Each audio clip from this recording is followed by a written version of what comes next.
Right, JB had a game that she was like losing, and the person like lost one of their pawns, and Yeah, just yeah, like, it was crazy. just like I give She's up. just like, what? And If I I saw can't just win easily, I give up. I don't even want to play. I saw the move that Selma made that he took with a knight instead of the rook, which was more forcing, I think, because it would be attacking the queen in the is it the A file or the H file in one of his games. I don't know. There's a lot of chess happening, so No, not that. Sorry, hang on. I'm struggling with all my cameras. I'm not worried. Okay, well, we're just going to make it smaller. And then like this, I'm starting to get a little bit nervous. I'm climbing, but and then I can't just win consistently. It's like alternating. yeah.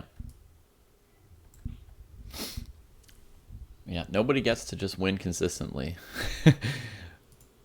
Well, if you do, you're gonna fall just as fast. Yeah. All right, let's see what else here. Show title. So obviously, I mean, I want you as usual to do this as much, the way you would on your own. I don't want to be in your way at all. So I want you to be set, not disturbed by anything we're doing. Is there anything you want to like update us about or talk to us about before we start playing, or do you just want to play, or what? Scotty made it to like 2100 in puzzles, and then he compared our puzzles, and he's got like six like time. I don't know. I forgot, but he's got a gazillion more puzzle experience than me, and he's spending a lot more time solving each puzzle. So it's like it's not it's like kind of apples and oranges, but it's still impressive. I don't know. I keep on getting new highs, but then I lose and go down to the 1370 high 60s area. I haven't fell below that though in a while. It feels like You know that Charlie's getting his own show. Charlie Hill. I sorry, that Scotty's getting his own show. Oh, the Blitz one? Yeah, Yeah, I know about it. He asked if I could do it with him, but I said it's too early. I can't do that. it is really early for you. Yeah. Yeah. Which is funny though, because he doesn't like doing Blitz, Right. but he's a bullet against me. Yeah. But, Yeah. Oh well. Yeah, but I'm excited to see Scotty in the VOD. It's really nice seeing all the dojoers that we all kind of know each other and we see each other's faces, and Yeah. then we talk on Discord, and we even have subgroups now. Like certain members have sub servers that we talk like. It's always dojo related, but we just have one meetup space too, so it's really cool. Wow, it's complicated to navigate. Yeah, but I have more friends than I ever thought I would have in my whole life. I mean, people sometimes ask, what has chess given to your life? If you're a master and you like do like interviews at some point, this is like a typical question that you get. And my answer has always been like the best thing I got out of chess was like the friends I made. And I think people expect it to be like, oh, some way of like, strategically thinking your way through life, or like patience, the ability to just sit still and think about something for 6 hours. And I mean, I think there's lots of great things you can get out of chess. But for me, I mean, what I've enjoyed most is definitely like meeting lots of chess players. Well, I'm guessing. So this is assumptions, which might not be based on total reality.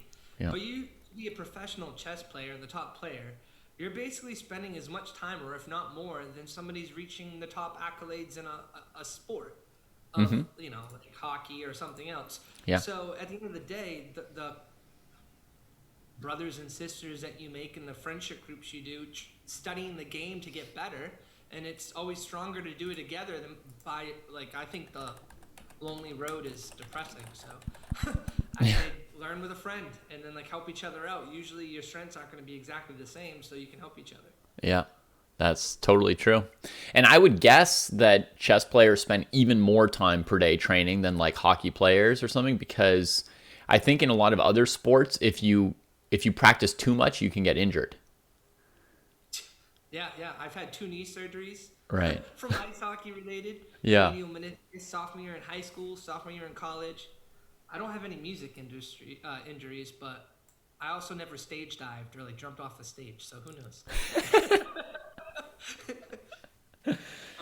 But yeah, but it's chess is almost. I think it's almost.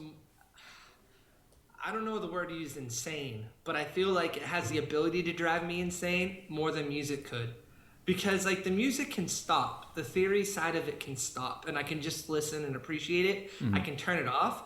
But the chess, the squares don't stop. The pieces don't stop moving in your head. You're trying to go to sleep and you're like, let's play a game. And you're like just thinking of openings and like what you do, and it's like, how do you not get better if you don't turn it off? Yeah. Well, speaking of like, chess culture and stuff, have you heard like tales of the fact that chess makes people crazy? Have you had people tell you that that's a thing? Not really, because outside Chess Dojo, I have no. Besides the guy I work with as well, I Right. told you the Winograd. Yeah. There is nobody that played chess in New England. Like it wasn't even the thing. We all knew chess was around, but like I played Chinese checkers with my grandmother. Yeah. That was a fun game. So, But I mean, there's no chess. Beth Harmon's not a real person, but there are a lot of real people who've gone crazy from chess. So for a long time, chess did have this kind of like reputation that people who got really into chess would end up being like driven mad eventually. There's a guy I know named Jesse. He's insane. I think it might be from chess. Yeah. But the first world champion, Wilhelm Steinitz, it was famous that at the end of his life, he was like running around on the streets, like challenging God to a match, like, screaming up at the sky that he wanted to play a match against God. That's pretty bizarre. Yeah. I don't like, from what I don't really know much about Fischer, but from what I read in interviews I've seen, I don't think he's the greatest person I've ever met, that's for sure. But I do think how his claims about chess and how it's becoming least and least like chess, it's more theory and memorization. I do think he has like that, what is it called? Like a grain of sand of truth there. Yeah. Like it's probably more creative back when he played than it is now. Yeah. Or do you think that's just an ignorant assumption? I think that he definitely understood high level chess well. So whatever he says about what chess was becoming, we have to take it pretty seriously because he probably knew better than us. At the same time, I mean, he's on the list of people that many would say, started to go crazy. So, yeah. Yeah, that's true. All right. So, yeah, you want to get in there? Yeah, what do you want to do? I'm open to be flexible. Do you want to just keep it at 2 games, or you want to do, if I do 2 losing games in a row, I stop. But as long as I keep winning, I can keep going. I'm open to anything. Okay. What would you normally do if we weren't on air, if it were just you playing your games today? It depends how I feel. Okay. And I'm also not at work, so it's a little different. Because I only had like a lunch break too. So maybe the 2 games were kind of convenient.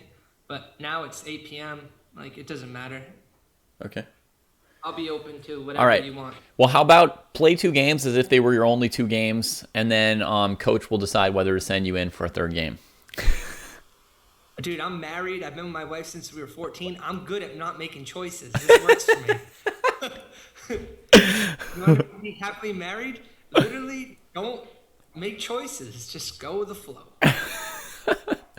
And the flow is called your partner. Yes.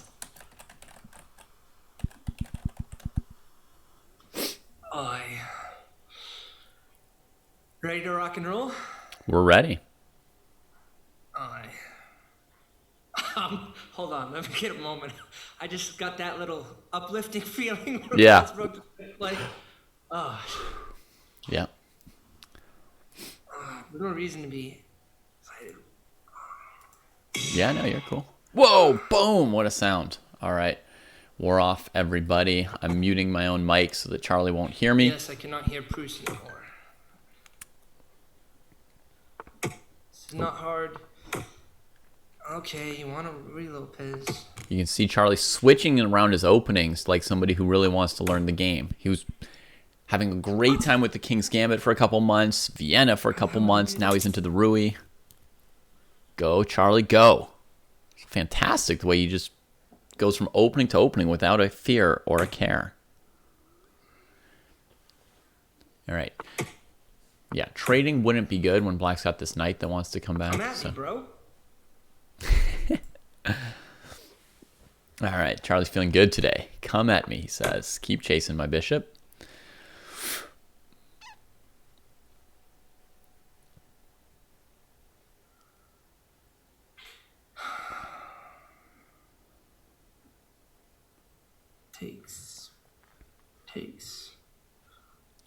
Takes. Queen is the last one to take. I'll just do this now. Uh-oh. Uh-oh. This could be a very bad trap. Yep. Whew. Lucky. Folks, I just want you all to know about this trap. I takes. Messes up his pawn structure. Queen has to move here, and wherever she goes, this move wins. That's very, very dangerous. Okay, but this is going to be great. Oh, but now Wait, he the can pawn. take, so it's even. I miscalculated that, but it didn't hurt me. Missed the pawn. But as he says, he hasn't like lost the game because of it. He just missed his chance to get ahead. Develop knight or bishop.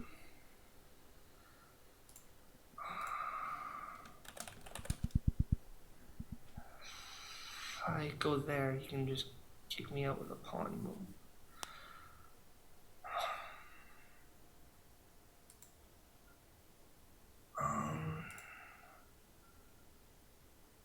Let's go here.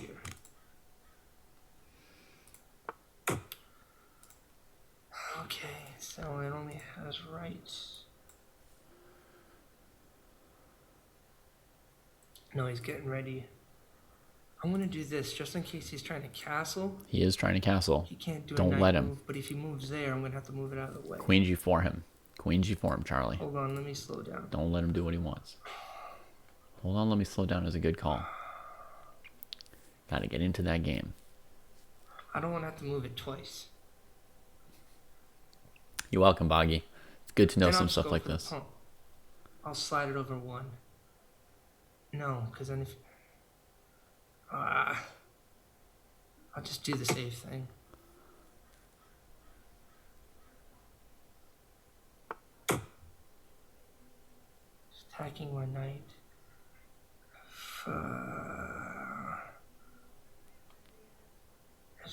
It's a dark square bishop. That's right, lowest level of hell. He can do it. I don't want him to attack me there. Let's... I want to cover up the pawns. I got time. Let's stop. Stop, collaborate, and listen. Smurberg, the reason for Queen G4 here is simply that it's a double attack. That's all. Yeah. That doesn't do anything checking that. Then I can get behind. It's too aggressive. Oh, it's way too early to count this one, Breams. Right now, it's absolutely anybody's Let me just game. get out of the way of my rooks. Get out of the way of my rooks. Yep. Everybody needs to get out of the way of their rooks a little bit more often.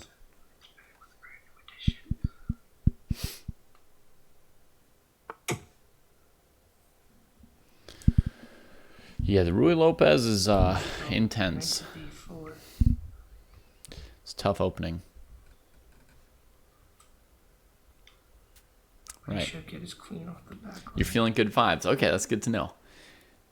I'm feeling like he needs a little bit of like warming up or settling in period. I think the first few moves of this game he played worse than normal. Oh, pawn. He wants that pawn. Yeah, now Queen C4 On is a decent move. And the other move is Knight A4. Send it same time. If I do this,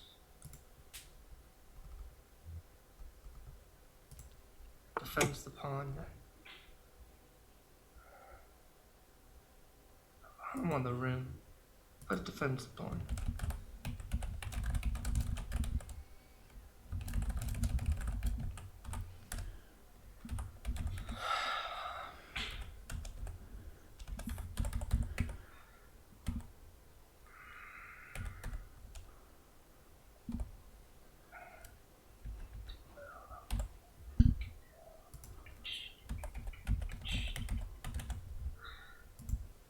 I have the song Landslide by Stevie Nicks in my head right now. It's a good song to have in your head. And it's going to be in all our heads too. That doesn't really do anything. He's wasting a move. I don't know the value of that move. Exactly, Smurberg. That's what I think Charlie needed today, was like some kind of little warm up, I would say. Would have really helped us today. Suggestion of c3 here. No, I think c3 plays into black's strength and opens up the b file and creates an isolated pawn for white somewhere. So I think it's better to avoid black on the queen side with b3. Play for white strength with f4 on the king side. That's where white should be strong. Yeah, at least a couple warm-up tactics or something would have been nice. That makes my weaker. Oh, I totally agree. No, I would have to move it. He played knight a4, which was a good move, so that's have nice. To move anything. I'm just gonna try to line up my rooks. But then if he puts This target is really tough. Oh, my knight can take it. Okay. That's why you need to do more I'm expanding. kind of in the spot where honestly I'm not sure exactly what I should do besides develop. Yeah, he's just randomly without a goal or target so here. He just put his thing there. So where is he gonna move his knight to make it so he gets my knight? Yeah. Nice. Charlie's all over that. Can he threaten my queen? He might move his knight to d4. I think.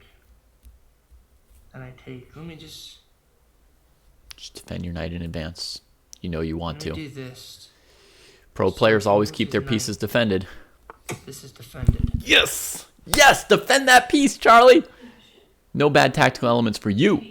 Don't worry, man. Nobody cares about wives and stuff. They only want to give Chloe what she wants. They don't want to give you what you want. Chloe's Bruce's wife, if you're curious. I know it doesn't make any sense.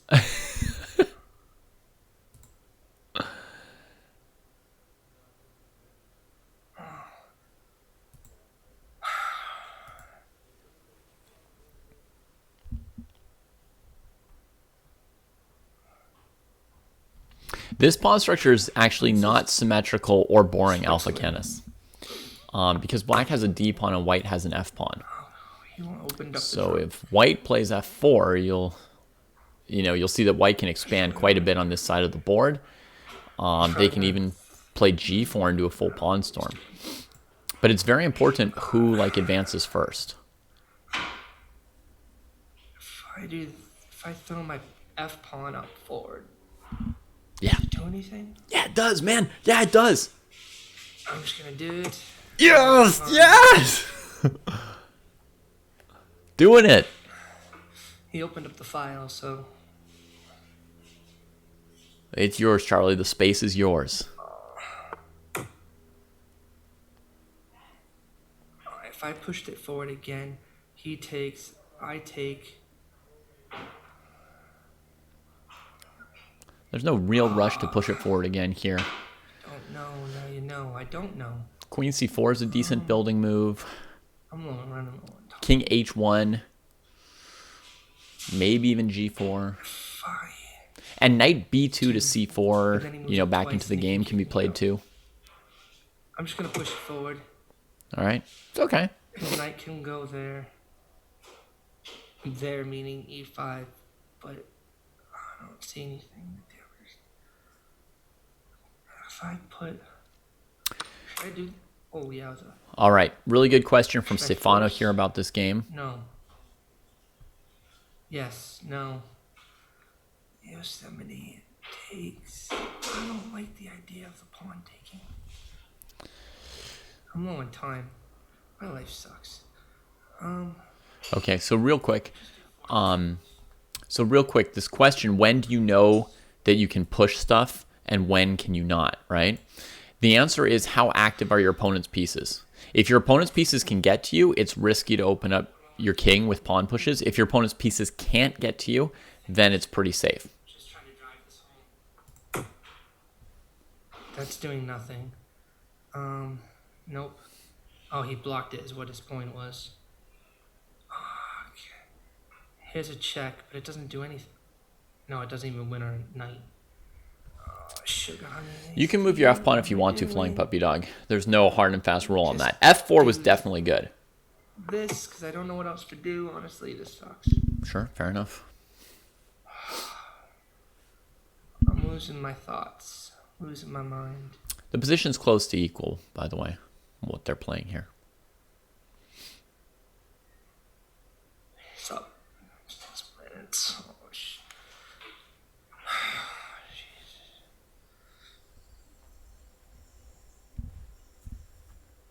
my knight is useless now. How do I get it into the king? I can't. He asks himself so many good questions now. I want to. Yeah, before he played f5, I think white was better. Now that he's played f5, it's kind of close to equalish.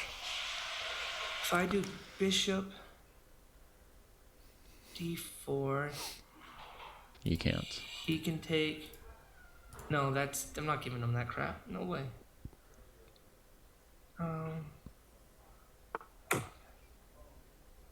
That's not a move. Yeah, it is. Yeah, for sure, lowest level. These guys are a little bit better than that, right? These guys My are rook there. high 1300s. Good. That was the reason to move the queen, was to put the rook there. Honestly, Charlie's play looks really good.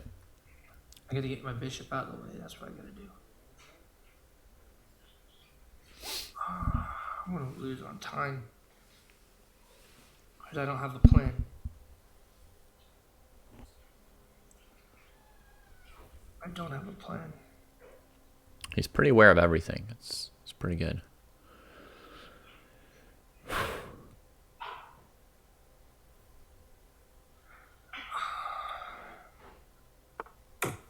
Yeah, I was no, the bishop's there. And the queen's there. Oh, it sucks not to know what to do. Oh, the knight's undefended. Let's see if I can do this. Maybe grab the knight. Mm-hmm. It's a fine move.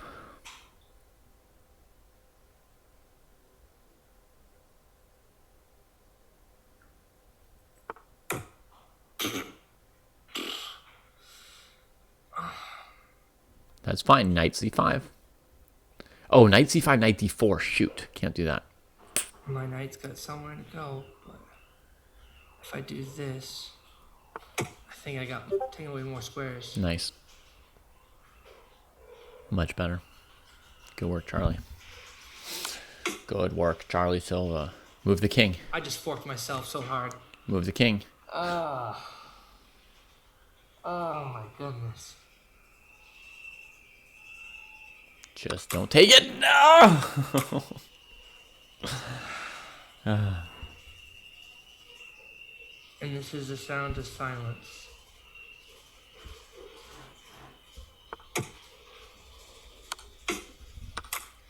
Rook come out of the way. Rook's gonna line up there on e8.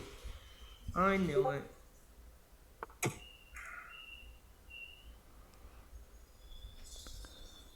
I can still win this somehow. That's some confidence there. Okay, pawn there. My knight can go to c5 next. Maybe c5. Yeah, c5. I can't let him double up. If he doubles up, I'm gonna go here.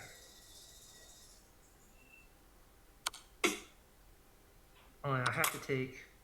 And I'm gonna go there. Oh, you son of a gun. I'm gonna go here. All right. Take away squares. He's gonna push the pawn. Charlie joins the game. The knight joins the wrong game. Place. That's not a fork. D7 is not a fork.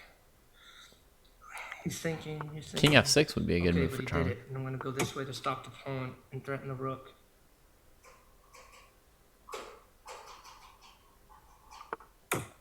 Okay, he does. No, I don't want. Ah, misclick. I didn't want to do that. I'll do it anyways. It's okay. He's got my weak pawn. He's got my pawn in h3 now. But I gotta check. God, I got freaking sugar all over my computer. I'm sorry. Which way am I going? Sugar, honey, iced tea. I'm just gonna go this way. It looks intimidating. Holy shit, Charlie. Mal, don't swear. I'm on stream. Sorry. Sorry. Chess Latte's watching. Hopefully he's not underage. He's like 9. He's extremely underage. I'm so sorry. I don't want them to know what Boston women are like. Stop it. Not all awesome women like that. Yeah, Latte's still in That's a school. mistake. Alpha He just Canis is pushes the right. pawn. With a 9-year-old. Mal, be quiet, woman! I'm trying to make it Sonic the Hedgehog cake. I don't give a crap what you're doing. Oh, it's my turn? Oh, Yeah. I didn't even realize it. Get the queen. Your opponent's just promoting a queen, that's all. Don't get married, kids.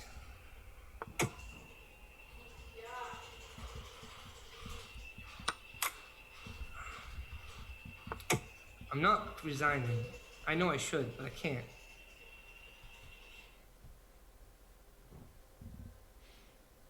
Oh, he's defending the one pawn I can get too. Oh, look at this. The knight was outmatched by the rook, and now it's really struggling against Would the you say I queen. should just resign and play?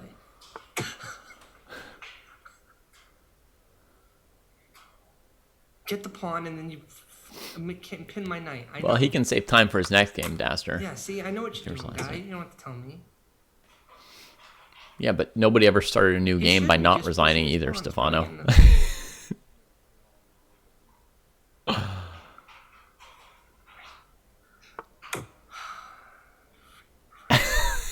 The parking lot of a Dunkin'. Dunkin' Donuts is the first thing I had to eat when I moved to New England long ago. He's on 2 whites. I can't do this. 20 years ago. I don't want to resign though. It's quitting. 18 years ago now. Sorry, 18 years ago.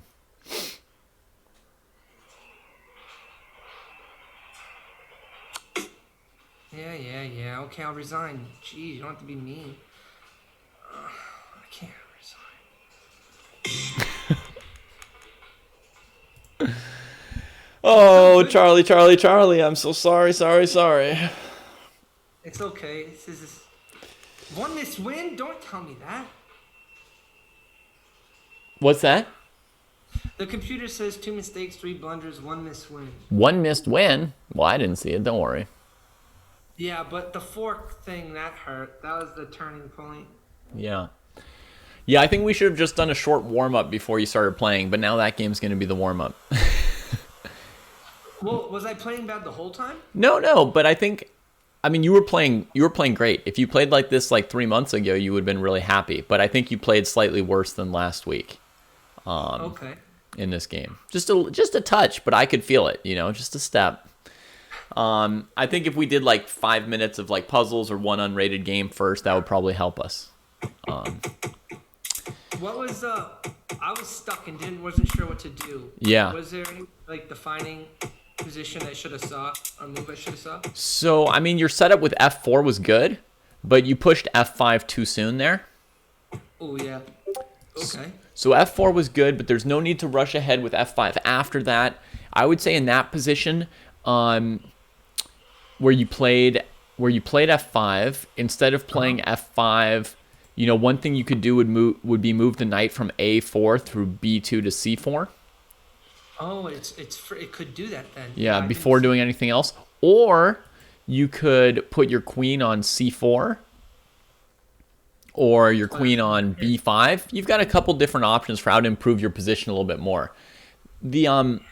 The E4 and F4 pawns right now are pretty strong because they're taking away all this space from your opponent on the fifth row for their pieces.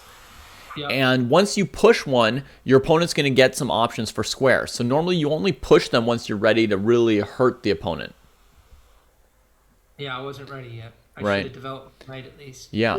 And honestly, you could even do a thing where you play like G4 and, Queen F3 and Rook G2. You could build up a lot of pieces on that side if you want behind the space those pawns are giving you.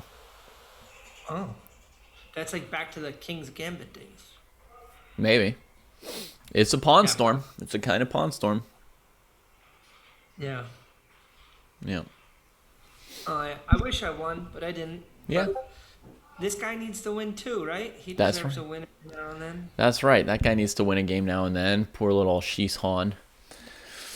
I didn't even try to pronounce his name, but I hope he falls asleep with Sound of Music in his ears. I don't know how to pronounce his name because he clearly speaks Swiss Dutch. So I don't really know, but I might shut off Discord. I have people, I think, messaging me. probably cheering for you. Scotty's probably secretly like cheering for you while hoping that you lose in public. It's whatever he's doing. Yeah, the being in his thought is all that matters.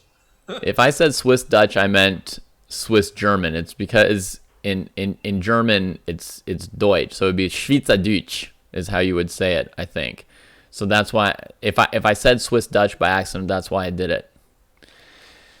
Oh, Because it's something like that. Oh, Scotty promises he's being mean to you in Discord as well as in public. why do you just love that guy? I love him. Yeah, I do. Absolutely. No, he's a good guy. All Yeah. right. So, If only he couldn't another talk, one? right? huh? If only he couldn't talk, right? He'd be an even better guy. No, I think he's funny when he talks, and his laugh. He laughs at his jokes before he even says them. I do that too. I do that too. I laugh so hard that by the time I try to tell the joke, I can't even say it straight. And nobody else even. The reason why I love it though is because his jokes aren't really like the prescribed jokes. They're like life jokes. They're like just in the moment. Like I love the comedic timing jokes instead of the hey, want to hear a funny joke thing. That's silly to me. Yeah. Although I do know one good joke. I do know one good joke. Of the like, I'll tell you a joke type. But anyway, I don't what want is to. it? I don't want to get you off your focus. So It might help me. I it might help don't- you. Okay. Well, I don't know. I tend to play better sometimes when I'm not thinking as hard.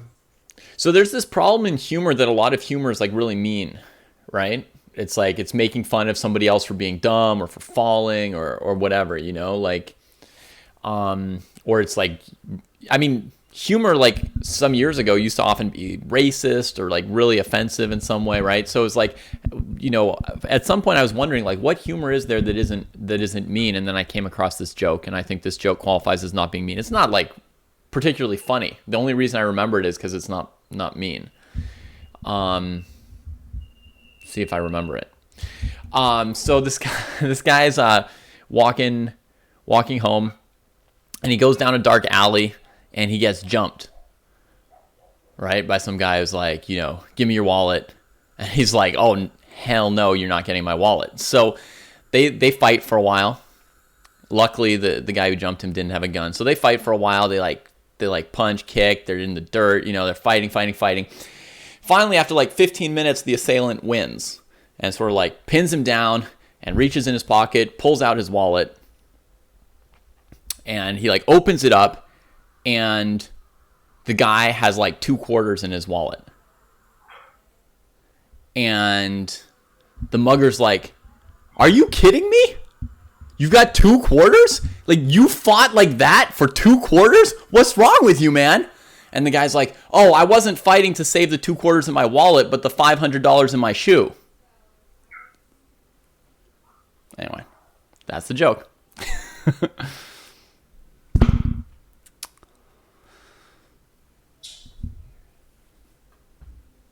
Is anybody in chat liking this joke? I don't know. All the thing, I thought it was like an American joke. Like a guy jumped somebody and he didn't have a gun on him. It's not in America. It's not in America. The story's not from America. Crime happens, but guy Yeah. didn't have a gun. So, If the mugger didn't have a gun, he'd be just walking into death by suicide because the other guy would. in the future, that joke won't even be relevant because people won't even carry cash on them. It's true. I used to always carry cash, to not give the credit card companies their 3%. And since the pandemic, I stopped carrying cash around because you don't want to just be like handing stuff around back and forth all the time. Money's pretty dirty. Yeah. That's what I hear. I heard there's a rumor that like every dollar bill in America has like trace evidence of cocaine on it. Great. Dude, I'm traveled the world now. I'm starting to realize America's kind of a dirty country with a lot of different things. Alright. I feel good about life again. Nice. Chess matters, but not nearly as much. Yep. So, just play another one. And hopefully I don't have to play the Ruy Lopez. That's still a newish opening for me. Yeah. Well, you're doing fine with it. Oh, don't remind me of my loss. Clark. Clark, I'm not playing. Jeez. Who's trying to play you? Drew. Drew? Vic. Yeah, I'm not going to embarrass him on stream. I'm not that mean. I'm joking. Who knows who would win? Who knows? When I first started, it'd definitely be you, though. That's for sure. New 10-minute game. If I could just win. Sometimes I tell myself just do D4 just to think differently. Yep. I started on D4. Sure could. Don't do knight. Jesus. Slow down, guy. Okay. He's defending. This just gives me opportunity to castle. Why did he trap his bishop? He like clogged his bishop.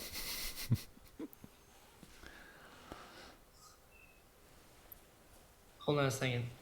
I don't want to take this knight, but if I took the knight, he'd be doubling up his pawns. I hate that idea of doubling up, of taking my bishop, though. Yeah, don't take that knight.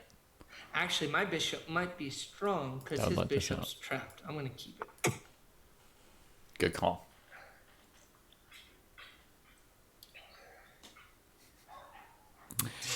That's what he said, Nordovik. He said he didn't want to Now shame he's you, but straightened that. Some people move perhaps the rook to that's not the E1. truth I of like it. doing the pawn. He castled.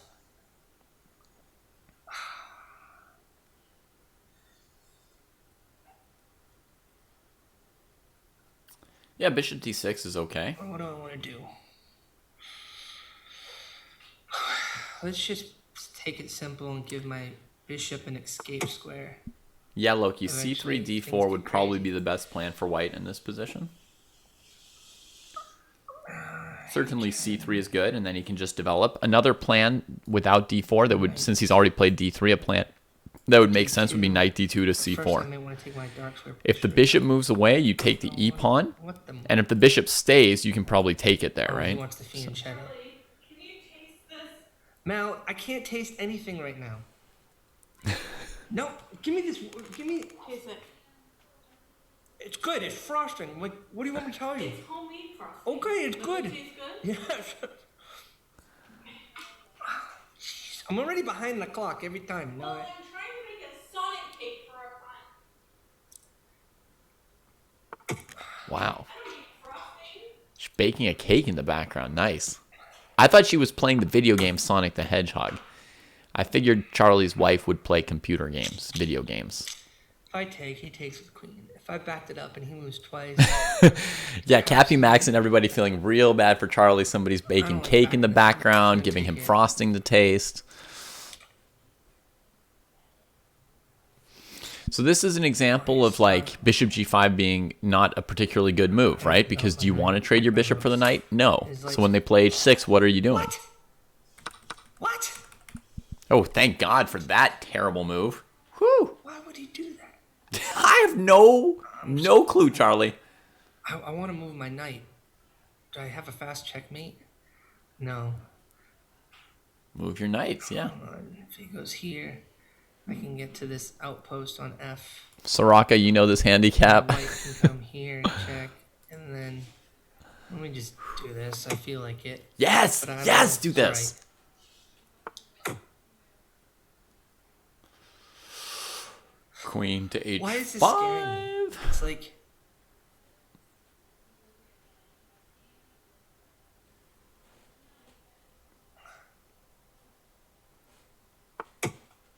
why is this?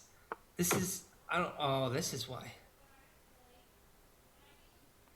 So let me come back on this side. And now I got H6. Yeah. Unfortunately, with this move order, I Black can don't defend got themselves. H6. It's a trap. It's all been a trap. Bring out some more pieces, Charlie.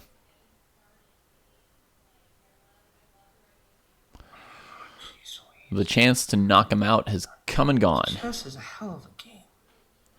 It's always good to throw in bishop b3, This will but be pawn. otherwise, knight d2 and develop. F7.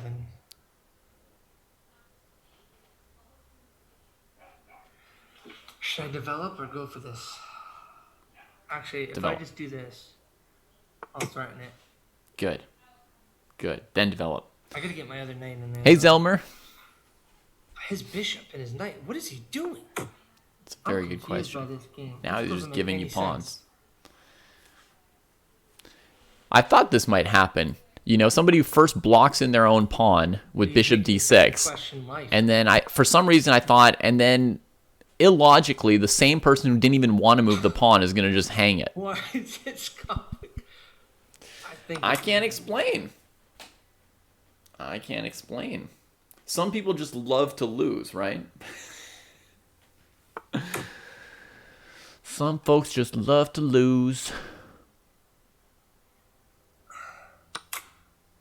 Like,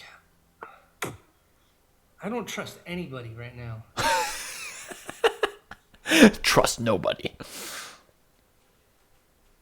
Can I just take the pawn? He's got a free pawn there, though.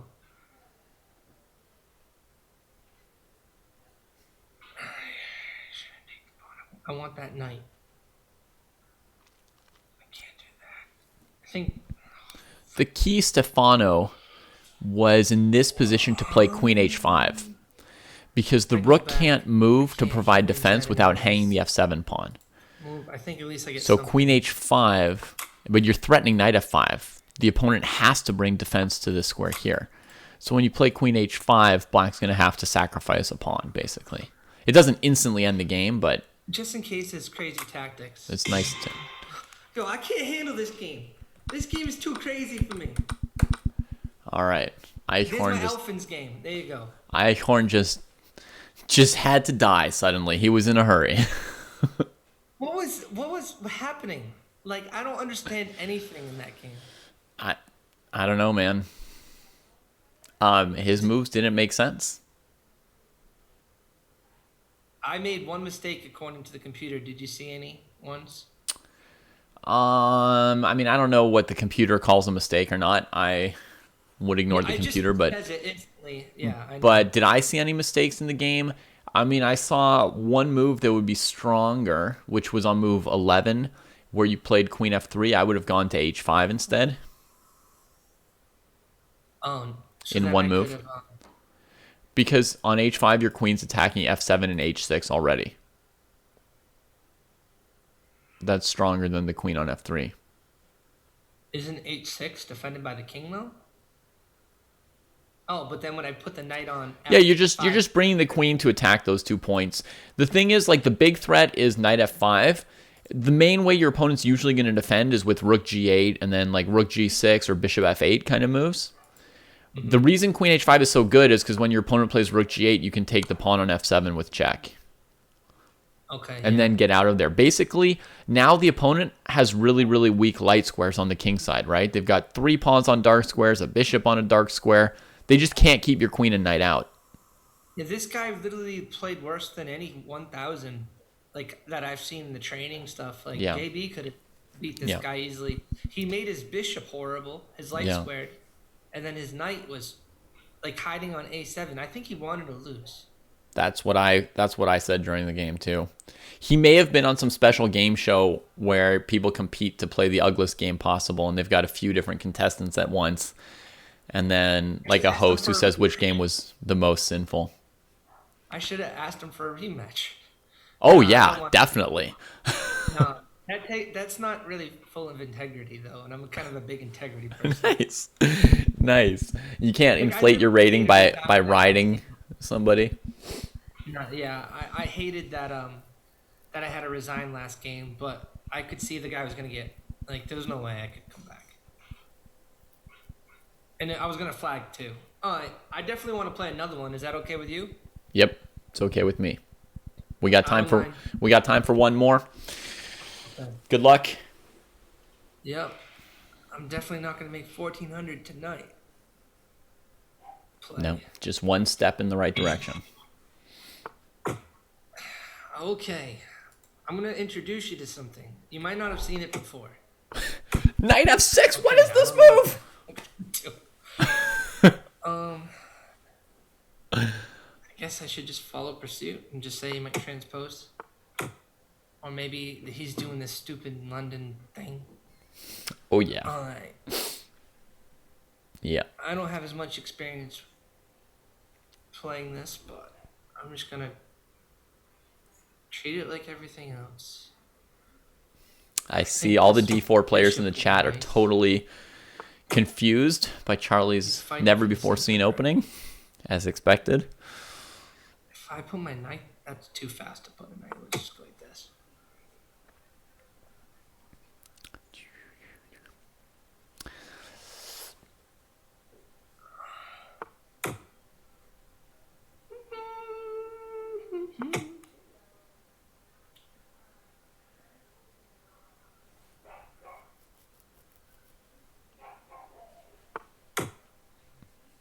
He's getting ready to castle.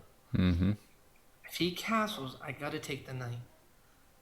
Let me castle first. Here, a very strong move for Charlie would be Knight D5. I think I can do this and prepare to get my knight going. Okay, I gotta take the knight because it's no longer pinned. Cool. Yeah, it's clear he's trying to play a Nimzo, right? His opponent's trying to play the London no matter what. Charlie's trying to play the Nimzo no matter what. Three. Thanks for using your I should curse for castle good, first. Pleefers. I'll probably still be there. And I should probably develop first. Because he can get it. He got a.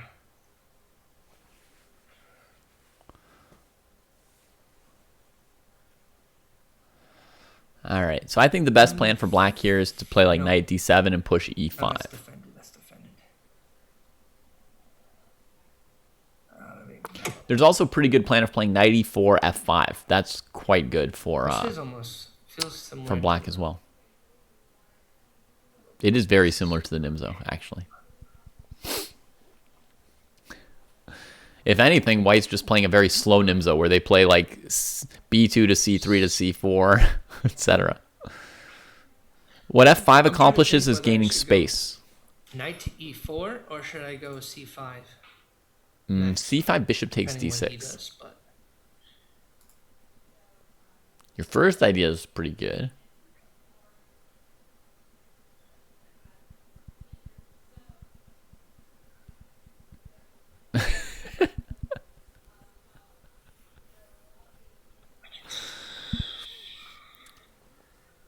C3 does look like a nice square for my knight.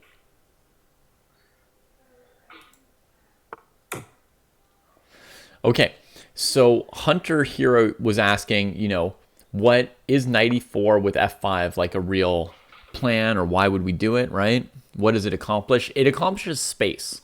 It gives Black space for the queen and rook and knight to head towards the king side. You can sometimes follow it up with G5, right? Kind of trapping this bishop and just generally pawn storm this whole area that your bishop's pointed towards. Knight E4 from Charlie. Yes. Yes, yes, yes. Yes. clogging the drain.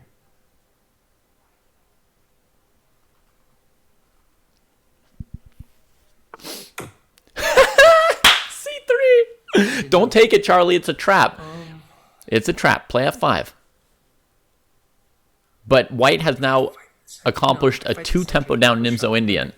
So if I do C5, if he decides to No push C5. up, F5, Charlie. You played a great game I with take- F5 last week. Your best he game ever. takes, then I take again. Oh my god, I want to tell him I F5. don't like this.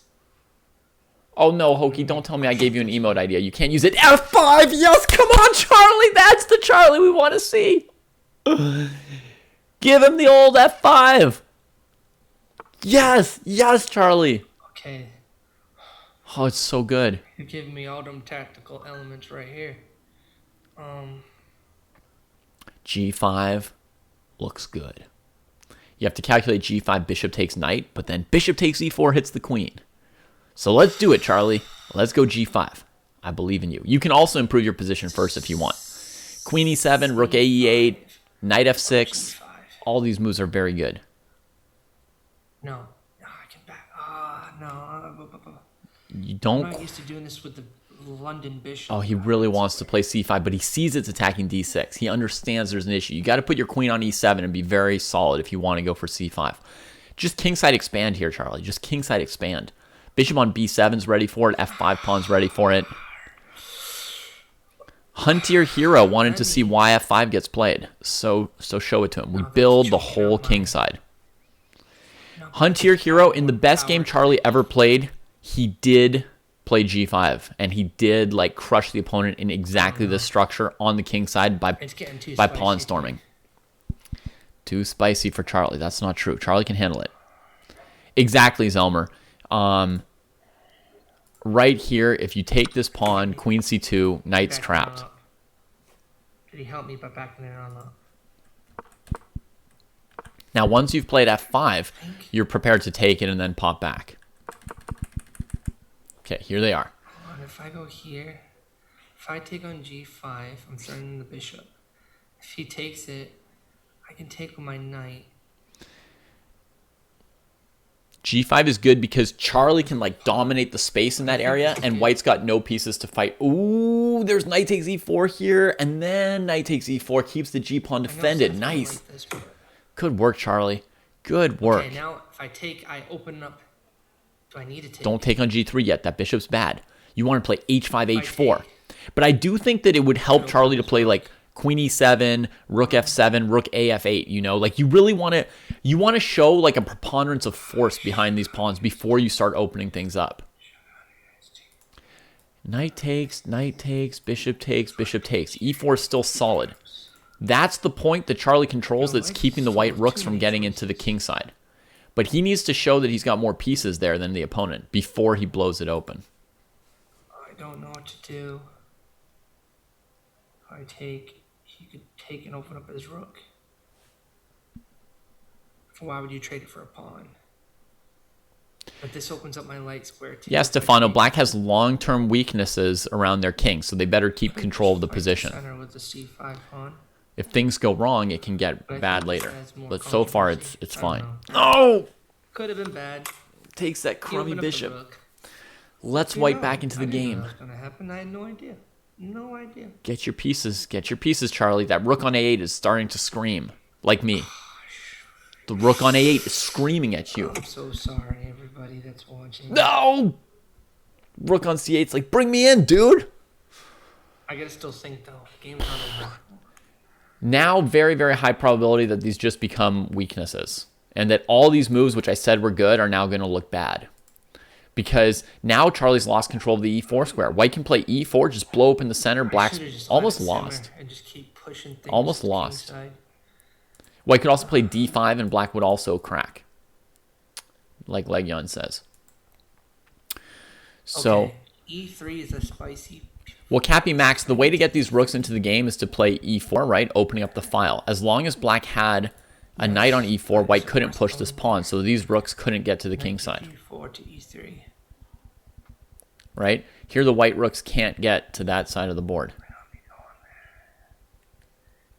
Okay, Yeah, I need to develop faster. This is called like a blockade Queen. of the e-pawn.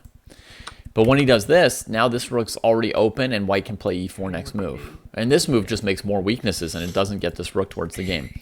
So this position is looking very, very bad for Charlie now. Yes, Cappy. White's plan with knight d2 should hopefully have been to then play f3. Let's make sure this pawn. He can't sack everything with pawns. Okay, he went there. That's very good news for Charlie. This knight just wandered to a crummy square where it's getting owned by these two pawns. And it lost control over e4. But if Charlie doesn't move this rook and queen soon, he's eventually going to lose the game via not having his pieces in the game. Thank you. Thank you. Coffee, tea, sugar, lemonade, spice. Thank you. Honey, ginger, lemon tea.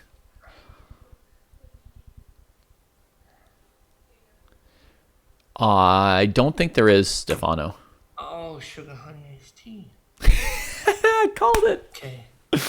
Now.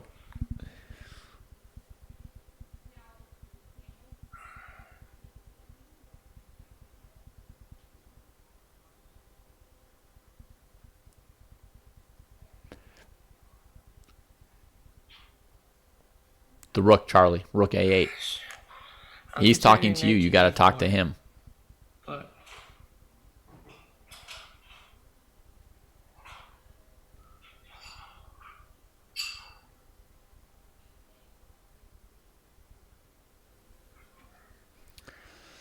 is knight to e4 better? Knight e4 is okay, but it's not needed. White can't play e4 right now, and your knight has both of these two options. So there's no need. It's this that needs to come across. I think I'm getting like a tension headache. I think blood vessels are popping in my brain right now. Should I take with a pawn and then open up my rook, forcing him? I can't handle this show I've created. Oh my god. That pawn's loose on c3 now. Okay, he took. I'm gonna take my pawn, face my rook.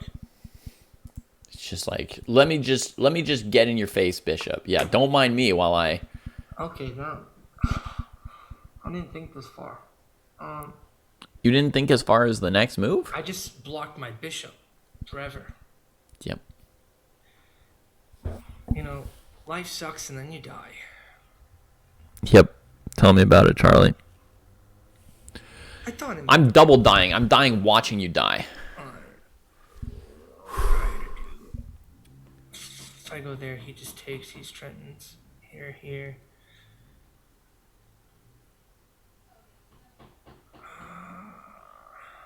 You can just push up. Here he's good. I'm going to try to line up my rooks. Yeah, but your opponent's going to trade and play rook f1.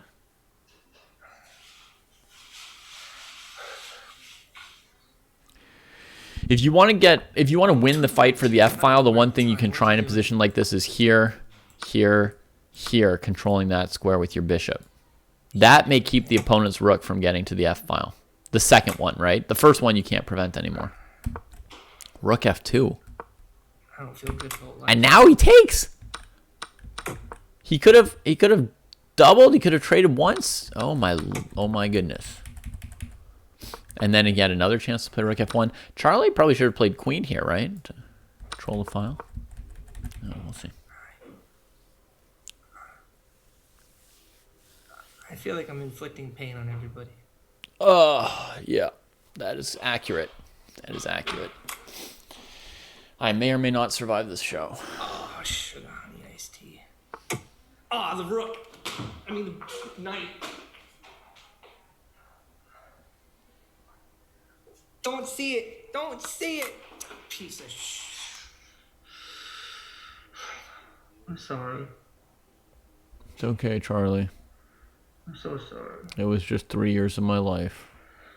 How do I swindle this? I can swindle. I can't. No, you can't.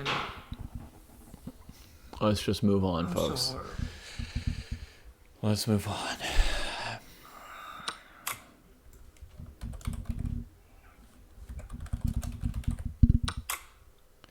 deserve to be 1400. Not today. Nope. Okay. Change the title. Folks, get ready.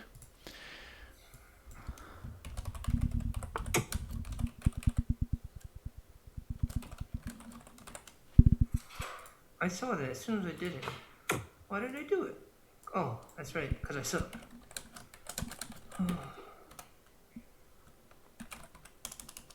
He's gonna line up. He's gonna line up. I'm gonna go here.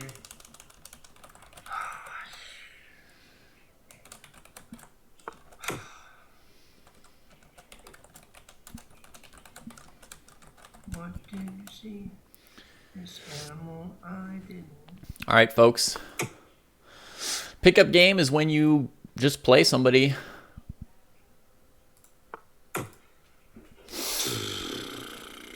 You just play a game against somebody. It's like you wander into a park, play somebody. No tournament involved, no competition, just a random game. So, folks, go fill out that form, and I'll do pairings for round 1.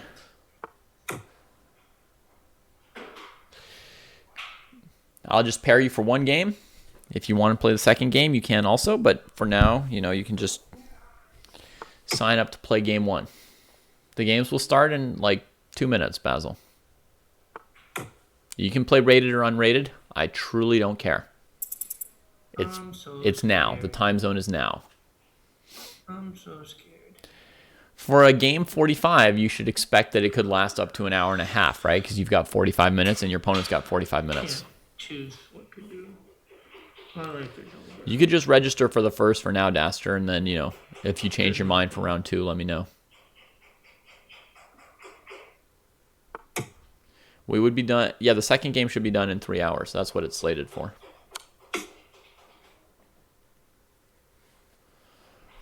I want to die. All right, let me export the spreadsheet, and then share it with Scotty.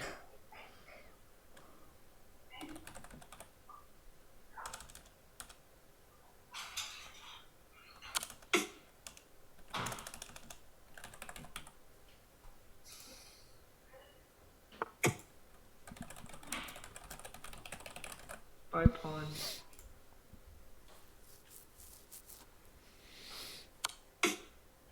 That's a good question, Praven.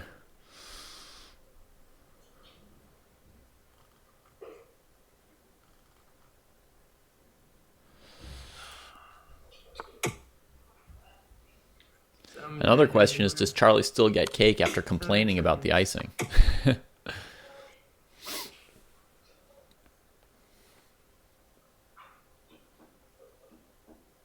Knight, rook to f6.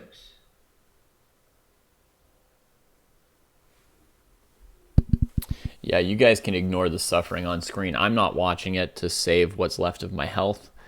So trash. It does that way. But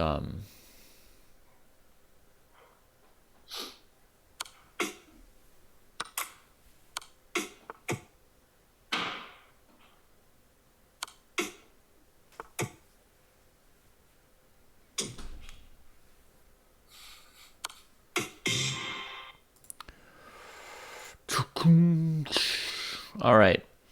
So we'll give you guys another 1 minute to register for those of you who want to play. Then we'll do pairings.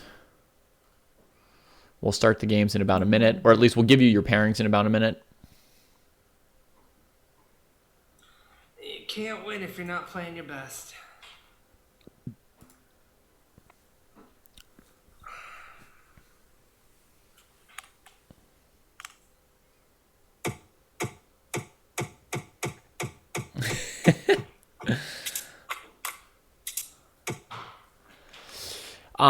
Scotty, pair them with whoever's like closest to them in rating for round 1. So pair round 1 with round 2, and pair highest rated number 1 with highest rated number 2, and highest rated number 3 with highest rated number 4, etc. We'll give 1 more minute for people to register, and then we'll do it. Is there a tourney happening or something? Yeah, just a pickup game. Nice.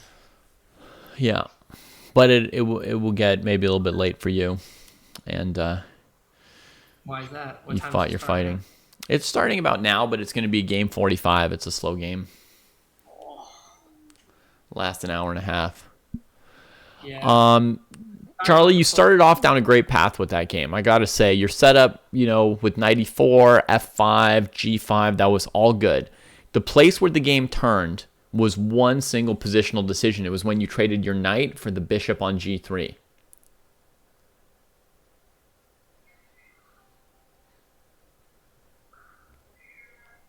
So it should say knight takes G3. Yeah. That was, I guess, move 14. That dark squared bishop of white's is not very good. So you're not looking to trade it. You're looking to sort of like trap it in your pawn pushes, make your opponent give you concessions.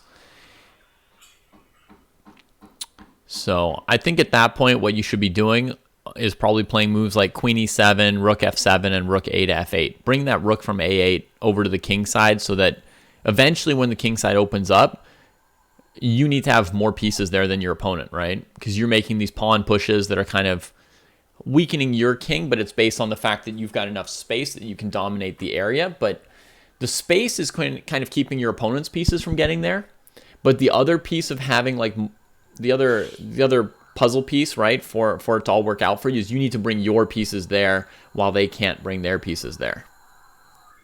Then, I mean, at some point your opponent's going to play like f3 or they're going to lash out in some way, trade some things, and then you just want to have more pieces there than them by the time that happens. I think mentally there's a hiccup for me that mentally I see like queen e7, even though I know it's developing and getting my rooks to see each other, sometimes my brain tells me it's slow. Like I should be threatening something with my knights or something. So it's hard to know when that is the right choice to go make a knight move again. Or no, I need to get more pieces developed. Yeah. I don't know if that makes any sense, but Okay, I think we can go ahead and make the pairings for the first round.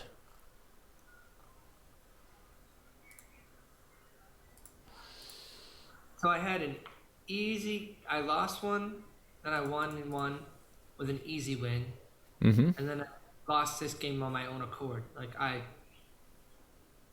made it so he won basically. Besides that fork, I don't know if that game was over by then though.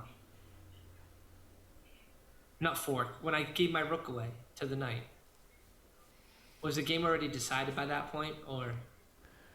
No, it wasn't yet decided. Tactically, it was all still going. Yeah. So where is that? Yeah, the rook where the opponent could take it 23. is the other decisive moment of the game. There's like two moments, right? One is where positionally you let your advantage sort of go away and then the game becomes kind of like just a random anybody's game. And then the second is the tactical moment when you lost the rook. It was just, as soon as I moved, I saw it. What should I have done instead? Instead of rook f2 at that point? Yeah, I was just trying to put pressure. Right. Yeah, I mean, the thing is you don't really have pressure at that point. Like, what you needed to do was defend the e4 pawn so the knight couldn't come take it. So, maybe the move before, play d5 and defend your pawn. Just keep material equal. So I should have moved the pawns. Okay. So he could never have gone to that square. Yeah. Fine. Sorry about the lackluster performance, but it's real, They used to have a show on TV called The Real World, and this was it. It's a little disappointing, but it's life. It's chess.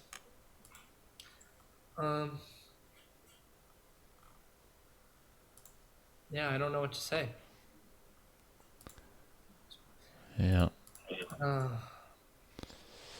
was doing everything right until I stopped. It had a really good look at first, that game. Yeah. Don't you hate when people tease you like that? Yeah, I was feeling really excited at first. I was too. I'm not used to doing it like the. I was thinking this was the. What the hell? I always say it's my opening Nimzo, but it's not because it's against the London. The Darkspear Bishop was confusing me a little. Or was this basically the same thing and I'm just silly? Okay, here's a way to do it. HK Genius is versus Loki Sasson. Banana Stand is versus Banausos. Polly. Also, it's supposed to challenge me in a classical, buddy. I'm filling in. Polly is versus Basil. And Daster is versus Dubious. And those are the 4 pairings for the first game.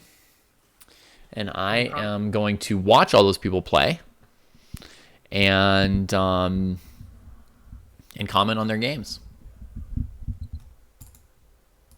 So I'm gonna start following them. They can start the games whenever they want to. So I'm gonna follow HK Genius. I'm going to follow Banana Stand 3. Follow Polly 3141 and Daster 95. Cool. I'm trying to think mentally in math. How many, what's my win rate got to be to get to 1400 from here? If I win, lose. I mean, it depends whether you're playing people slightly higher or lower than you. If on average you play people at the same rating as you, you'll need to score something like 5.5 out of 10 consistently. I think I have a positive win rate overall. Yeah, that's all you need then. Yeah, I know, but it doesn't mean it's not torturous to your mental mind frame. Of course. Especially when I can see that, I guess it's normal. No matter where you're at, you're always just close to going higher. So it's stupid to even say. The time control should be 45 minutes plus 5 seconds. Hack Genius, your opponent is right below you. I think Loki Blaines, but on chess.com it's Loki Sasson. So you'll want to challenge Loki Sasson 45 plus 5. And Polly, you're going to want to challenge Basil with Polly having white. Basil, you can challenge Polly if you want with yourself having black. Loki's going to send you the challenge, Hack Genius. So go to Live Chess, which you're in, I think. Click on Play, and the challenge should pop up for you. Hopefully pretty soon. Here's another game that's already gotten started. Dutch Defense from Banausos.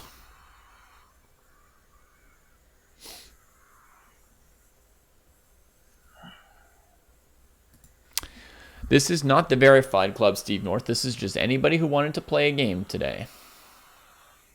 The verified club only costs $2 a month. Is that what it costs? Mm-hmm. For the lowest tier, and if you do a whole year, you even get money off. It only costs like $20. Cool. For the year. I didn't even know. I'll let you know. I'll tell you what's up. You tell me what's going on. You'll tell me what Coast is up to. Yeah, you help me with chess. I'll help you with Kostia. You know, Steve, I think that we had an odd number. I think Michiko wanted to play now. So, these are just pickup games. So there's no particular schedule to the round times. I put a scheduled time just as a convenience for people to find each other, right? It didn't need to be. So if you want to play, you could try and challenge Michiko or just see if there's anybody else in chat who wants to play. Is that my buddy Steve North? Yep. We do a lot of unrated practice together. Yeah. So we got a wing gambit here against the Sicilian. Or I guess not even a wing gambit. White played a3 first to protect it. Just kind of a side pawn distraction on Black's Sicilian. Look at that. Bishop g7, knight c3, takes. I expect Polly to play b5 next. Charlie, you want to stick around for a little bit and do some commentary, or do you want to go do some cake tasting? See if you can smooth things over. I'd rather be happy and stick around. I just put up the stream and I muted it so I can see the board. Okay, so you can see which board we're on. I'm also gonna send you some links maybe, so you could click on any of these games yourself if you want to. I don't know if I've got like a 3-second lag or a 10-second lag. I don't know if that'll be any kind of a problem. You have like a 1 second lag. It's not going to make a big difference. It's not going to make a difference. Okay, cool. Yeah. And I'd rather just watch what you're saying so I can learn from you too still. Oh. Like, all right. I'm in the channel points again now back. I had to shut off all streams, so. All right, so back to Jacob versus Steve North. Both of those are my buddies. HK Genius versus Loki Sasson is playing here. And then I should follow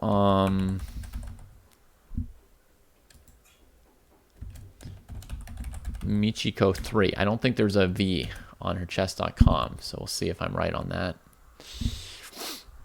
You know, I've spent a lot of time on the dojo when I know like the strings of numbers in people's usernames. You know, like I know Paulie's 3141 and Dritman's 13 and Falk is 312 and yeah, it's kind of bizarre how we're literally like we probably spend more time with each other than we do with our cousins because of the pandemic and our families and stuff.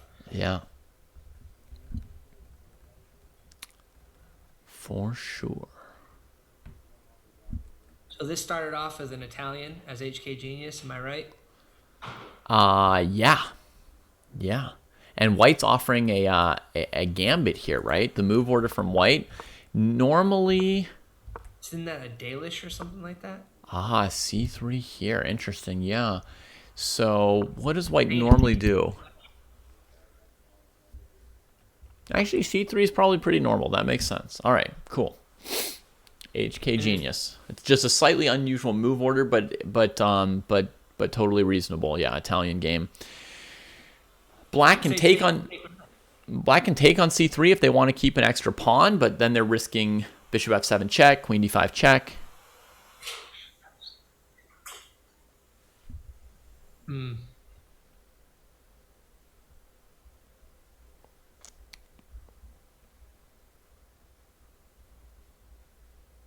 Steve's having trouble with Michiko because he's rated a lot higher. Wow, their ratings have both gone up.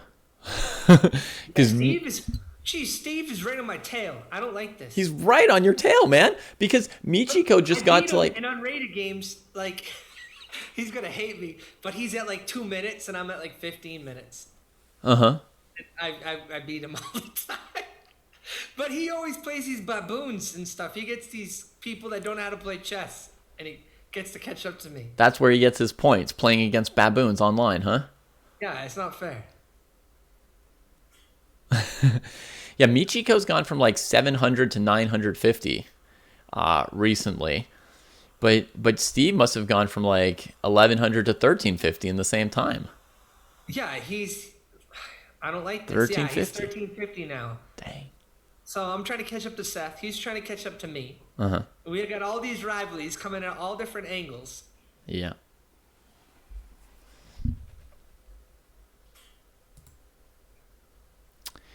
That's the life in the dojo. Yep.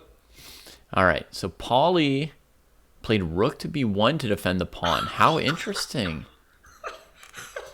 Getting off the diagonal. You see what Steve wrote in chat? Yeah, I see it. Even if he passes me, it doesn't mean I can't beat him. So that's all that matters. Nordovic's congratulating him in advance on passing you. Congrats on passing. Remember that we all passed him. He fell and we passed him, so it doesn't even matter. Uh-huh. Yeah, Nordovic shouldn't be that happy about people passing people right now, should he? Not this month. No.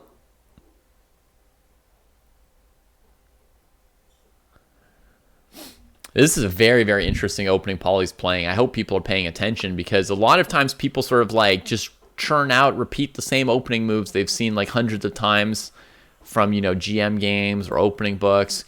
But Paulie out here on his own coming up with this b4 move to distract the c5 pawn, right? And then on bishop g7, he was ready. Sometimes, when you're so focused on your weird little thing, you get hit by a move like bishop g7. You don't have any good move in response. But he was ready, just develops the knight. And then here I thought he was going to play b5. But he just plays rook b1, getting off the diagonal of that bishop. Very sensible. And now he's building the kind of kingside space that Scotty would like, right? With f4, bishop c4.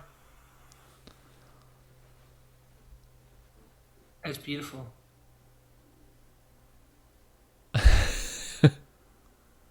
Yeah, I wouldn't mess with Michiko. Especially if you're playing a variant game. She's really good at variants.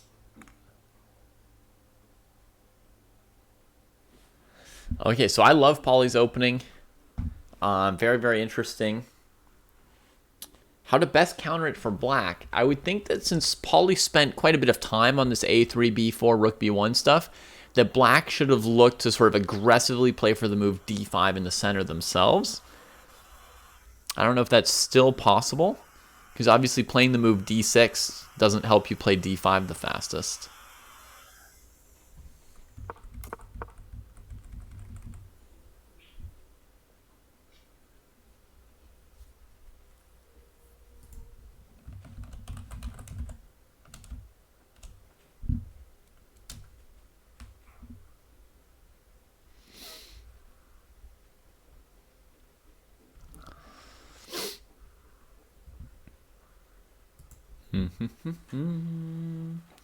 Maybe black could try knight e4. Well, it's an interesting move. Stopping castles. Jeez.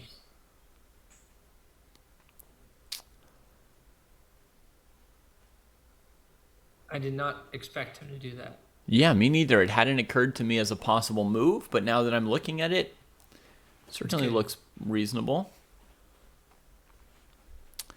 What does white want to do about it? I mean, white really wants to get castled. So white needs to come up with a plan. If it's a two-step plan, if it's a three-step plan, some kind of plan to get castled.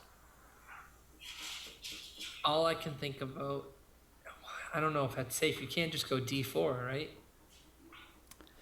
d4 is possible, but super risky. What's up, Amandala? Yeah, well, I'm trying to think what else there is. You need something to cut off the dark squares. All right, kicking the knight, starting with the kick. Oh, I didn't think about that.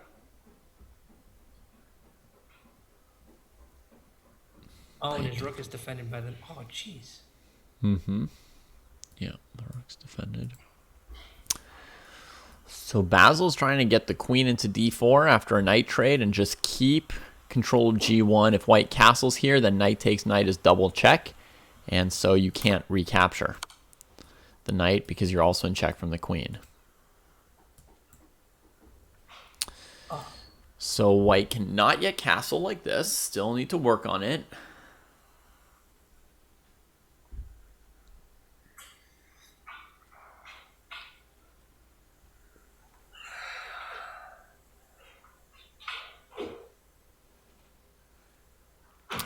Yeah, knight a4 may be a move here. Then black will trade off on f3 with check and then move the queen to either a5 or d4 probably. Just to show it. One of these moves probably next. Good thinking, Lars.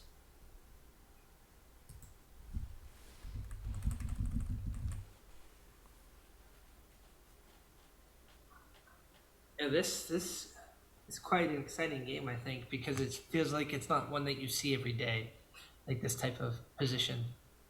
Maybe you do, and I'm just not exposed to it. No, this is a pretty rare position for sure. If it were normal position, I would sort of right away know how to get castled, just because I would have seen it before. Okay,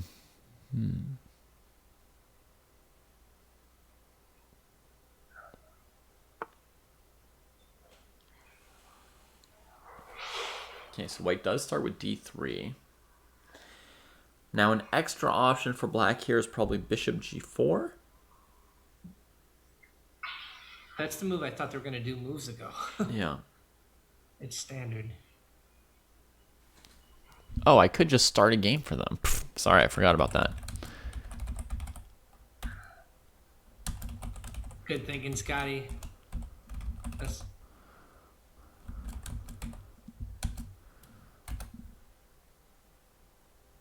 Wow, look at that.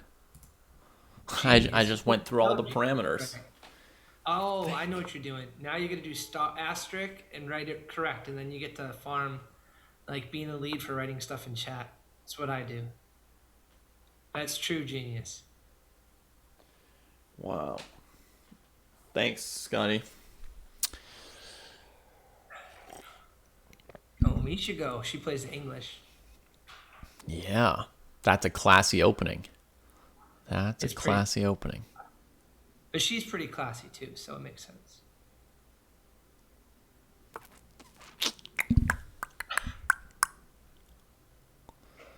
Okay, so going on over here in our sort of violent opening, Loki Sassoon decided to sack the d-pawn rather than bring out white's knight smoothly. And that leaves a pawn on c3 that's kind of a little bit annoying for white. Isn't that pawn overextended? Which one? D3. Oh, yeah. My wife made a Sonic cake for Yeah. my son's birthday celebration. Does she want to show everybody the cake? Man, I'll show Don't even show it. Don't drop it. Don't drop it. Oh, man. I can't. Oh, wow. She drew a Sonic thing. It's horrible, but I did my best. That is Nailed serious it. We skill. have some hotties to go to because everyone's leaving. A lot of people are leaving Saudi in like a month, so some people are leaving next week. So we're kind of saying kind of final goodbyes a lot. Uh-huh. But we don't leave to June 17th.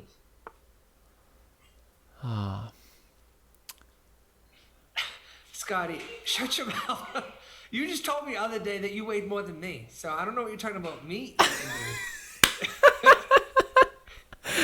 Dude, Scotty, you go to sleep with ring dings in your pillow and Twinkies in your socks. So Just for that extra depth of flavor on the Twinkies. Well, the frosting is good. I just told you weight rivals. You know, I can't wait to the next episode of Rivals. Whatever's gonna happen, it's gonna be fun. Yeah. So anyway, you were concerned about this d3 pawn. That d3 pawn's a goner. Black accepted that. They knew they would lose that pawn on d3. That was the plan. So why? So they just figured, let's just push it. So basically, they've already captured the pawn on d4, right? Yeah. So that pawn there, if white gets it, it only makes the pawns equal. Black's choice was to take on c3, which brings out white's pieces more quickly, right? Or to play d3 and just lose the pawn. If they lose the pawn, then pawns are equal. So that's why black chose that. They also had to worry if pawn takes c3 about this move, bishop f7. King f7, queen d5, king f8, queen takes d6. Now, I believe this position's fine for black, even though their king's moved. But I think a lot of players would not be confident or comfortable playing this as black, even though it's okay. Yeah. Elephants would resign. Elephants? Oh yeah, from last night. Not anymore. But a week He's my ago. friend, so I'm just trying to get a rival up because he beat me to 1400. I'm kind of Yeah. He would be a major rival. He's got some skills. Okay.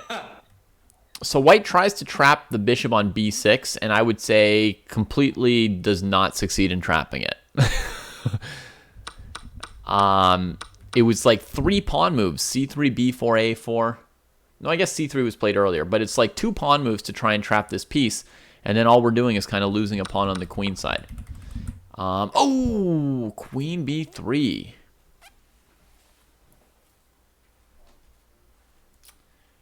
That's nice. And also defends the fork, which is the only thing I was looking at. The standard c2 knight fork with the king and the rook. Yeah. All right, we cannot underestimate white here. Queen Wait, e7 is the only move that double defends. He's playing pretty good for his rating, too. Something like this is possible right now. We'll see.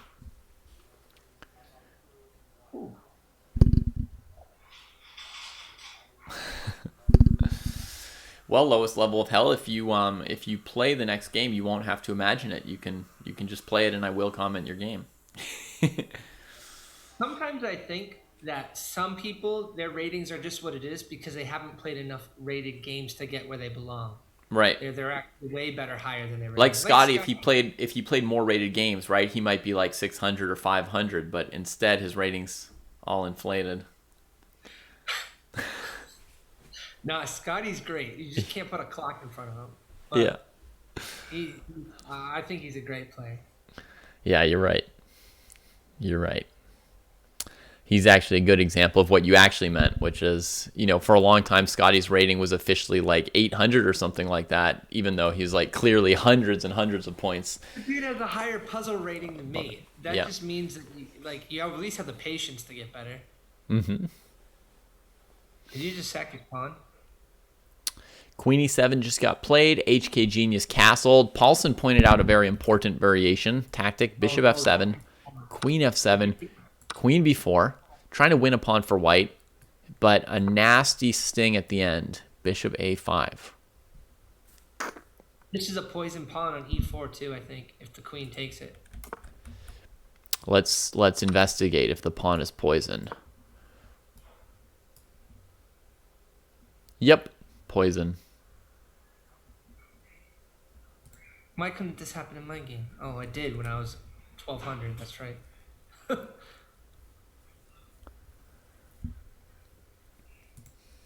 Just click around, see some other games. We got Dasser versus Dubious Savant. Asher's good. Solid position for both players for now. A small advantage for white, but I mean, if you play the Caro-Kann defense and you get this position, you can't be disappointed. That's what you played the Caro-Kann for, right? I mean, solid structure without too many weaknesses. Got the light squared bishop out and traded it. Like, it's as good as it gets, basically. Chess Latte, you don't need to watch the VOD, man. I swear, you didn't really miss anything. You don't have to watch it. It's okay. I won't make you proud, I promise. All right. Yeah. Actually, Chess Latte did get mentioned in the video at some point. What did I say? You said there was a 9-year-old on stream listening, and that language should be careful. Yeah, that's true. Oh yeah, I was mad at my wife. Yeah. That's right. And somebody said, "Don't worry, Chess Latte's still in school, but Chess Latte watches VODs." Oh man. Yes. He's actually in one of my I have a server too now. That's kind of music and chess, and I gave people rows based on the Lord of the Rings. I know I'm a loser. It's okay. And then we told Chess Latte that anytime we black out words and stuff, it means we think it's best if he doesn't read it, and if he reads it, it's on his own choice. We're not responsible for it.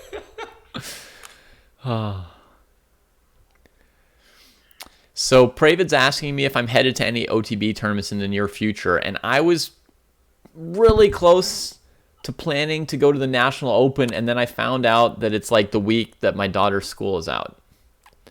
So I got nothing planned. Nothing planned. I'm a teacher, man. I'm sure I've made 9-year-olds cry already.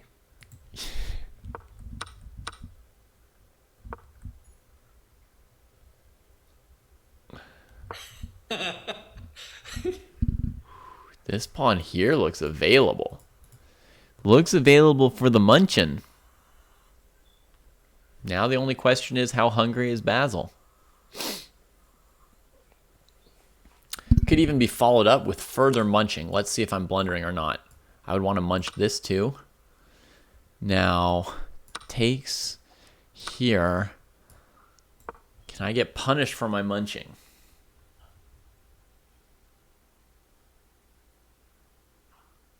Ooh.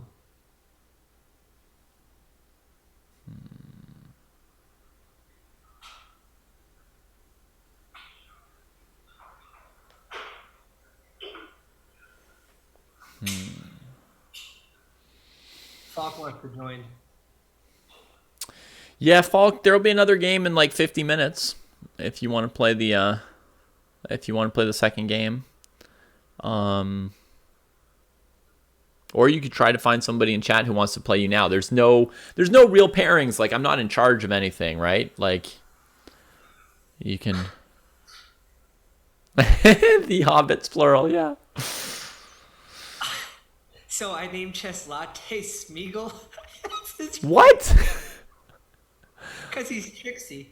Because he's tricksy. I put some meme of him and he got all angry. And then he finally said it was okay if we didn't make the font pink.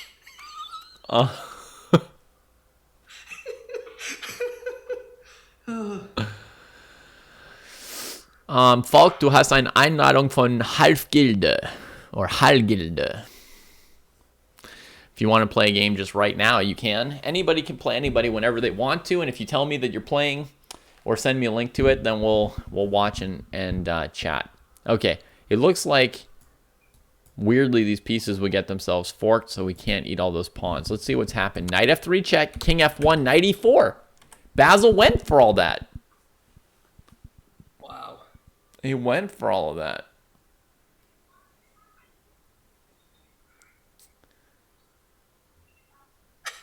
Which looks promising, but I think that Queen D3 move is too strong at the end.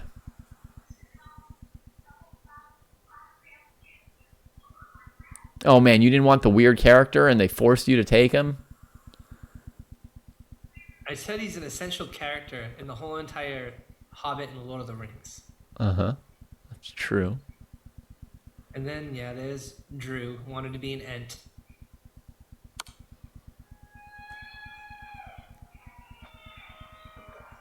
I just got scared by some weird sound on my wife's TV. Yeah.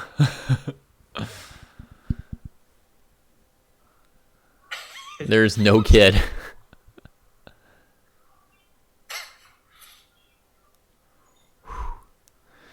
This game is intense. I'm already giving a lot of credit. What's that? Bruce, somebody trolling you? Look at that. Provididus. Yeah, yeah. Sounds like It's David Pruitt. yeah, it's just the start of the words switched around.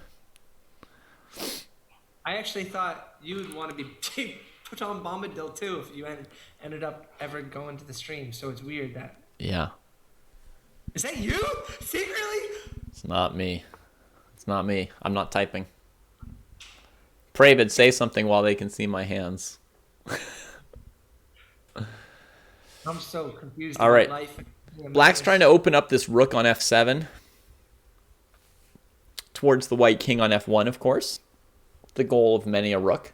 That's a good-looking move. I wasn't sure what Basil should play here.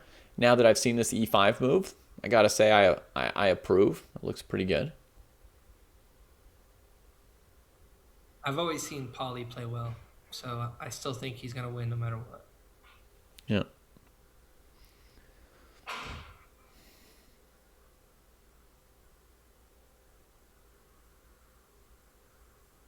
Wow, Chess Latte is going to a house party.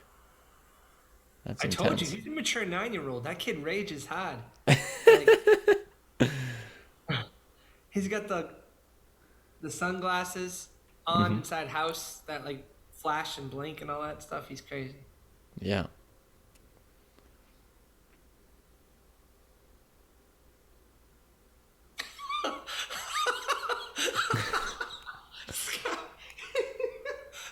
See, this is the comedy I mean.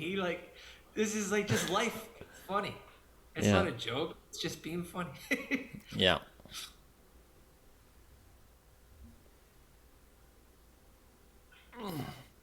Yeah, I noticed this.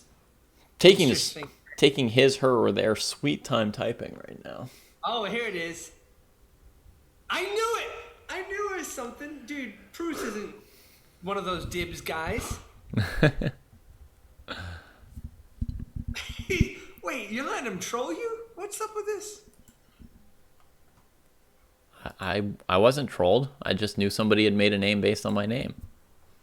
Oh, it's the sign of admiration. I got it. Yeah, I'm fine with it. It is not actually costume. Yeah, it's not. Yeah. Yeah, Kosi is too mature for that. Yeah. Actually, I wouldn't call Kostya mature. I don't know if he would spend the time thinking of stuff like that. The look of maturity is an illusion. Yeah. I mean, if you've ever heard Kostya laugh, that's not the laugh of like a super mature person. It sounds like it's a laugh that gets Bishop kind of d3 and the e4. oh, look how cute he is. He's still got like that innocence, cuteness that girls like. Yeah. Yeah, Kostya sounds young when he laughs. Innocent, cute. Yep. Yeah, Jesse would do this, but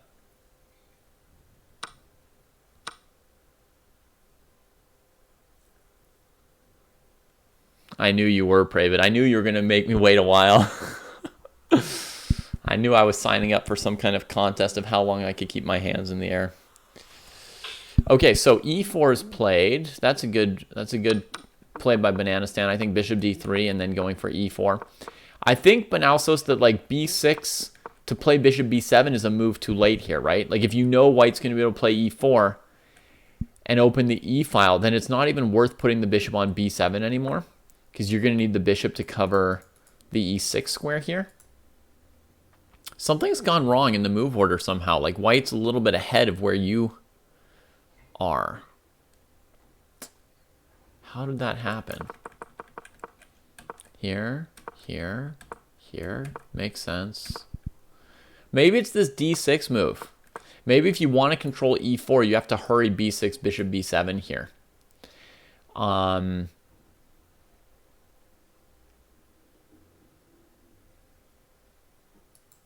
Yeah.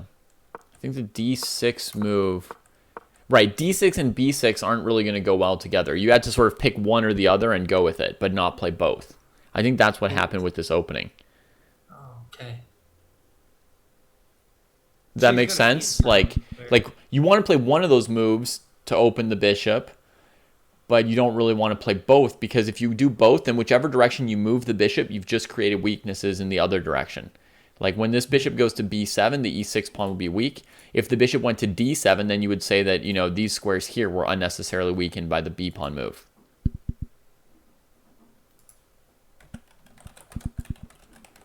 It's All right, here's one more obvious game. that Falk Jesse Sheffield- is on against Halgilda. And there's a queen on d5. Did he learn that from Clark yesterday? No, there's no knight coming to c3. It's already been traded. Okay. I saw that. You saw Clark putting his queen on d5 like 2 games in a row, basically. And I saw you probably get angry like you do at my games. And he went to a5 after. Yeah. Yeah. I was a little bit angry. It's a Scandi type approach, kind of. What's that? Isn't that like a Scandinavian type approach? So this is a Grunfeld that Black's playing. Oh, what Clark did yesterday, a Scandinavian approach. Yeah. Afterwards, he was like, "Well, I play the Scandinavian, so I'm used to just getting my queen kicked around like a dog." You know, it's like, dude, that's not good. But here it's okay for Falk because there's no knight c3, right? The knight's already traded. The queen's quite good on d5, and he's not going to move it. Falk's not going to have to move it again in the next 2 or 3 moves, right? It's just going to be on d5. He can't kick it out right away with just one developing move. Yeah. So. Yeah, you won it.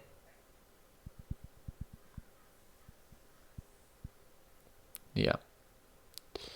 He won one of those 2 games, not the first one. And he only won it because his opponent resigned. As Charlie was noticing, people were really soft about resigning last night. we got like many random resignations. Elephant's got like to 13, 20, 14, 20 something. I'm like, what is this ridiculous? Just off people getting depressed and resigning in the middle of their games. All right, so let's see what happens. So e4 comes in. Now white's going to have a pleasant opening, I think. Knight a6 might force a3. No, white goes for the pawn win, which is a little bit risky if black plays king h8. Just a little bit risky, honestly.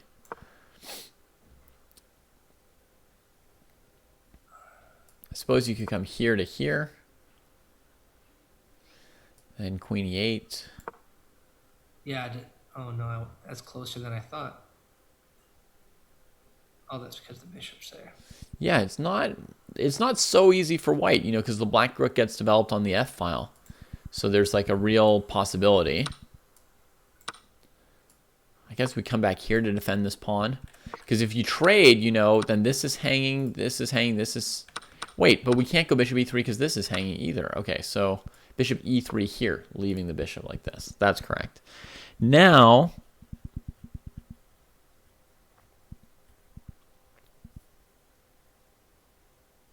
Now white's able to keep their pawn. Like this. But it's still tricky. But bringing the king out, this proves very bad because of queen g6 to g7. And that ended that game quickly. So actually, this game would be very, very controversial still, in my opinion, if black plays king h8, I think. What does banana osos means? Bananas?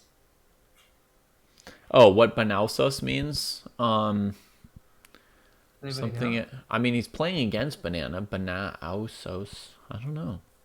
Kind of a similar type of. It'd be interesting if they're both bananas. Yeah. Random. Whoa. E5, queen d3, knight d4, bishop e3, g5 from Basil. Now, this move does not open the file because white can play f5. I mean, it's nice and complicated, but it does not achieve what What do you black want? wanted to achieve.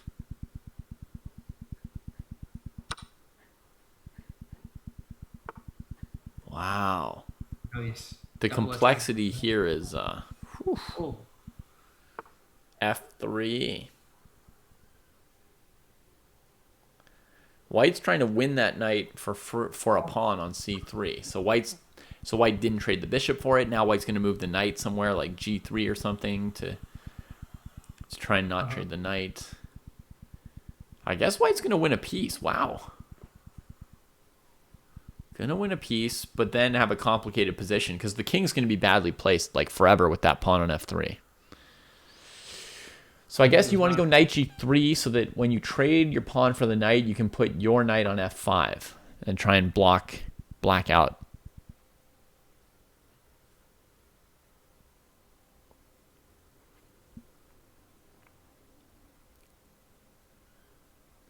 Banausos is ancient Greek for a laborer, a plebeian. oh.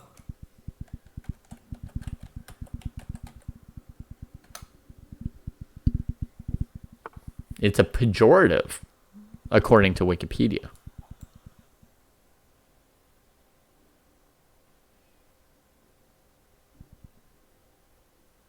Wow.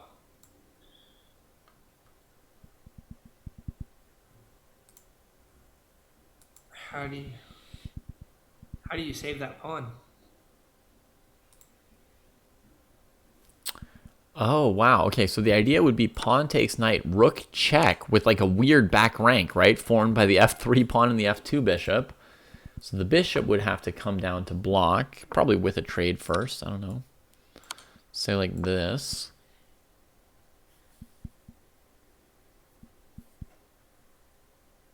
And then I'm not sure what the next follow-up will be. We'll see. Okay. Pauly took the piece. Basil just took back the pawn. So the game goes on. White may have a chance to play queen f3 here. Gosh, if I could get rid of that pawn, that would be something I would jump at as an option. That pawn's scary.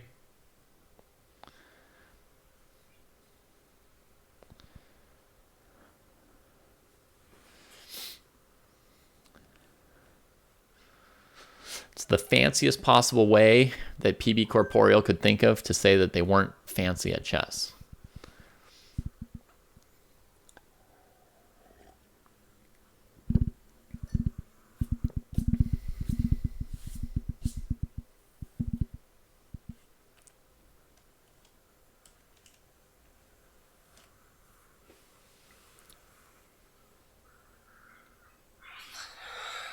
I just came to the realization that I won one, lost two, which doesn't sound as bad as it felt. Mm-hmm. Yeah. Okay, well, Queen F3 looks good here. Let's see how some other games are going. White. Gosh, shut up. Oh, no. White got an extra piece there.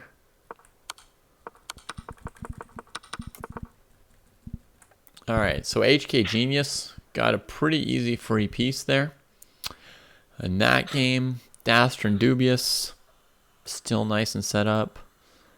Falk, the queen got kicked. Even this queen got kicked. B3.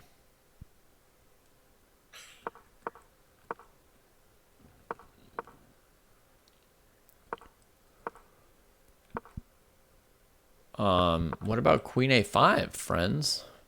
What about Queen A5?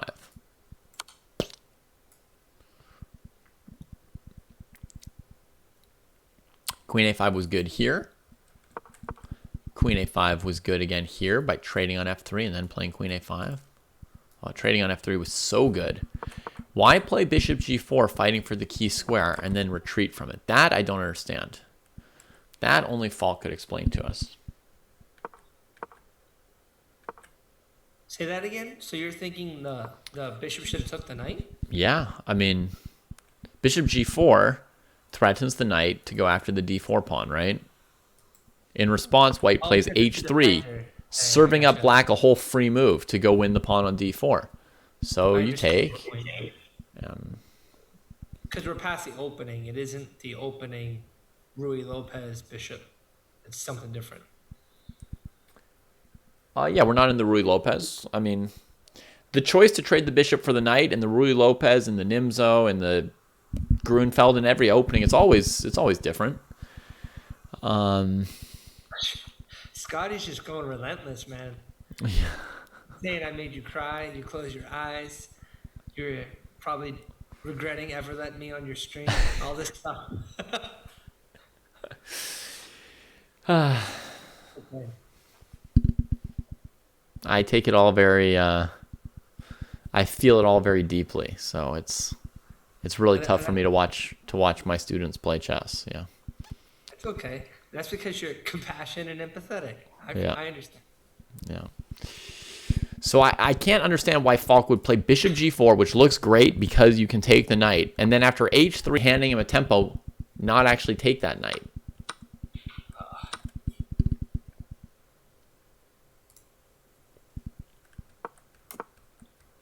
Of course he didn't deny it. He acknowledged it. Now Scotty and Formless are talking in that like secret language. I don't know. They're laughing. That's just the face that shows that you're laughing, and Cartier does the one that looks more like his face. So the guy who's like doing like something like this to himself is laughing? It's like a it looks like a midlife crisis dude laughing. He was probably a streamer at one time, one of the original ones, I'm guessing. One of the original streamers? Yeah, and they decided to make a face out of it. Yeah. All right, Basil enters the chat after losing this game to Pauly. What happened here is that Pauly grabbed that pawn on F3. King got out of the way. Oh, queen takes E3. What a blow. Wow. Good place to resign. Good place to resign, we can say right here. Anybody who doesn't know when to resign, take a picture. This would be a great moment for all of you to resign. if it ever comes up.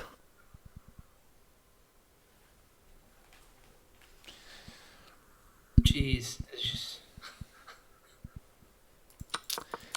Yeah, just wow, White really managed to like win this knight with this c3, and Black didn't drum up enough play for it. Moved the rook off of the f file to go in on the c file, but after dropping the f pawn, there's just nothing. So Yeah, I called that game. I've played against Pauly, and I've like researched him before. I think he probably plays a lot on another website or something. you think his chess.com's rating is not going up as fast as he's improving? Yeah. He just only plays for dojo stuff on his account. He doesn't really play other games. Okay, good to know. Because I also feel like I see him like winning quite a lot, and I thought his rating was going up, but maybe not fast enough. Yeah, but that's just my perception. It doesn't mean it's true. All right, Like how's I think I how's just our be English? at least 1400, but that's my perception too. So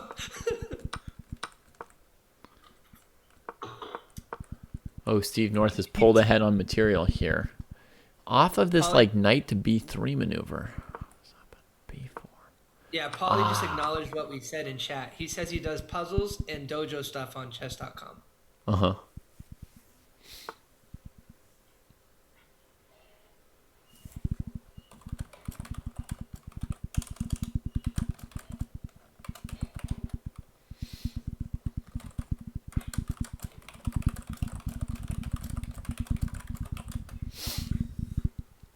All right, so anybody who's like trickling in now and wants to play a game 45, I would say maybe just wait half an hour when we'll do another set of pairings, because we'll have, you know, another chunk of people who want to play at that point.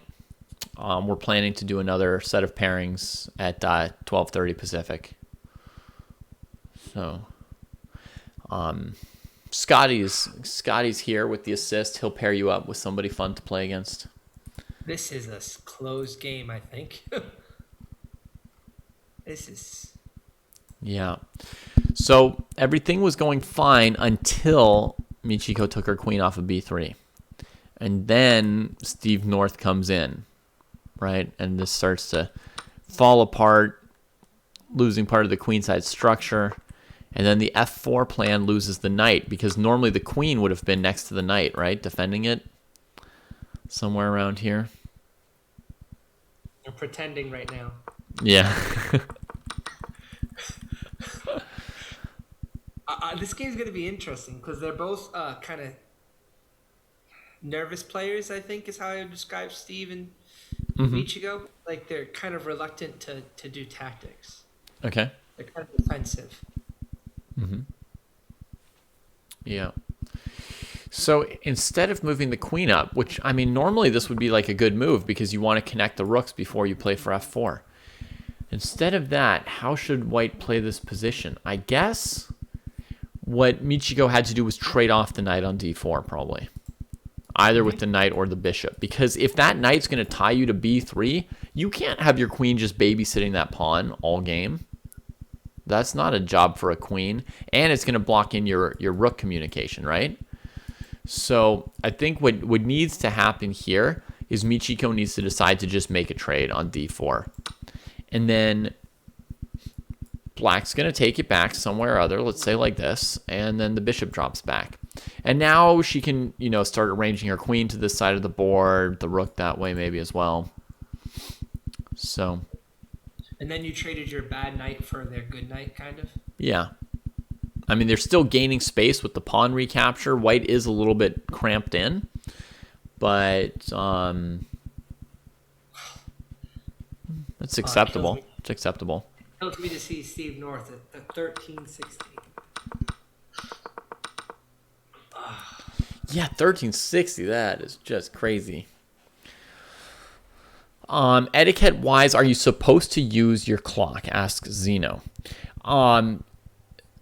There's not a very strong etiquette about it. I mean, it makes sense to try and use your time, but the time is yours. Like your 45 minutes, I would say, is yours, and your opponent's 45 minutes is theirs. To a large extent, you get to do what you want with your time, and they get to do what they want with their time. There are some etiquette things beyond that. But broadly speaking, you're each, responsible for your own time, and as long as you're not like trying to be a jerk in some way, if you're just in good faith using your time the way you want to, I mean, you shouldn't have to worry too much about what your opponent wants. Now, if you've never played a game that long, it's going to be hard for you to use all your time because you don't know what to spend the time on and you're not used to it.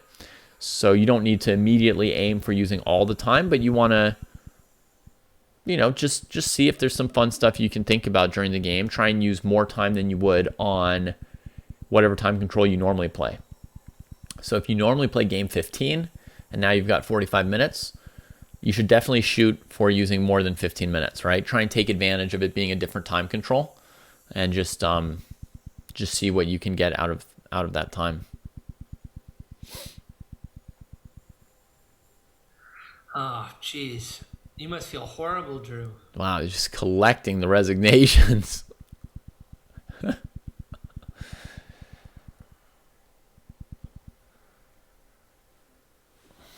Yeah, I don't feel like my games are ever that easy, except that one game today. So I guess I had my free elo too. That game was pretty free when Queen D3. It's like they were self-destructing with like their kingside pawns. Like when they played that G takes F6 move, and you were like, "What?" You thought they would bring out the queen. But then, losing one pawn at a time was just not fast enough, right? So they're like, Queen D3. This is taking too long. And then, just like normal, when people move fast or make bad moves, I get nervous and like, oh, they must be like planning this big strategy here. So I took back with the bishop, not my queen, just in case. Yeah. Ernst, it went. I had one win that like anybody could win, and then I had 2 losses. Both I probably beat myself, I guess.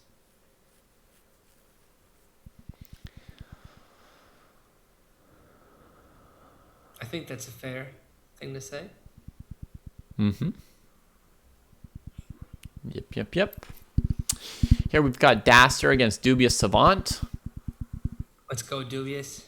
Hey Charlie, Daster. when you see a position like this, does it ever pop into your head like, oh, this looks like it could have been a Caro-Kann, or oh, this looks like it could have been an Italian game? Like, do you ever see a game and have a feeling like that? I do, but this game I have no idea. I'm guessing it was. No, I don't know. Okay. At least I haven't been in I have a lot of games where there's a queenside castle when I'm black, but that's just because of the openings that I play. Like my accelerated dragon. What was this? I don't even know what that opening was based on seeing it. Very solid game. Okay, so let's see what Falk's up to now. Knight on C6, queen on D2.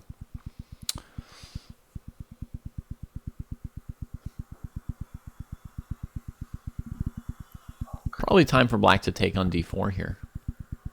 Oh, this is a position I've been in several times. Yeah. Because if black doesn't take on D4, white's bishop is defended now.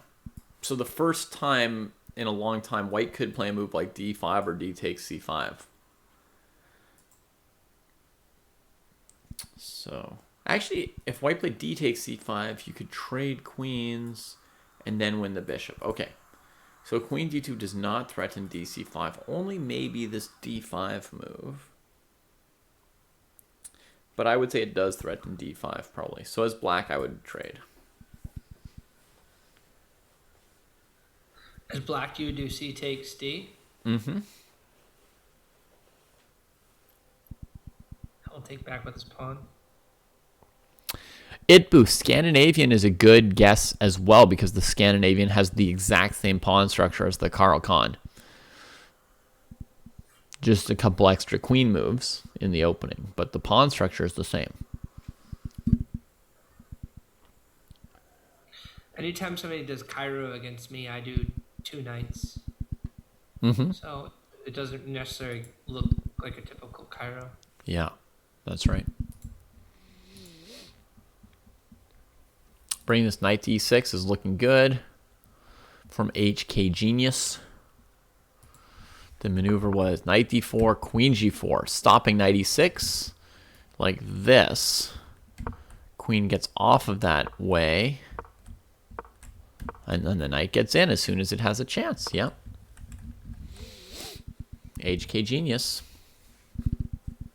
knows what they're doing. It's playing good.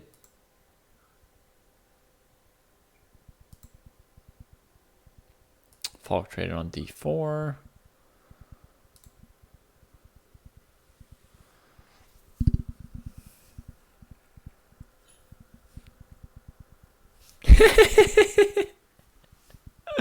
Michiko, okay, I changed my mind. I am afraid of you after playing with Steve. Michiko, I was rooting for you the whole time. Yeah. Steve, I wanted your points to go down. So. Steve's got his like big bully rating now. People are going to start rooting against him sometimes.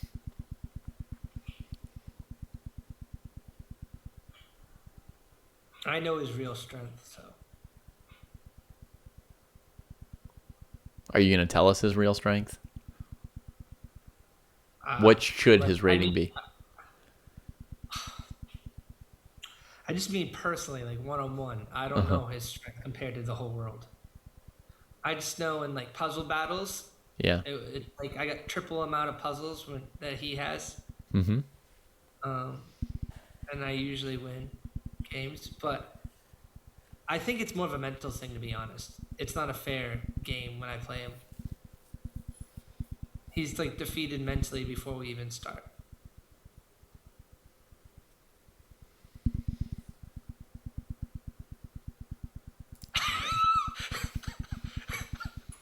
Steve's thinking about our last game. Oh, it was beautiful.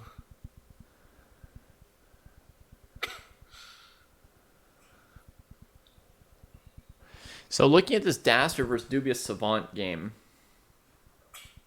it looks like the Black Knight could safely go to d5 and never be bothered there. Now that White's played b4, White could never play b3, c4 to contest this square. If the knight goes to c7, I wonder if Daster would just trade it off on its way.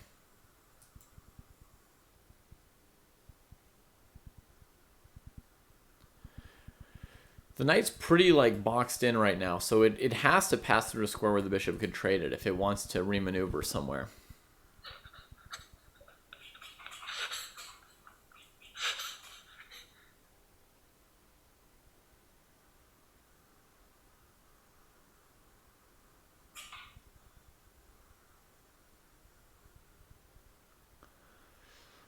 Yeah. Still seems very solid for black. For white, I might like to lift a rook and try and attack the g7 and f7 pawns from in front with a rook on the third rank. See how black handles that. Attack the queen side? I'd want to attack those two pawns I highlighted in red. Yeah, that's the queen side, right? I mean, it's the side of the board that's often called the king side, but the king's castled queen side, so now the kings are on the king side, and Yeah, I'm very special. there kind of isn't a queen side anymore since there's no queens. I don't know. Yeah, good point. Yeah. That's why you F and G. The next round will be in 22 minutes, or the next game.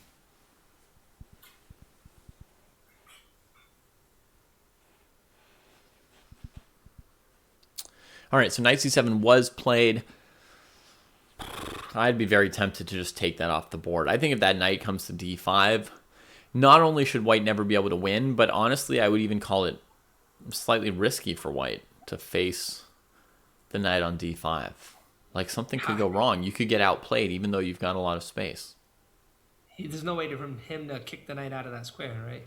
Yeah. So I would probably take it. And And then white's really got nothing going on. Poor Dasher. Yeah. Because once we take, if we try lifting a rook to the third rank, like what I was talking about, it's just too late to do it. Like there's no longer a bishop attacking g7, and black can play e5 now when the rook's undefended here. That wasn't possible before with a bishop on e5, right? Blocking this. So here e5, and then white's position becomes, just kind of yucky. So I think you have to trade and then kind of just sit around. King c2, knight c5, and just sit. Not too delightful. Not too delightful. Taxi has a good question, I think, in chat. I agree with 13 Zeno. I think it's like bringing up your worst games.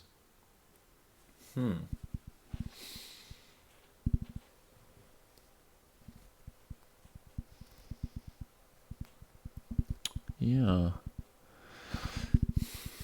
Good question. I mean, honestly, like you could in theory, I think you can do either, right? Like okay, let's take a very, very like cartoonishly simplified picture of myself when I was rated 1800 to 2000. And let's say that I was good at attacking and bad at endgames. And let's pretend there's no other factor in chess, just those two things, right? My best games then would probably mostly have been games where I was attacking and I won with my attack. And my worst games would probably be various games where I lost equal endgames or endgames where I was up material, etc. So in trying to improve, right, I could have tried to get even better at attacking, or I could have tried to get better at endgames. So I could either keep working on my strength and make it even more of a strength, or I could try to mitigate my weakness in the endgame. I'll go check. I spent most of my life doing the former, like just increasing my strength more and more and more, so that like fewer and fewer games would go to the end game because you just knock them out as much as possible early on. I think from my perspective, either can be done. I'm just looking at something really quick. Oh my goodness. Yeah, from my perspective, you can actually do either. So improvement is not necessarily more doing one or the other. Either can lead to overall improvement. You'll get more improvement out of improving your weaknesses, usually.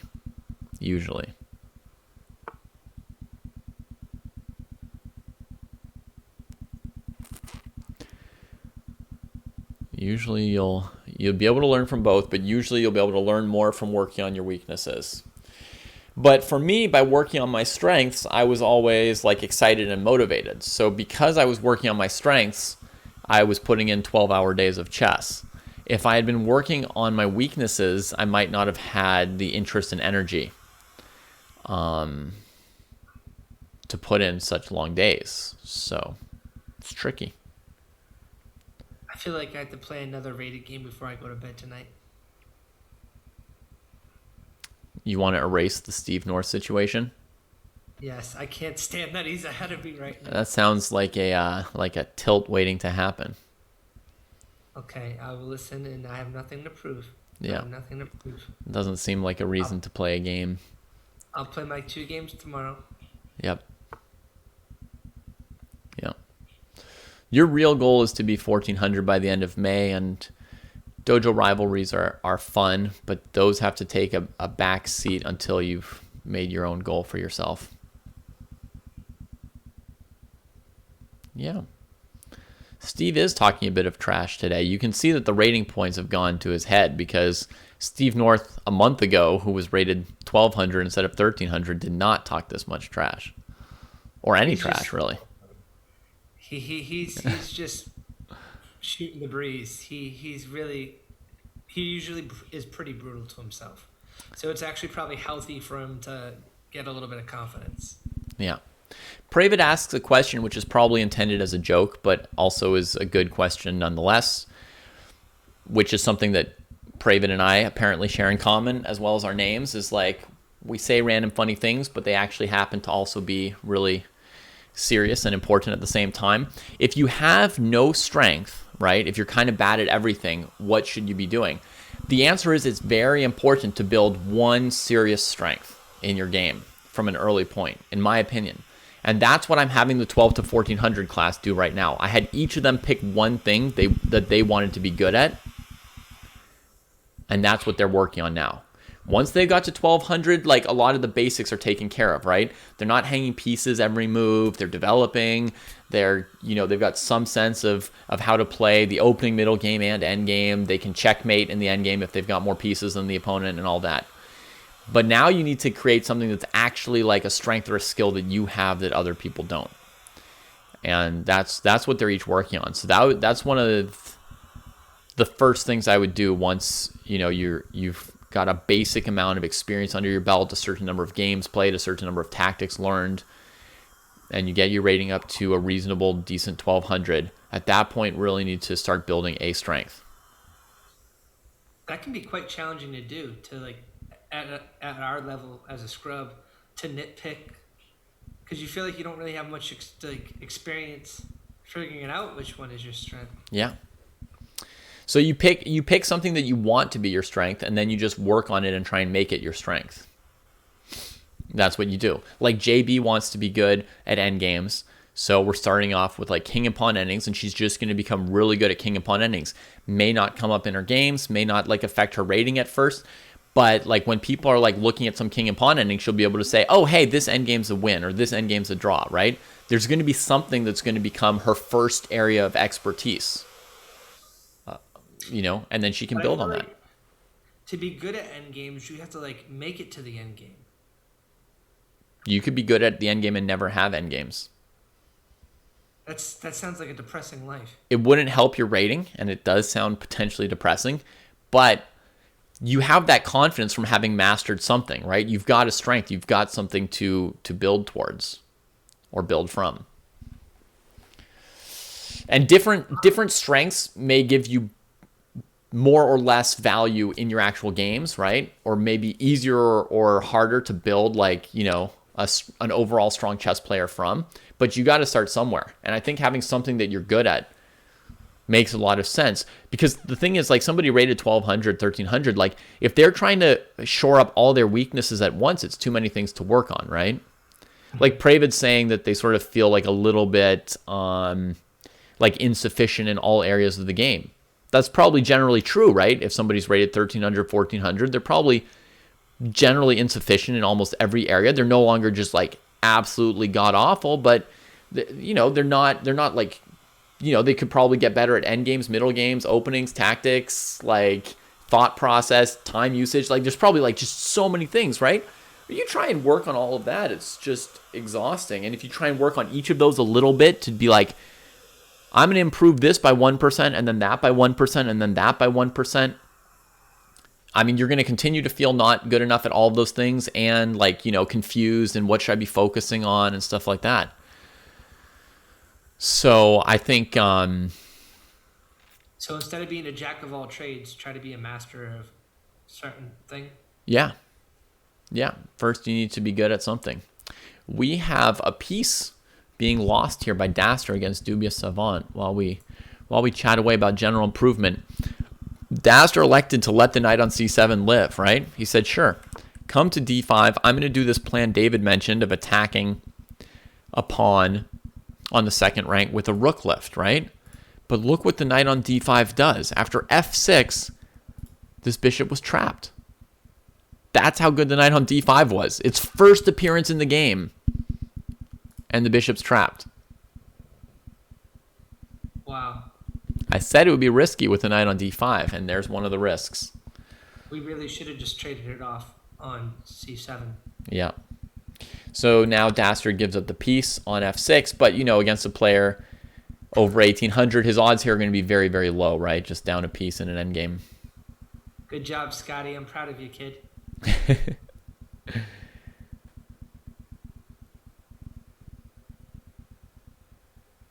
I'm not a master of the sack mate. That's not a situation I want to get in. That's just like I have no choice.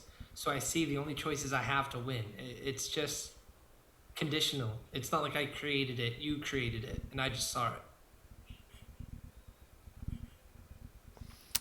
it. Some people are wondering about the pairings. They'll be done like at 12:30. Like they'll be done at the last moment to give the most people a chance to sign up, and that gives us the most opponents to pick from to make the pairings pretty close. So you don't play somebody 500 points away from you, but hopefully more like 50 to 100 points away from you. So yeah, pairings will come out in like 10, 11 minutes. And then you can start your games immediately at that point. Chess.com does have an endgame tool. It's really nice. And also the drills are really good too.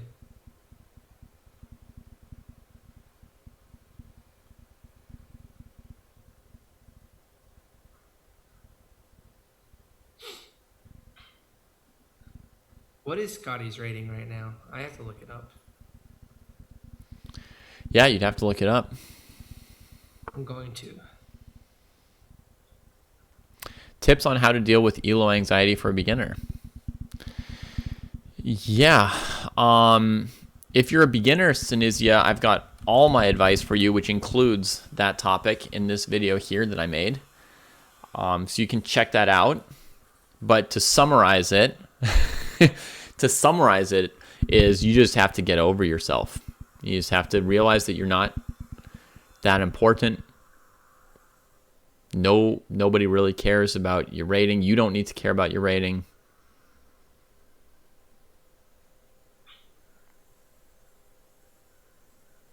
What? Oh yeah, I forgot. Scotty beat Cheesy Driver in a rated game.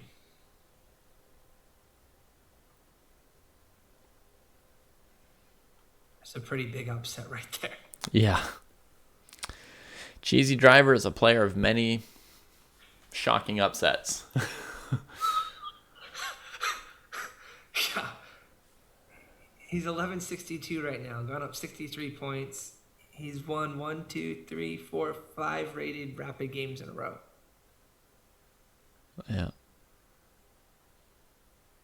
But I almost have double the wins on Scotty that he has on me. So. It's nice. But he's got me on them puzzles. 321 points in 30 days. Wow. Yeah, his total attempts is 8,388. That's a lot of puzzles, yeah. That's a lot of puzzles. It's a lot of puzzles. Stop. Scotty. HK Genius is reaching the critical moment of this battle with Loki Sasson. This is a very, very important move, this next move, whatever it may be. I don't think so, Scotty. Sorry.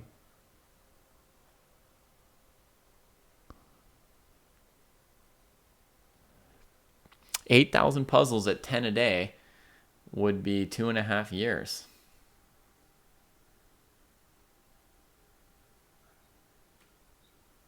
Scotty's admitted, though, he's loved puzzles, like everything to do with puzzles for a long time. So, I don't know, Scotty. I think you're trying to make a rivalry here.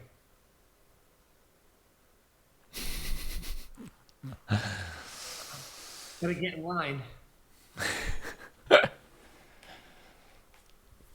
You challenge me in Bullet, and then you get addicted, and then you're trying to always prove that the next game, and then you just lose again and again and again. Yeah. I think a mix is the secret, Rangao, in many areas of life. To mix, have some of each delight. That's first world solutions.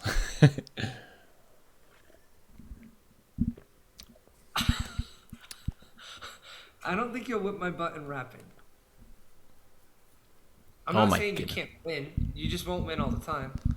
They have a positive win rate. Man, if we had clips of this, we could play this right before a Dojo Rivals episode of Mewtwo.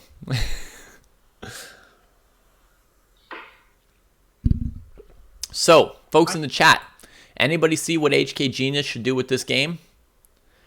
They've been up a night for a while, and now they're at sort of a critical moment. They've got a bunch of pieces aimed at G7. Black's got some pieces aimed at F2. White's got to make some decisions maybe about the bishop on F6's future. What is next? Knight D4 is the call. This is intense, this position here. Threatening the queen, but rook can go all the way to E8 too. And then that opens up backdoor tactics too.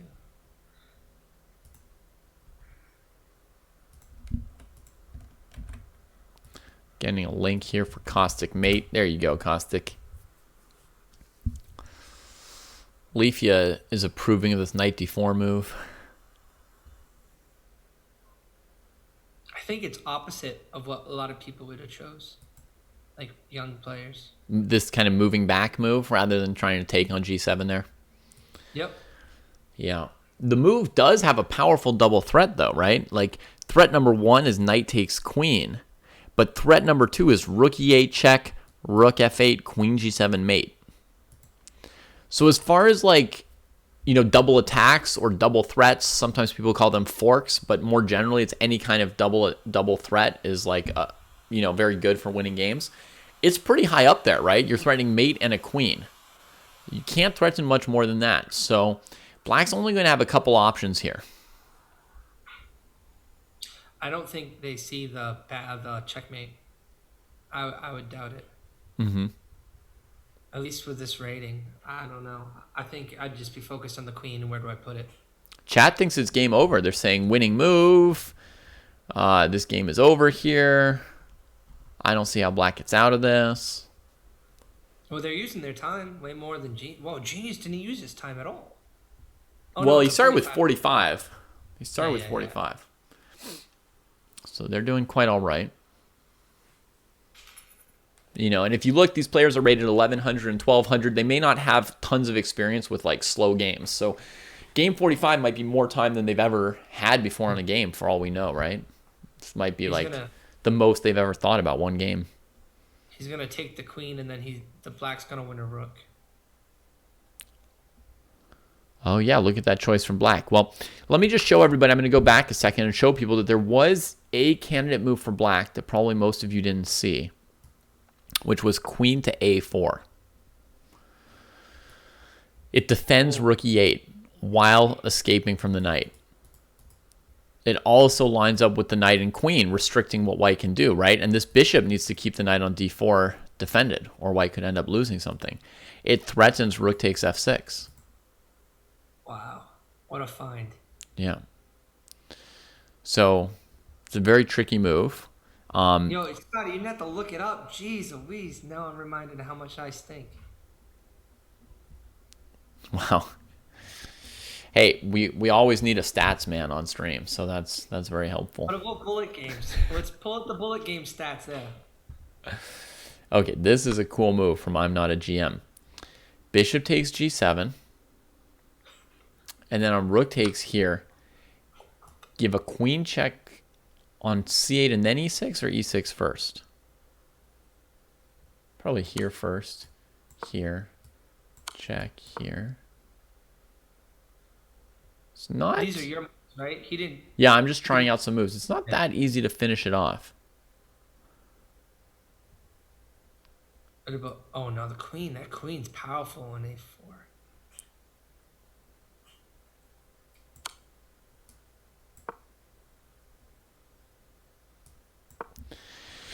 Maybe we got to go with 96 at some point in here. It would be complicated still a little bit. Yeah, it should be good for white. I'm Not a GM. I agree. And white does start out with an extra piece, so they've got some room to lose a little something, right? Like bishop check here, you can't take with the king because of rook F7, so you have to retreat. Rook f7. Black's avoided mate for the moment, but white's still up a knight. That's just one random example of that. So, but in terms of like, holding tough, Queen a4 really looks like a move that would force white to keep playing the game. This was played. Rook check, king here, queen check, king here, and now white's going to take this queen, I imagine. It's probably the point of this whole exercise.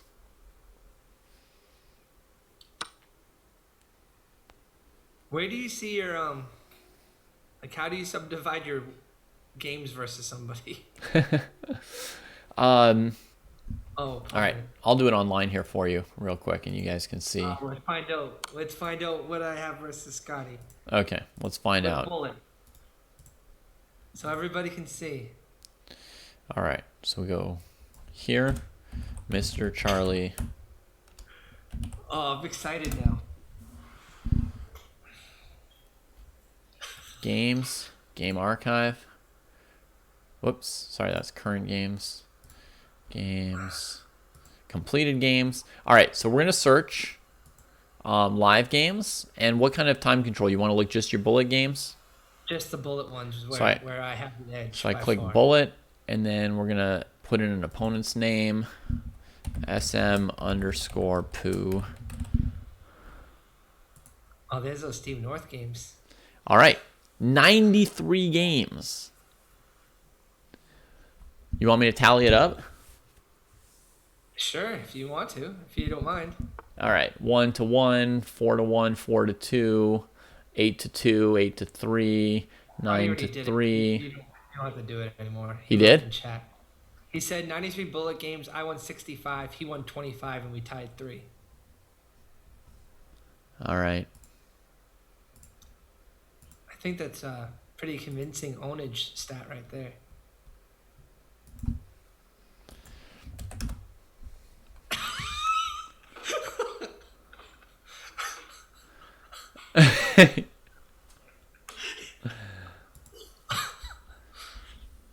I'm not even good at that either. It's just your worst. All right, so we're just hitting 12:30, but we've still got a couple games going. How does Dubious Savant and Dastra? Oh, they've used a 30-second increment on their game. That's why they've got like forever left on their game. All right. Hello? Oh, jeez, you Oh, yeah, no, I'm in here. I'm in here. Hold on. I can put in my camera. Give me a second. I'm going to put in my camera. Make sure that means a lot. This is gonna be not. So what I'm here to do is tell everyone how I kicked my bullet addiction. I kicked my bullet addiction. I went on a bender for like 2 weeks where like this is all I played. It was awful. I hated myself every single game. I hated myself more and more. People are complaining about our videos on Zoom. What happened? The Twitch video has you like in 3 places. It looks okay. like the Trinity right now. I'm the Father, you're the Son.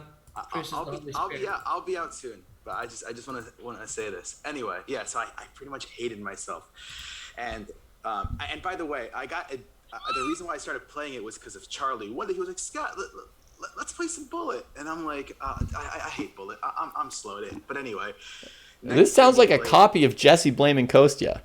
Hey, dude, let's just play a couple Blitz games. Everybody's doing it. It was seriously like I didn't want to play, but anyway, he made me.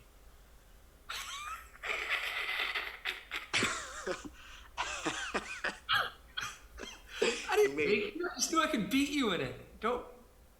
Anyway, so we started playing. Boom, boom. He was whooping my butt.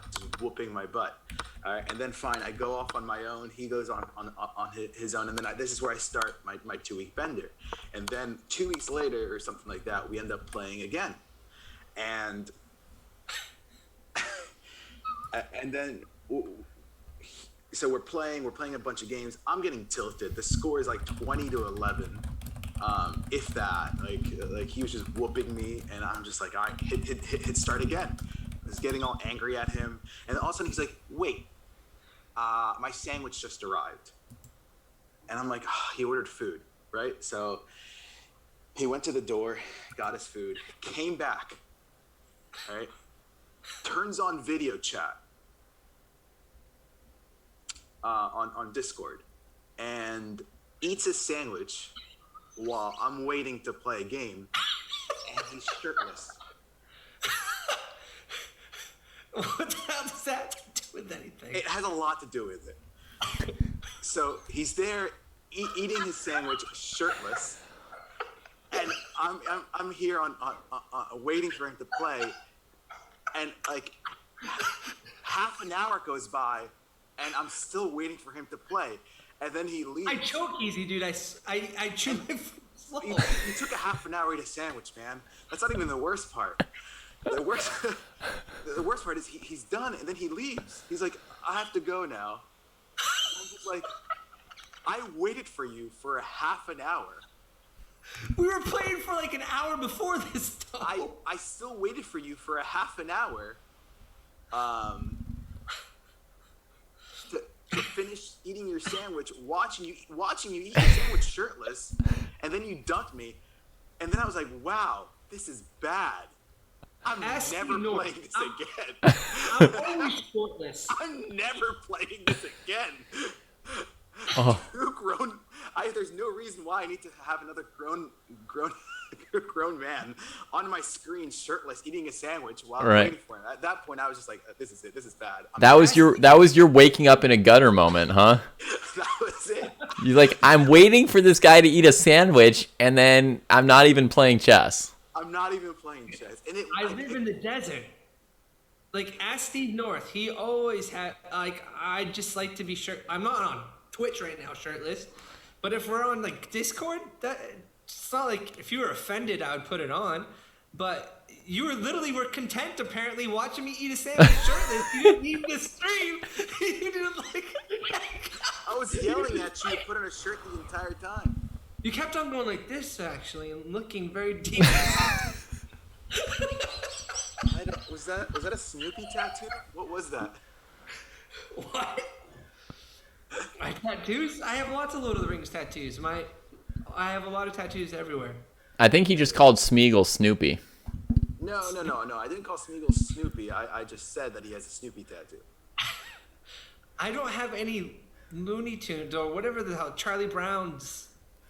What is it called? Charlie Brown? Peanuts. Yeah. All I have is everywhere I go and move, I get a Lord of the Rings mixed with like a natural landscape from the area. So I combine where I'm traveling mixed with Lord of the Rings, and so it's kind of original. That's cool. No, it's not, but it's me, so I don't care. I didn't want to say it that way. All right. What do you got? A freaking Winnie the Pooh? We're going to do some round 2 pairings for you all now. Oh yeah, all right.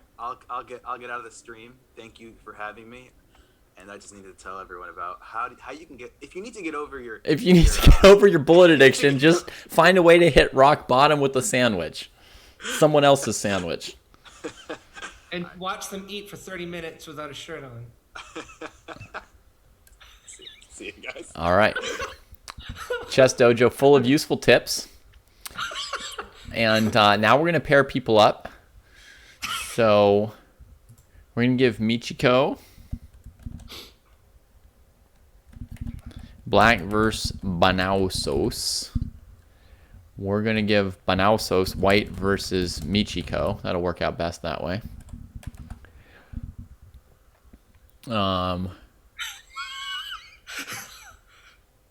Oh, wait, sorry. I need to sorry, hang on. Those aren't official. I need to reorganize everything by rating first. Hang on. Steve, I don't know why you want to watch me and Jesse shirtless eating sandwiches in a hot tub, but... So we're going to sort by column C. Sort. Okay. That's going to work. So, Michiko and Graham, that's going to be the pairing. Okay, so Black versus Graham. 3816. Graham, you get White versus Michiko 3. T. Joni is going to play against No Wiz. So T. Joni gets White against No Quiz 503, who gets black against T. Joni. Then we've got Steve North wants to play again. We'll give Steve North a game against Banausos. You know, I would do anything for the chess dojo, but I won't do that. I'm not playing. I'm having a great time reading the chat, being here. Banana Stand 3 has been taken out of the spreadsheet somehow.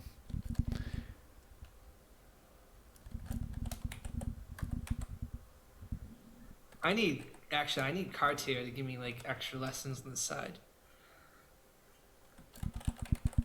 I've always been a fan of him. Sorry, Banana Stand. Where's Banana Stand? There's Banana Stand. No, okay, perfect. No one took them out. They just weren't playing the second game. Perfect. Okay, so then we've got Polly and Basil. We're not going to pair them with each other again, right? So we're going to skip a player. We'll do Polly is going to play black against Trainer Sjord.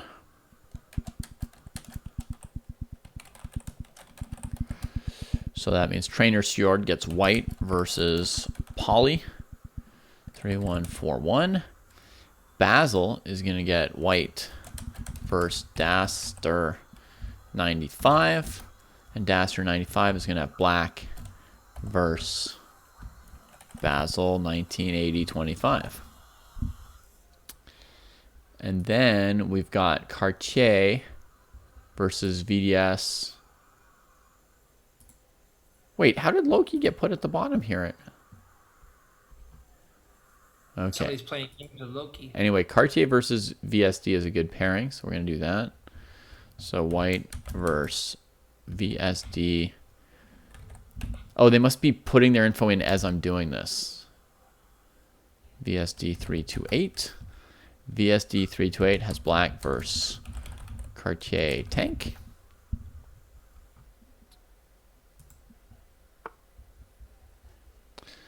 The game is right now, Leafia. Are you trying to play or not? It's like right now.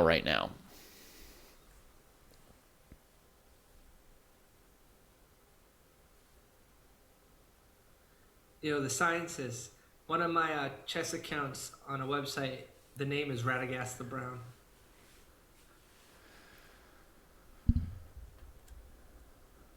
Okay, right now I think I've got two unpaired players, which are Loki and Leafia.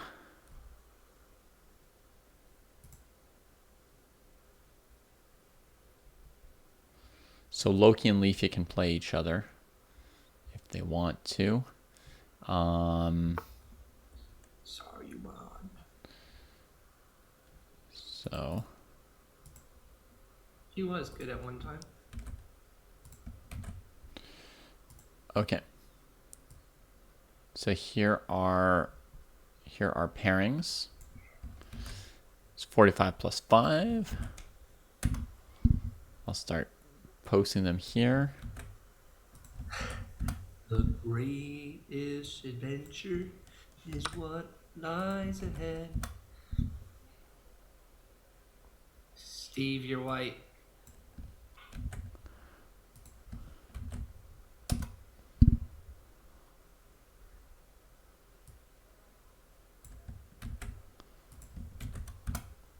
Big C? Dude, I'm 5'8". I can't be called Big C. Don't bring race into this, Charlie. What are you talking about? I was just singing the song of the movie, the Hobbit cartoon you mentioned.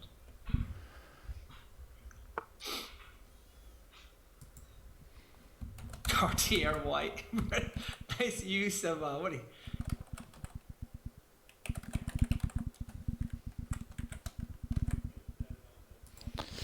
All right, that's what I got for pairings, folks. Oh, it was an accident. Because if you type Cartier tank, it automatically puts up the emoji of Cartier tank. Really? Yes, you looked like you were like into the whole emojis for a second. I typed an emoji by accident? Yes, Cartier tank is an emoji. Oh, on my side it just says it's just in text. I think I didn't put do a some pause kind of at the bottom. update, so now I'm protected from seeing certain emojis at least. You guys can start whenever you want to, yeah? Good luck, Steve. Now that you've got your pairings. Like somebody got paired with Daster 95, and so they'll be waiting for this Rook and Pawn endgame to finish here. So that's Basil 19825. You're stuck waiting for this Rook and Pawn ending here to finish up. Or of course you could try and find someone else to play or not wait around for him, but judging from this position, I mean, they shouldn't spend too much longer on this one right here, I would think. What is that? Rook to... It's just Rook and 2 against Rook and 2. No, Rook to H5 is coming next, I think. I would probably just play H4, H5 for white. Oh, just move your pawns to get out Just of it. move the pawn up. Yeah, but yeah, you can kind of do anything. For those wondering, like, yeah, while you play, it is traditional in the Chess Dojo to mute the stream while you play so that you just focus on your game, and then you can come back in and talk about your game with us when your game is done. How can you set 45 plus 5? I could start your match for you if you want, Zeno. Let me see. What's your chess.com name, Zeno?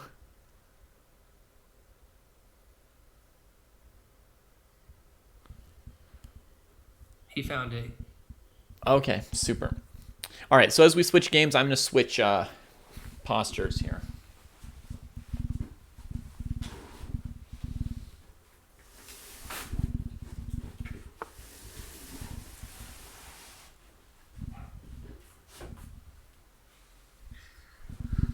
I don't know about you guys, but I'm having a great time. Oh, I'm glad to hear that, Charlie.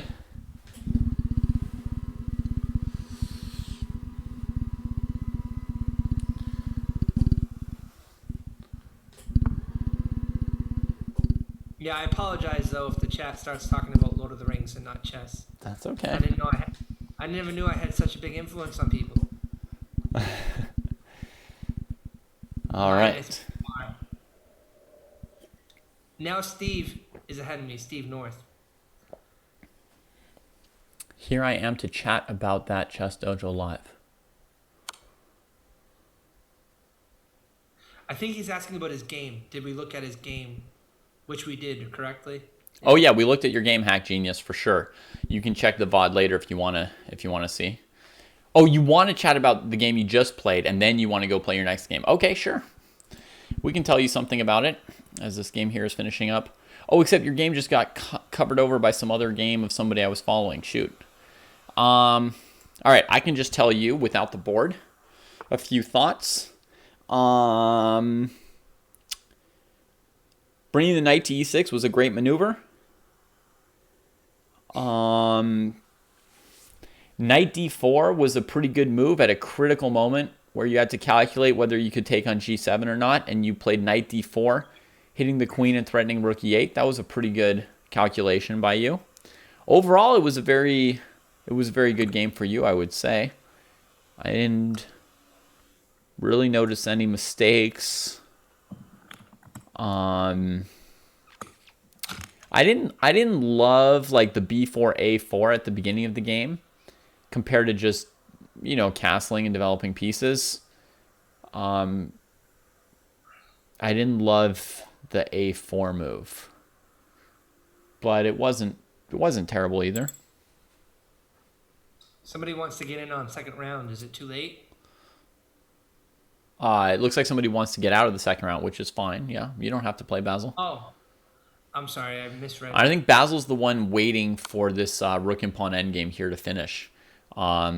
So, yeah, you're totally free to leave whenever you like, Basil, and they're already 20 minutes late for this round because they used a 30-second increment instead of a 5-second increment. So, yeah, you're not obliged to stick around for them. If Daster really wants a second game, he can probably find somebody in chat to play him just by waiting around, you know, and asking for who wants to play. So, yeah, let me follow one or two of our new players so we can get some new games up here. For example, TJ Oni. I have not followed their games before, so let me see. TJ Oni is playing with No Wiz. Looks Daster's game cool. done? Did somebody resign? Scotty's back with a sandwich. That sounds like a threat to me.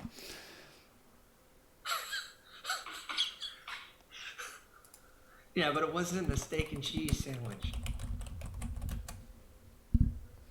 All right, and we got Cartier Tank against VSD. 328. I also want to see Graham and Michiko. Oh, I've got that game already. T. Joni. Oh, Cartouche's pitcher.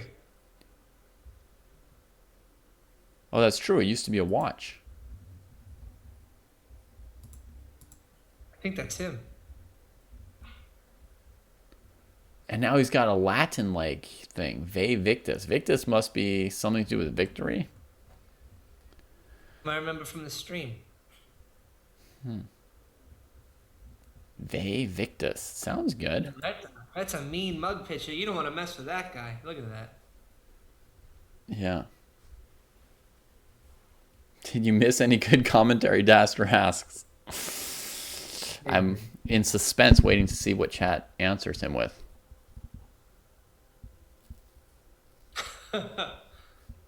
Dude, Patzer is hilarious today.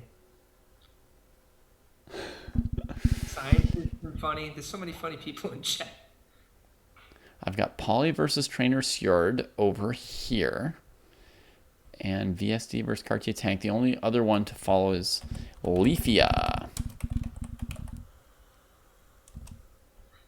I do like watching games of new people to the dojo. It's like, to me, one of the best ways we show that we're inclusive is we show love to people when they just join. Uh-huh.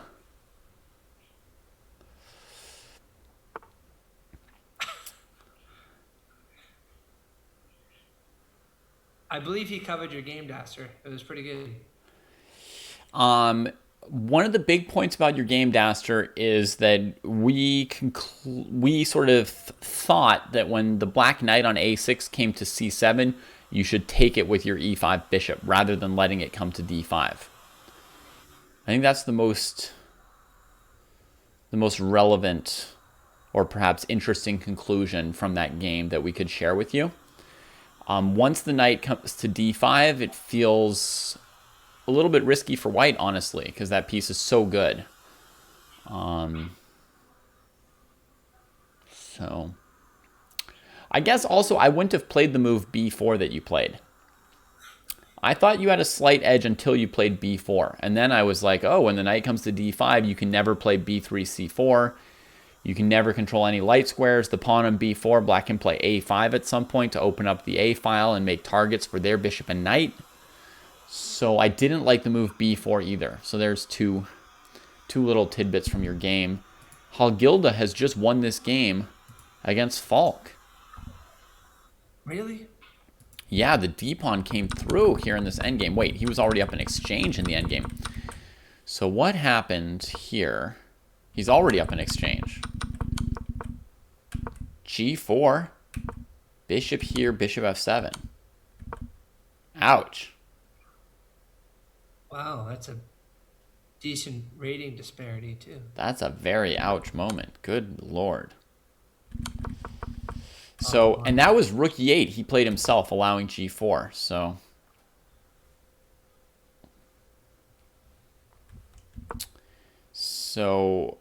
Falk kind of allowed that. Halgilda saw it, had the confidence, went for G4, which looks like a very good move. And then just took over. Whew, risky to bring the knight to F7. I can imagine that was a nervous moment. Wow, queen here. That's quite a move. If bishop takes knight, he has in mind D5. Check. On this diagonal, I guess? It's not simple at all. Check here. Here.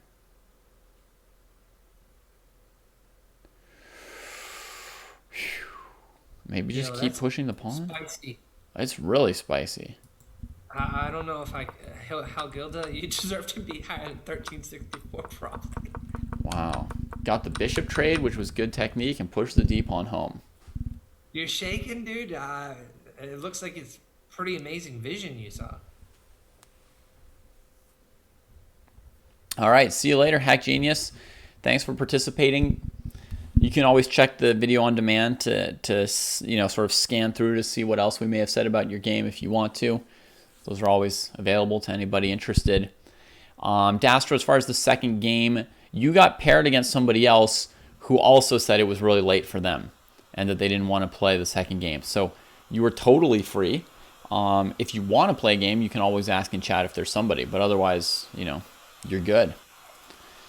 You can just chill out for a little bit, go to bed, or watch a few minutes of the other games here.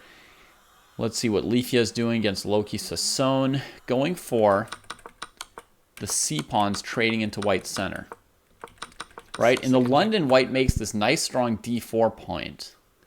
But this light square bishop is very valuable, and I think that anybody who's been on stream a lot the last week will have noticed at least 2 or 3 times where somebody put the bishop on b5, and I said, why? Do you want to trade it? Your nice light squared bishop? So here's another example of why you don't want to trade it. Lifia goes after it with queen b6 and a6. It can't simply retreat because the b2 pawn will hang, so it gets traded. Now Lifia's got 2 different c-pawns, and he tries to batter that d4 point with both of them. Right? So that super strong overprotected spot for white usually is now kind of a normal pawn, right? It's not that strong anymore, white's presence in the center. And of course, the light squared bishop trade is going to be revealed when this knight comes to e4 at some point, or if black uses the c4 square for any piece. We'll see the absence of that light squared bishop there. So this opening is going very, very nicely for Lifia, and it's all from this bishop b5 move.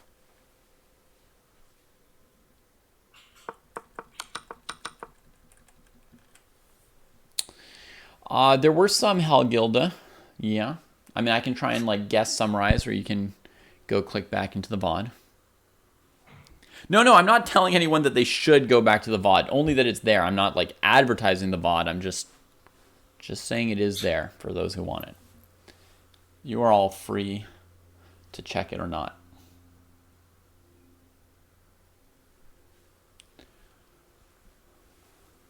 Okay, so nice opening for Lifia. Over here, Tijoni against No Wiz. I don't like that this pawn's on b3. Why did it come here? Let me check. Here. Yep, this opening so far is very logical. And b3 I don't like, yeah. Mildly spoiling my enjoyment of this position from white's perspective. I would look at castling or queen or knight. Too slow.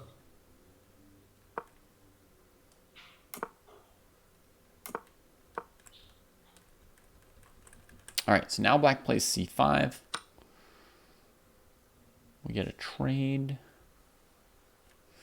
Other move here would be knight b5 is another typical move to keep your eye on when you've got this sort of French defense pawn structure here.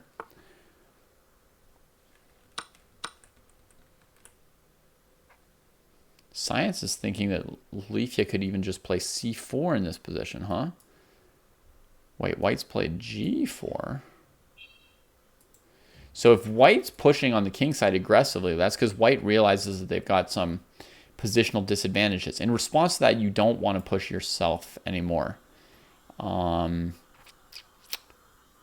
If white had just castled, would I have advocated playing c4? Probably not. I like this tension. I would advocate developing, because that's the one thing black's lagging in a little bit, right? They spent a lot of time collecting that light squared bishop, right? By playing a6. Now they're spending 2 different pawn moves, challenging this pawn on d4. So black's put a lot of time into that, and they need to catch up on development. So just bishop e7, right? So it would be just bishop e7 if white castled. Bishop e7, castles kingside. Put a rook on the c file because that's very likely to be open.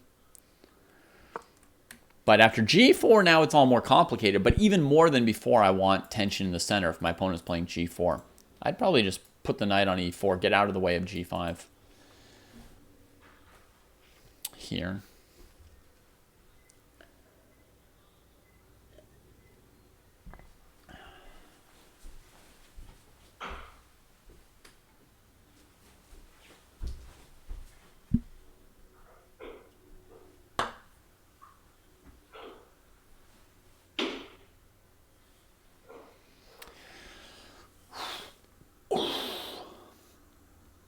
Do you ever play chess long enough that you feel bad from sitting in your chair? I've been teaching the whole over a year online on Zoom, sitting in chair all day and gaming. So every 35 day you're hours. feeling that, huh? Yeah. Chess is supposed to be my escape, but I'm still sitting down playing chess. Yeah. So When we switched over to everyone being at home and zooming and stuff, one of the first things I did was get this desk that can go up and down, so I can spend some time sitting and some time standing. And I mean, probably, I don't know what its impact was on other people in the world, but its impact on me was pretty good. Probably one of the best things I've purchased as far as my own life. Not that there are a lot of other things I've purchased to compare it to, but yeah, our school didn't do any of that stuff. I literally have my laptop on top of a snare drum to make it higher, to like be at my face so it's not looking up my nostrils. yeah. Yeah, but I wish I could stand. Yeah. But I also can't show my tattoos on stream there, and it's so hot, and the kids aren't in school, so I just literally don't raise my hands above the the camera so I don't get in trouble. So you have to like hide your arms, but you don't want to wear long sleeves. So you like, Yeah, well, Like down in here. school I just wear shirt and tie every day. Right. Like, you have no choice. But Do they some days have- we do they have what's AC called at the polo school? days. Huh? do they have AC at the school? Yeah. In each individual room and stuff. But it's still hot as heck when you go outside. But on polo days like this, we're allowed to wear polos, and you're supposed to have an Under Armour shirt underneath it. But I get out of it by not turning my hands over this way and everything. I just keep. You my walk hands around like this all day? No. No. On stream. On Via stream. Zoom. Okay. Like I found a way around it. Charlie, Yeah. it's to 120. Yeah, my wife's reminding us that it gets to 120 degrees Fahrenheit here.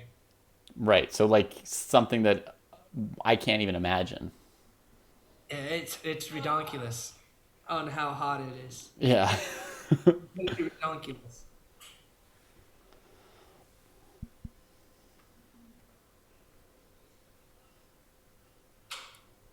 Electric table fault cut? No, they wouldn't have that in the Shire.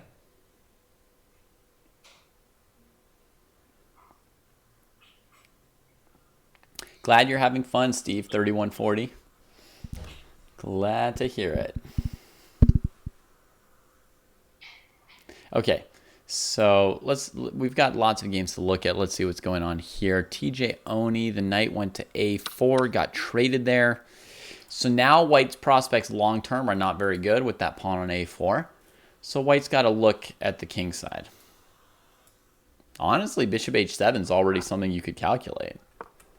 Black played bishop D7, rook D1. This is a very, very nice move, people. I thought it was potato salad. Yeah. If you're in a position like this thinking about bishop H7, it's almost always better to play rook B1 first. And then after they like move the B pawn, then you could go for your attack. And it's just useful to have your rook that can lift. Or just on an open file, taking away random squares for some of their pieces. That was a little funny. My wife had me try something, and I thought it was going to be cake, and it ended up being potato salad. And she realized that we're on stream, and she's walking around the house downstairs in a tank top and underwear.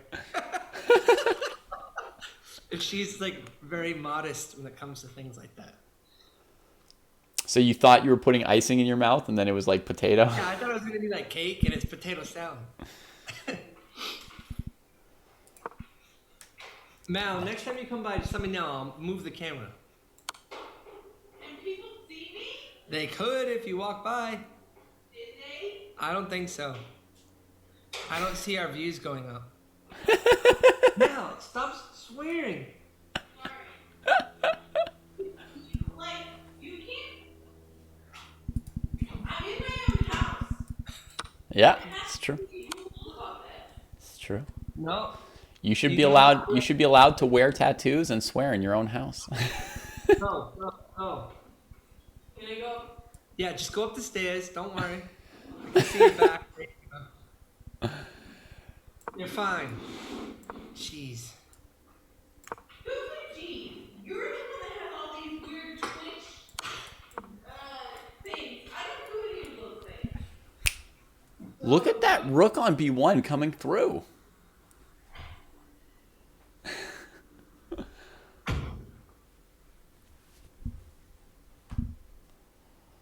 Look at that rook on b3 coming through. Okay, so if white had gone for this sack, black would probably have to play the king to g6 variation. Queen g4, f5. This is all standard stuff for the Greek gift. You take it. King has to take it, usually.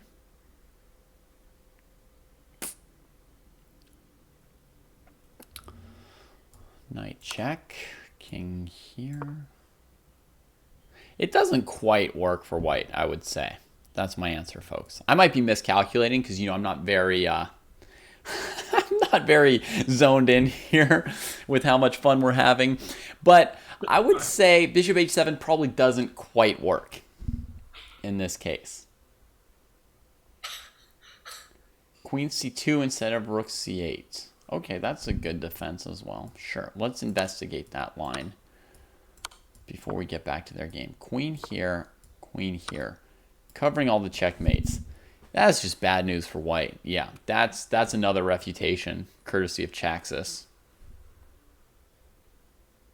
That's wow.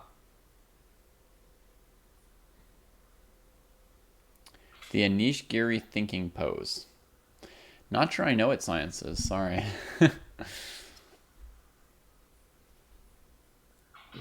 That's right. One of the main ways that this sacrifice can fail is if your opponent can defend on this diagonal. Sometimes it'll be a move like bishop f5, which doesn't come up in the French because there's a pawn on e6.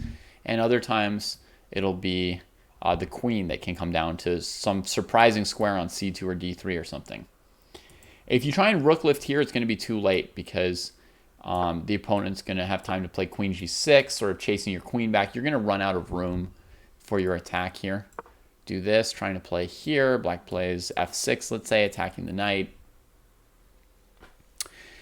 At some point, you have to have the instinct that it's just not happening, right? Like, this is not going to go the way you're hoping. Okay, so knight g5 is the best move. Trying to poke a hole in black's position. And look how effective it was. Black didn't defend h7. Oh, T. Joni might get a big win here. Boom! Taken on h7. Bringing the queen in. Oh my gosh, it's over, folks. It's over. This is the current position. Free gift right there. T. Joni gets their first win on stream in the dojo. Wow. Nice. Glad you had fun, Daster. The days when all the checkmates were always on that second rank corner. Yeah. Yeah, you used to threaten this queen checkmate often because people allowed it so often. It was like worth throwing the threat out there. And I learned from playing Seth on stream in a tournament, and I watched the VOD, and you're like, Charlie will get it one day when he's good that if you can develop a piece by defending, then it's no longer a good worth that I remember. Look at that memory, folks. That sunk in. That sunk in.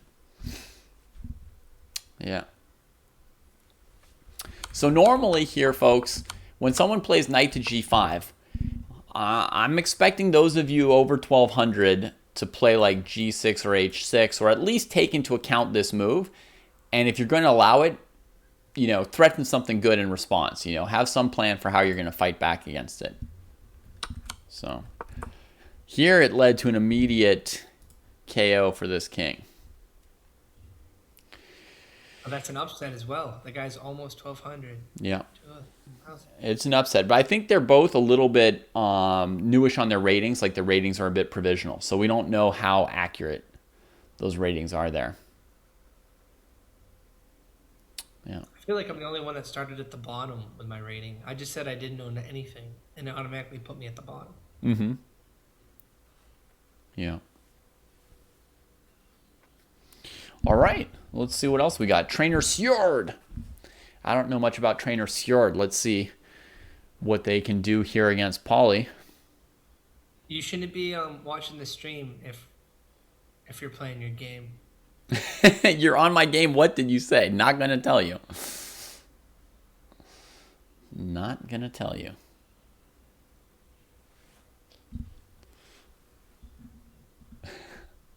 think Bruce said resign now. Oh, Zeno's on the game that's done. That's perfect. Well, people here aren't going to want me to just repeat exactly what I just said. So, but welcome, Zeno, and good job playing that game. And yes, you can find it all in the VOD. So let's have a look at Sjord versus Polly.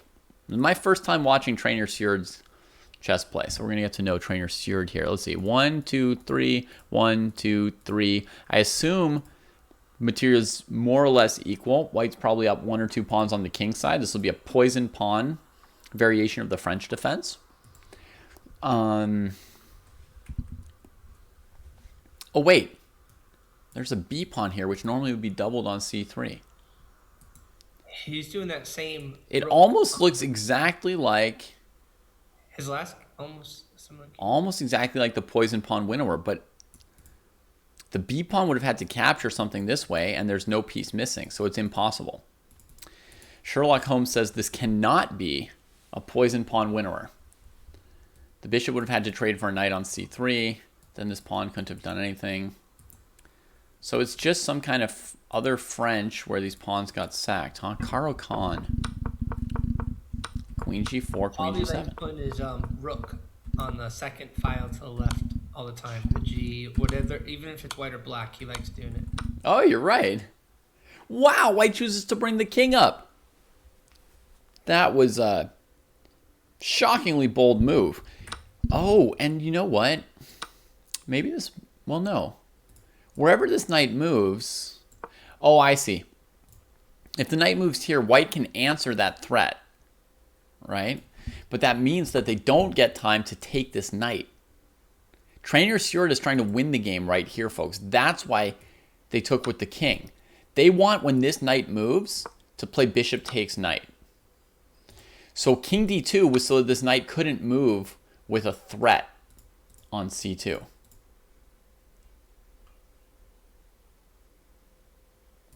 Because the pawn's defended. No, Falk, being able to like identify what kind of an opening it comes from is not a skill, much less an important skill. It's just like something that happens to people once they've been around chess long enough. It doesn't make them better or worse. It's just something that you'll have at some point. I was just curious, you know, since Charlie's got the pieces moving in his head all the time, even when he's not playing, you know, chess is kind of following him around. I was wondering whether he was starting to sort of see positions to be like, oh, somebody played the King's Gambit. I miss the King's Gambit. Yeah, but it's great that you moved on. You're working on the Rui now. It's good stuff, Charlie. You're doing everything right. But I do like I can't figure out which is my best anymore. Like it's just chess. Mm-hmm. Perfect. That's what it's supposed to be. I mean, do you want to be someone who can play any opening and no matter what comes up on the board, it's just chess? Or do you want to be somebody who needs your little like pawn triangle in the London and hides behind that triangle, and if anything else happens, you're like, what's going on? I don't know. I like sometimes when I'm like, it's a new thing and it's like, oh, this is going to be something to learn from.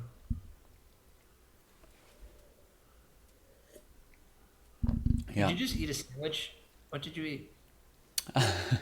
I've got a scone here, Oh, which apparently British people call scones or something like that. I noticed you made Scotty go silent in the chat. He's lurking mode. He's eating a sandwich, so his fingers are probably too dirty to type. Hour. This is a long time to eat a sandwich. It is taking him a while to finish that sandwich. I think more people need to be talking about that. Anyway, somebody pointed out black has queen a5 check here, and they do. But queen a5 check still doesn't get black out of the knight entanglement, right? The issue that whenever this knight on c6 moves, the knight on e7 could be captured. So the check is useless. It does nothing.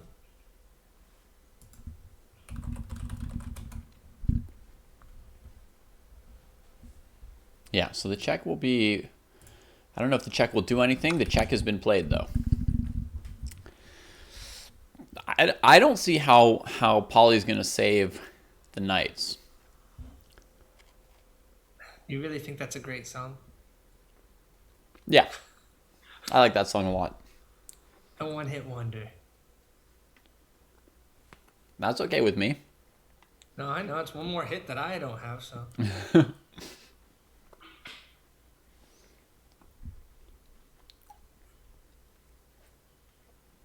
Yeah, C3 maybe allows D4.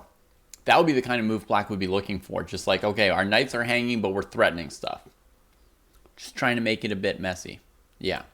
It's a good point. Maybe white should just play king D1 to avoid that. Yeah. Your knight is, like, stuck unless you move your rook out of the way. Yeah, the knights are really, really stuck.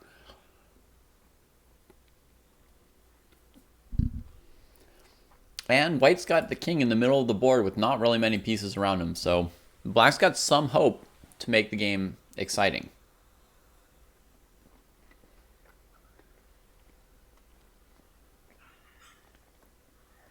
So D4 is a Charlie move? What? I don't know. Oh, does it win? If it does, it's not a move I would do. Where's the rook into the knight? Where's that move? That's my move. What's the greatest 90s album? It's neither of those. It's too hard to say. There's so many good things that were happening in the 80s and the 90s. You can't... you're talking pop music. The Cranberries are way more band. I would give the Cranberries more credit than Natalie Merchant. Didn't she sing Torn? You can't fight me. No, that was Natalie Imbruglia. Oh, that's right. What? I don't even know Natalie Merchant's Tiger Lily. How does that song go?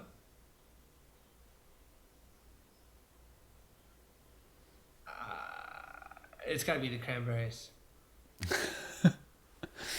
Yeah, I think best album of any decade is just too hard to know for me. I don't know music well enough to answer that for any decade. There's no way of framing that question where I would ever know the answer. I know the best chess player of every decade. That's the one thing I know. I think music gets a little destroyed when you try to say there's a definite best in anything. Mm-hmm. Like it's good because people have their preferences. Right. I had this like huge argument with my mom as a kid where I just didn't understand art at all. And I was like, but how do you know which art is better than which other art? Like you make some painting, someone else makes some other painting, and you can't say which one's better, and you can't prove it because they don't have ELO ratings. So all of art is just pointless because you don't know who's better. Dude, they have tons of good music in Boston. Have you The heard of best band chess player of the Boston? 50s was Mikhail Botvinnik.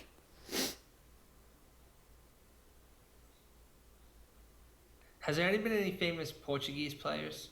Out of curiosity. No. Not that I know, really. Yeah, it's not in my blood. See, I'm trying to break down stereotypes.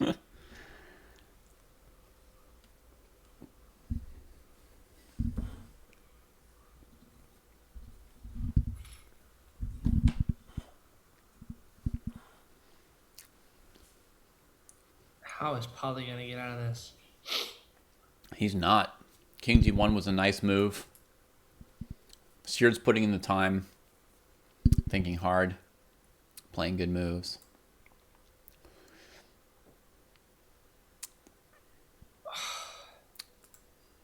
There's gotta be something. Nope.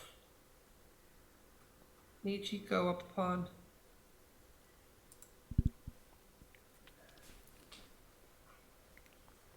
Wow, what a complicated game.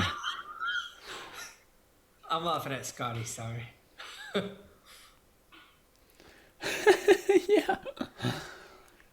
3 minutes to eat the sandwich.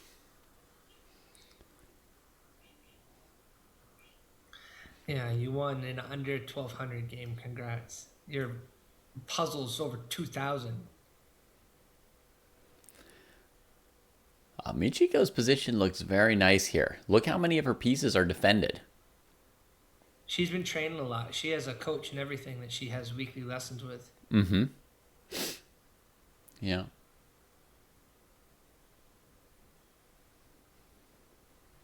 Yeah. Yeah, position is good. Position is good. Black's got that one extra pawn and making good use of it by anchoring a piece in the center of the board, right? So it's very nice. Options in this position include trading a rook and then playing rook c8, right, to bring out the next rook after a trade. And rook c4 is a plausible move, keeping the tension for a bit longer with the rook. Reasonable as well. Yeah, we do, Scotty. Absolutely. If you've been winning some rapid games, we should do a lesson. Look at some of your games. Yeah, Scotty. I bet you won't catch me.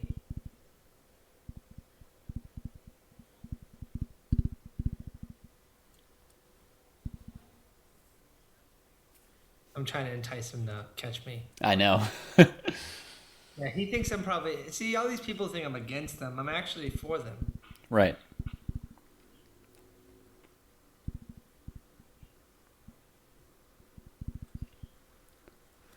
Just trying to provoke them into getting good. Would the rook c8 move hang the pawn on h6? Good question, Mr. Voss. Ah! My pawn.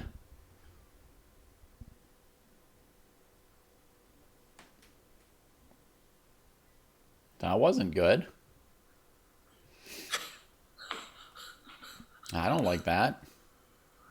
I smell, according to Scotty. Let's scratch that option off the list.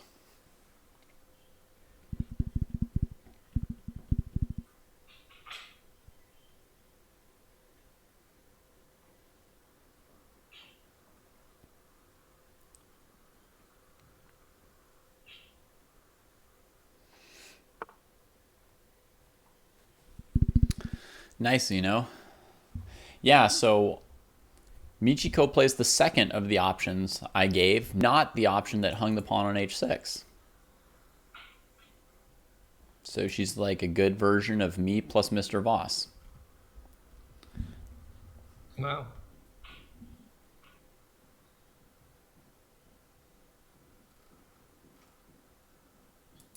She must be going for that pawn.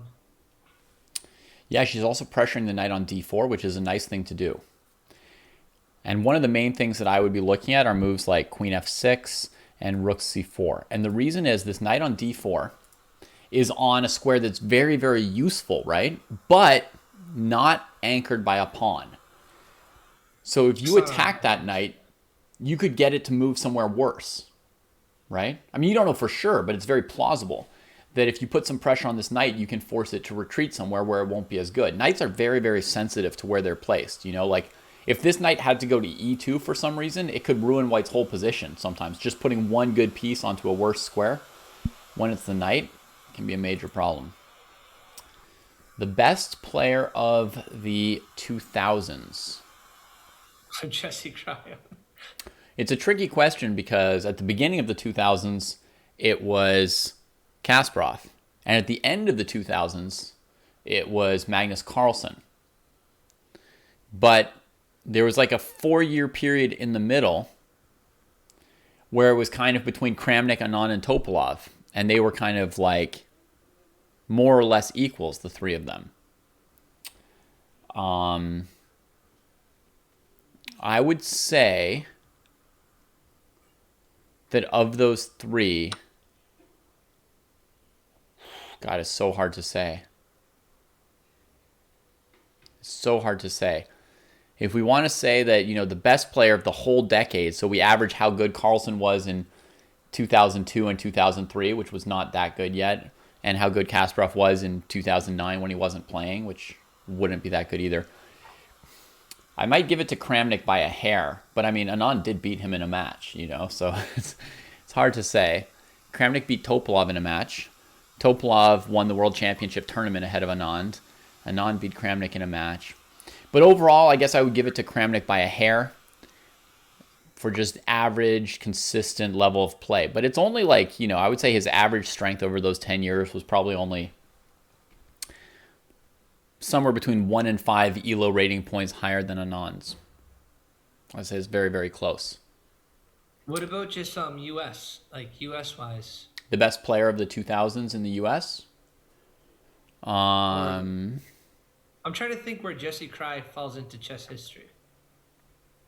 You're going to be thinking for a long time. He'll be a footnote about the third best sensei of the 500th best chess stream. Wow. The best player of the O's in the US in chess might go to Nakamura? Oh, Yeah. Probably in like 2000, Kamsky was still better than Nakamura, if I remember things correctly. But somewhere along the way, Nakamura surpassed him and I think overall was the best player of the 2000s. interesting. So I guess there's a lot of GMs that are. How many GMs are there in the US? Is it like a huge astronomical number, or? Probably about 100. Oh, geez, that's a lot of people that could potentially be better than you. Wow.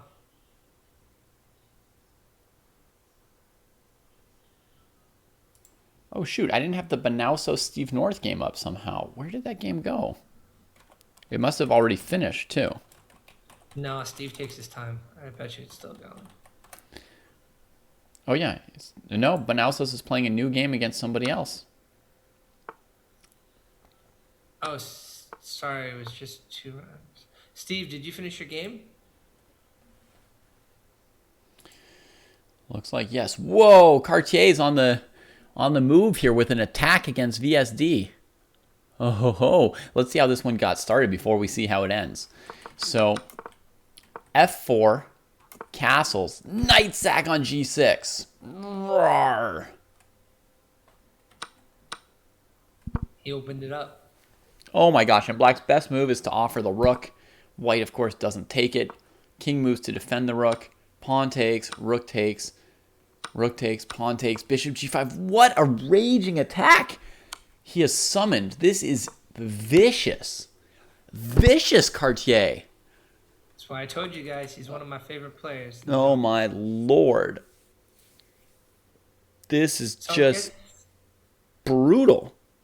I'm guessing Steve won his game because he didn't come here all depressed.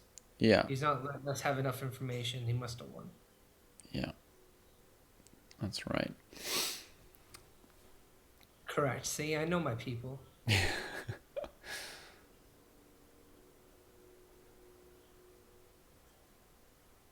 Okay. I'm thinking that bishop f6, queen h7 will lead to checkmate. Oh, this looks like what I do to Steve North. This is crazy.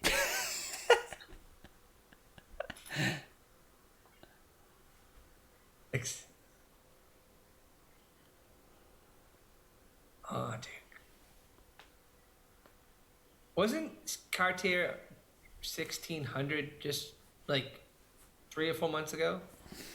Probably 1700. I think he's been 1700 most of this year. Okay. But he did just cross 1800. You know, that's a new achievement. Ooh, we also have a rook f6 suggestion. Just sack it. Look at that poor king.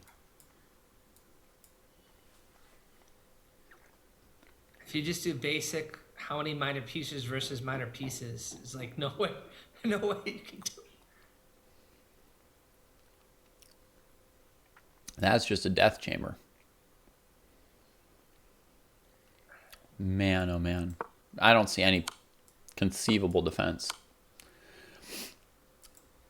This is a 2000 plus guy too he's going against. Yeah. But once Cartier starts attacking, it doesn't really matter what your rating is anymore, you know? Like, if he can hit you, he's going to hit you. Yeah.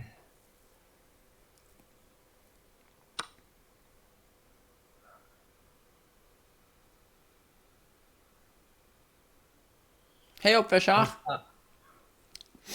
I can't pronounce that. Ultrashock. Opfer is the I'm- German word for sacrifice. So I figured it was the German word for H4, H5. it will be one day. It will be one day.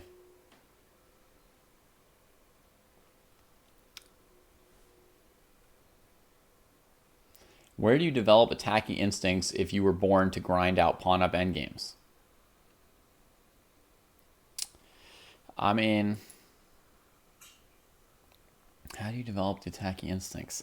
I think if you were born to grind endgames, the odds are you will always just want to grind endgames. But one way that you could try to develop that attacking instinct is by looking at some of the greatest attacking games ever and see if you develop some kind of a taste for it. You know what I mean? Like the book that I recommend very frequently is My Life in Games by Mikhail Tal. You could look at a couple games from that book, and if that doesn't make you want to attack, I mean, you just weren't born to attack. That's okay. Scotty, how many times in chat have you written that? It's like you got to copy paste it in a Google Doc, and you just copy and paste it over every time. And Ofeshach, yes, I'm still a Dubov fan. Absolutely.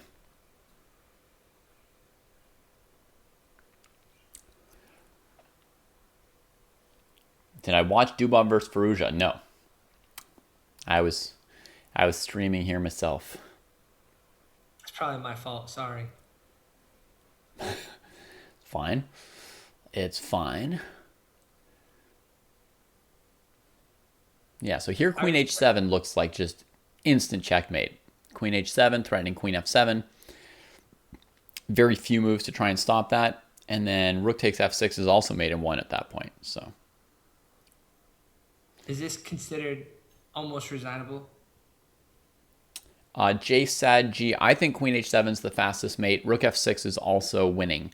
So Rook F6 would go Rook F6, King E7, Queen E5, King to D7, for example, Queen D6, checkmate. So it's also checkmate in like 2 moves. Queen H8 is slightly worse than those options, than those other options, for sure. Like after Queen H8, I don't see the forced mate, so that's a bad sign for that move. I mean, there is a forced mate, but it's like enough moves ahead that I don't see it. Steve North just bought the book.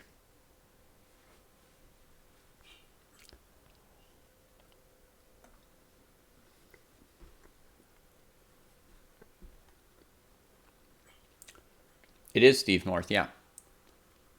It is a psychological condition.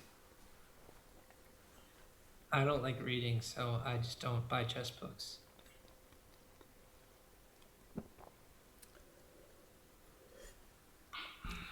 Well, if you read one book in your life, My Life in Games by Mikhail Tal might be your favorite.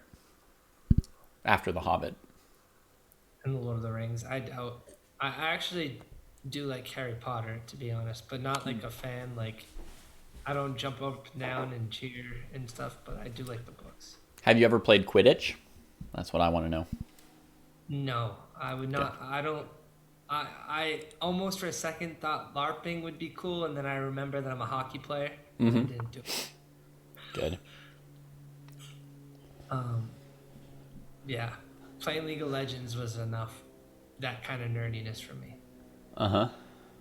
I'm a born attacker. That's out of necessity, man. It's not. I don't know what I am. I have identity problems. Okay, Steve.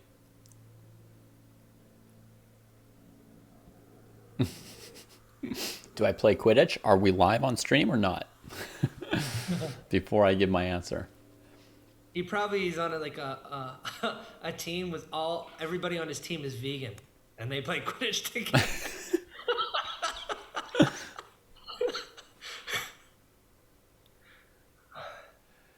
Is there a way you can tell what you are by what you like hate the most, like the games that you hate to lose the most? Is that a way to find out what kind of chess player you are? Maybe so. Yeah. I know I hate losing to a tactic in the middle of the game. That's like the biggest thing. Dude, Steve, I castle when I castle. I'm not vegan. I'm not vegan, Scott. Vegetarian. Yeah, vegetarian. There's a difference. This thing I'm eating right now probably has a lot of butter in it.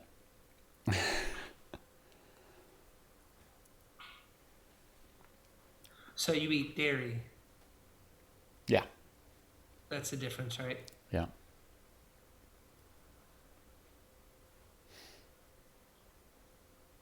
Scott's trying to show off in chat that he has a real life relationship with you, David.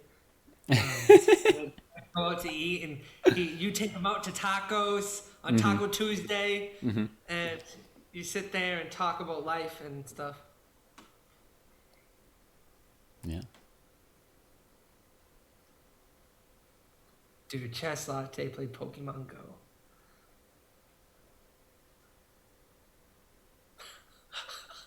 They played Pokemon Go in an app other than Pokemon Go. Well, I'm glad to hear that like a kid is having some fun, you know, because this year hasn't been like the most fun for some kids. I had a lot more fun as a kid than what I see happening right now.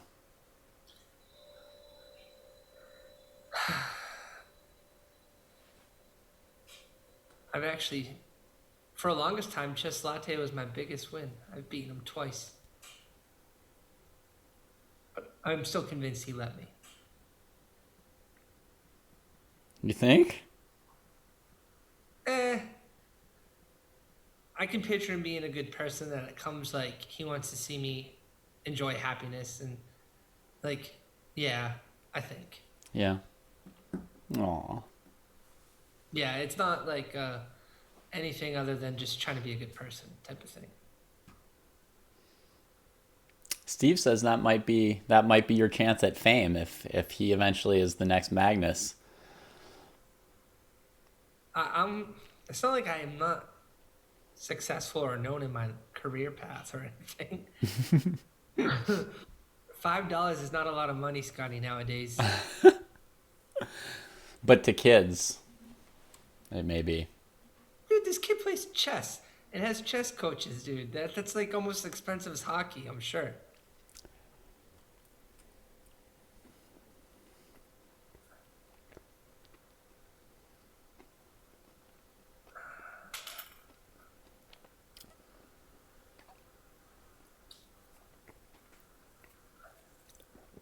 VSD resigned. Well, we understand why. I guess so, but Cartier hadn't checkmated him just yet.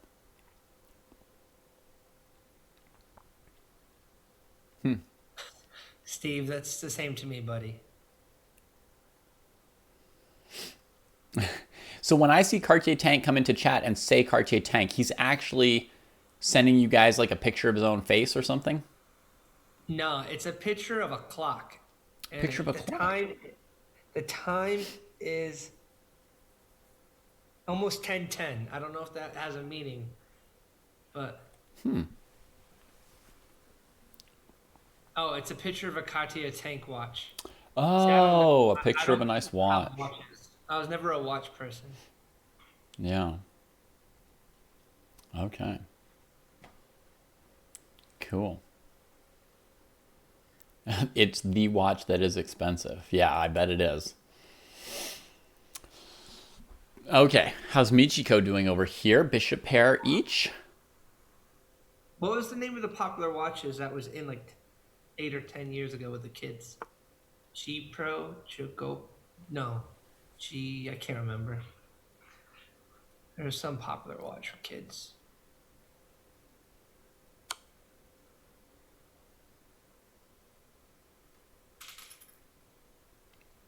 Wow, that's a great idea Scott and Kostya have.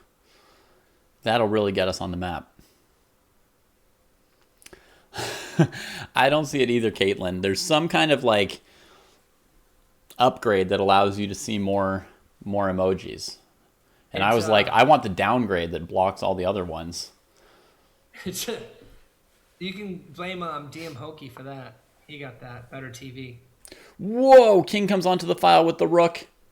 Folks, this is a critical moment right here. Holy smokesies. Oh my goodness. The most intense thing possible. King and queen lined up with a rook. And the rook is a possible back rank mate. And Graham found the best move. I'm almost certain this is the right move. King F1. Oh, now it's scary. Wait. Does Michiko have bishop c4 here? Bishop c4, and if takes, right, it looks like, you know, you've just like completely hung your queen. Then rook f2, forcing the king back. Get back.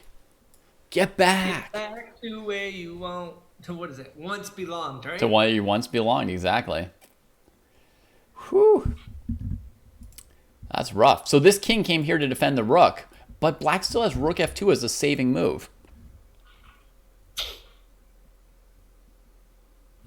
There is a threat of bishop b5 check, though, right? If black played some random, uncautious move. After bishop b5 check, there's no time to play rook f2. So now you'd have to take this. White would get the queen and then finish with the other queen. Why didn't white just play bishop b5 last move, asked Mr. Voss. That's going to be a good question. Let's check the tape, shall we, Charlie? Let's check the tape. What would have happened there? Takes, mate. Oh! Check the tape, Charlie. Whew, that would have been bad. That would have been bad. That's pretty tasty. Checkmate that. Dang, Graham had a shot right there. See, if I'm not in the zone, I can't calculate anything, but some of your instincts still stay there, right? Like, I don't want to put my king on the file with that rook. You couldn't pay me to do it. All right, bishop c4 happened. This is the moment. Did Michiko plan a checkmate, or did she plan to hang her queen?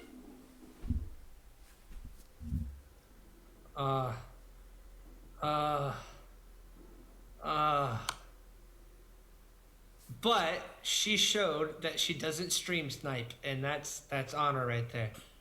Yeah. Oh, jeez. Oh, la la. Sock puppet. Very nice, Graham. It reminds me of we had a player named Chester Fish for many months in the dojo who had a nice little picture of like a fish, you know, sort of like in this sort of style of drawing. Is this a sock puppet or a knight or a sock puppet of a chess knight? It looks like a mutated lamb chops. Do you remember lamb chops? Don't You mean remember, huh? parts of a sheep that have been cut apart? No, that put into a sock. Do you don't know that sock lamb thing? Oh my goodness. You didn't have a TV though. Right. Chat, you know the lamb chops thing with the girl with the red hair who used to have her hand in the sock with the puppet? Oh my god. They're not responding, so maybe they don't know. Okay.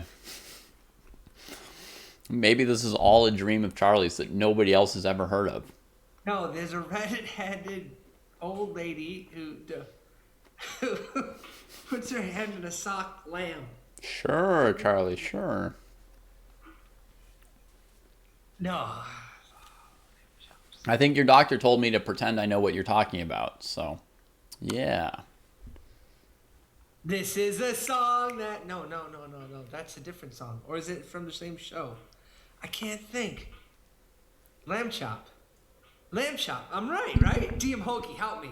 People, help me. Dude, this is like my... way back in the bottom, like back of my head.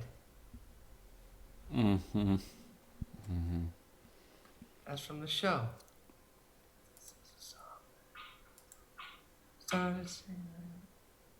Whoa. Folks, Loki meant business with that G pawn push. Loki meant business in this G4 thing. Help. See, people know what I'm talking about. G4, knight e4, that's what I would have done, Leafia. G5, bishop e7, yeah, I would develop H4. Castle anyway, because what else? Knight e5. No, rook d8, no. Here's where I would do something different, Leafia. Oh, because knight d7 is threatened.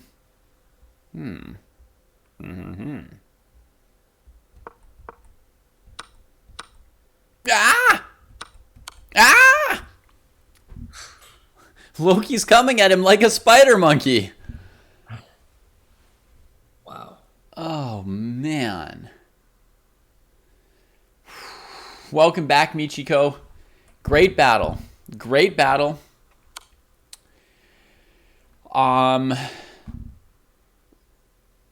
You had an incredible move available to you in the heat of that final explosion of tactics.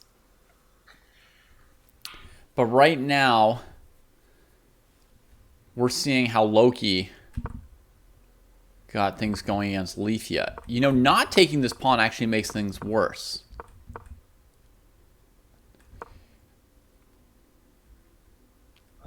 I think you can just take it. Or, whether you can or not, you have to. And, you know, the opponent can come here with the queen and try and attack you, but, you know, life goes on. Your king becomes a wanderer.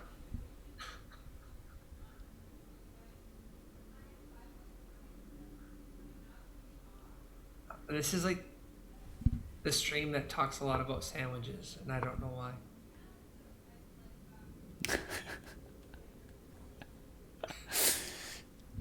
Michiko wants DoorDash added to the blame command.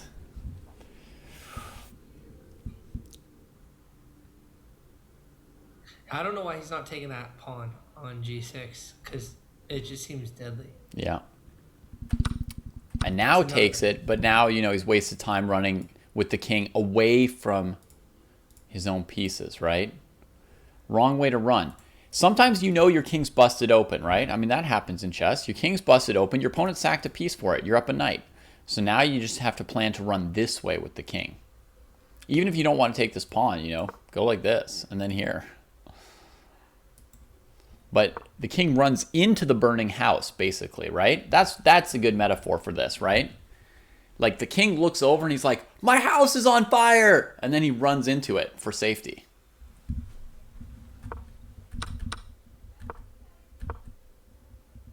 H pawn coming, D pawn.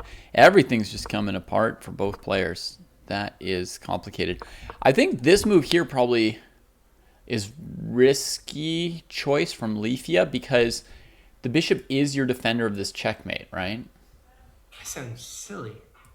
So it seems like you want to try and keep this piece.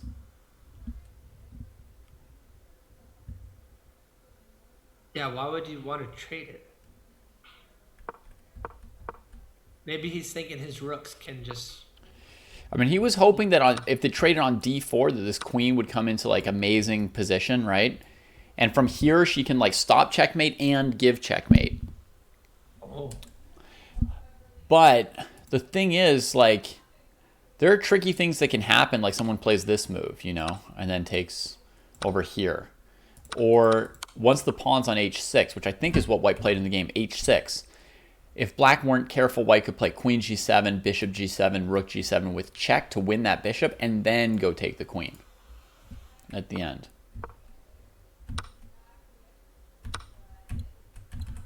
Okay, Leafia got the queen to d4. Now everything should work out, even though I was worried about that bishop on d4. He did use the rook to defend.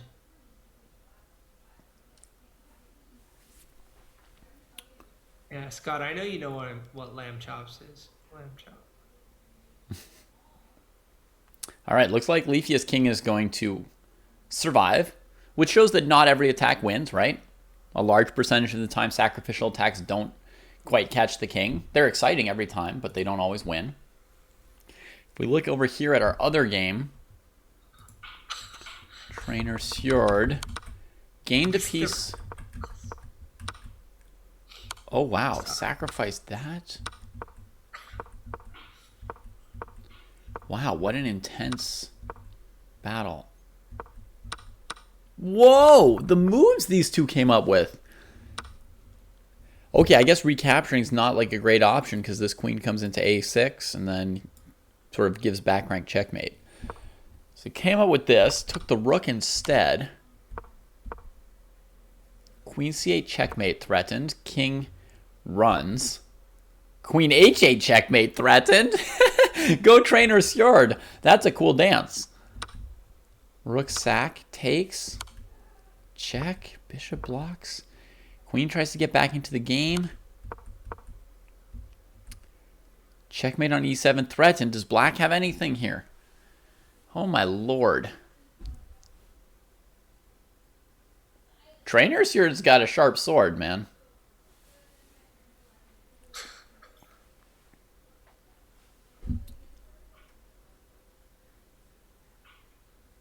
This player can calculate. People are recommending Mr. Pickles in the chat, whatever that is. Doesn't sound good, I'll tell you that. Wait a minute, here's like a crazy thing. If the black queen can somehow like check her way to like e5 or a3 and take this pawn, the knight on a7 is actually trapped. Right? But white could probably win an endgame by running the h-pawn. Your king wouldn't have time to go capture the knight. Your king would have to run to the king side, and then the knight can come out through c8. Okay, so white's probably winning unless black gives a perpetual here. Probably anything other than an immediate perpetual check is a win for white.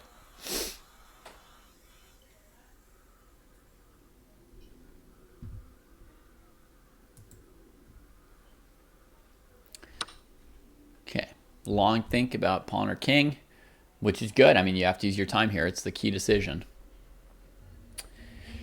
Now I'd expect queen b2, king e3, queen e5, king f3, king f5, king g3, king g5, king h3, king h5. The king can't get away anywhere there. Queen b2, king e3, queen e5, king d2, queen b2, king e1, queen c1, king e2, queen b2, king f5, queen f6, king g4, queen g6, king h4.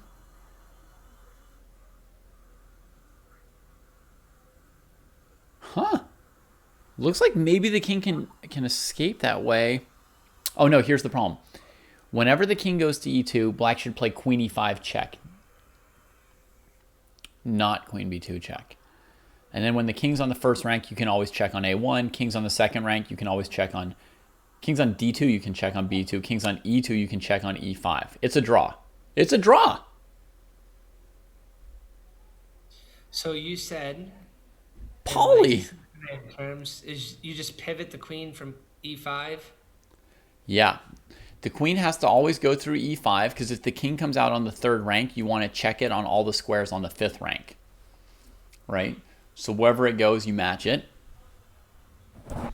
And, yeah. The one trick is when the white king's on e2, you have to decide if you're checking the king on b2 or e5. If you check on b2, then the king can slip through f3.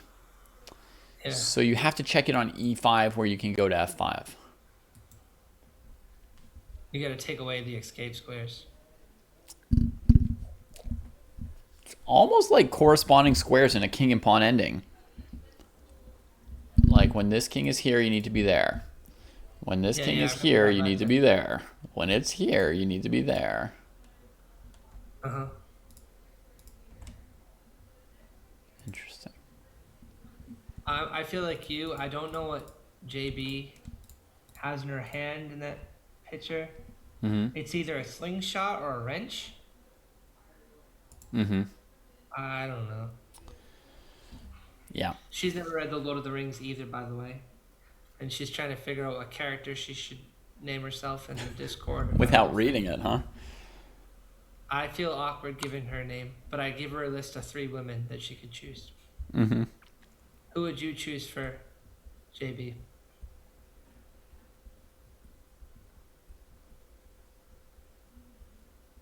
Or I do you don't know. Plead the fifth? Okay. Yeah, I don't know.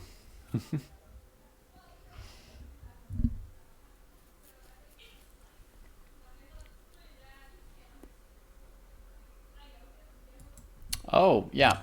Scott points out black could play to win the knight. The thing is, even if black won the knight, scot-free, black's still like losing to the h-pawn in the endgame most likely, right?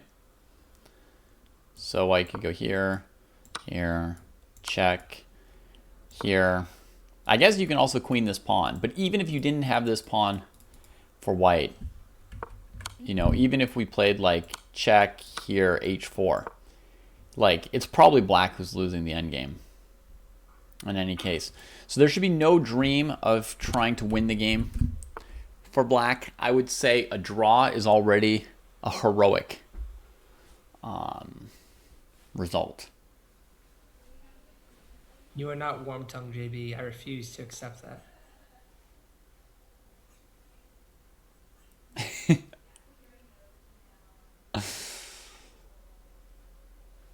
Anybody who wants to be on Dojo Rivals, the first prerequisite is that you have a rival. And then the next thing is you just send in a challenge anonymously to me through this Google form. And if I think it would make for good Chess TV, we'll pass the challenge on to your rival. It's a good time, guys. We've had some people try and claim that, like, you know, Kostya or Jesse or me was their rival. Sorry, folks. You are not our rivals. And then you said that Jesse isn't even your rival. Like, even I am not Jesse's rival. That's right. Yeah. I think the gap is too big. yeah, then Cartier just said it right now. Crazy. Would you consider Kostya your rival? Or Sure. no?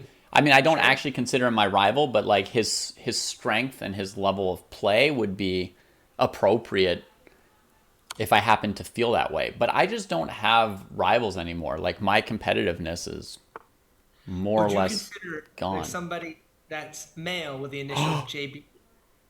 The king just got away. Paulie went off of the long diagonal. Do you guys see that? He fell off the rails. The rails are this long dark square diagonal. Queen b1, king here, and the queen can't get to e5. Now king b2, king f3, the queen can't get to f5. Wow. Crazy train.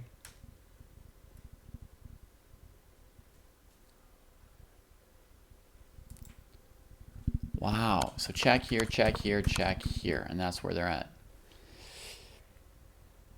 See ya. See ya, Would you Zelmer. consider somebody with the initials JB that's a male to be your rival at one time? I have not taught Trav Kuskin. Sorry, what were you saying, Charlie? Is it okay if I say a chess player's name? Like, it's not uncool or anything, right? I don't know what you mean. Like the guy's name, name- like their real life name behind their like Yeah. handle or something. No, I don't know. it's just a well-known chess player. Okay, yeah, sure, go ahead. All right, Bartholomew. Was he a rival at one time? No, Who was your rival? not really.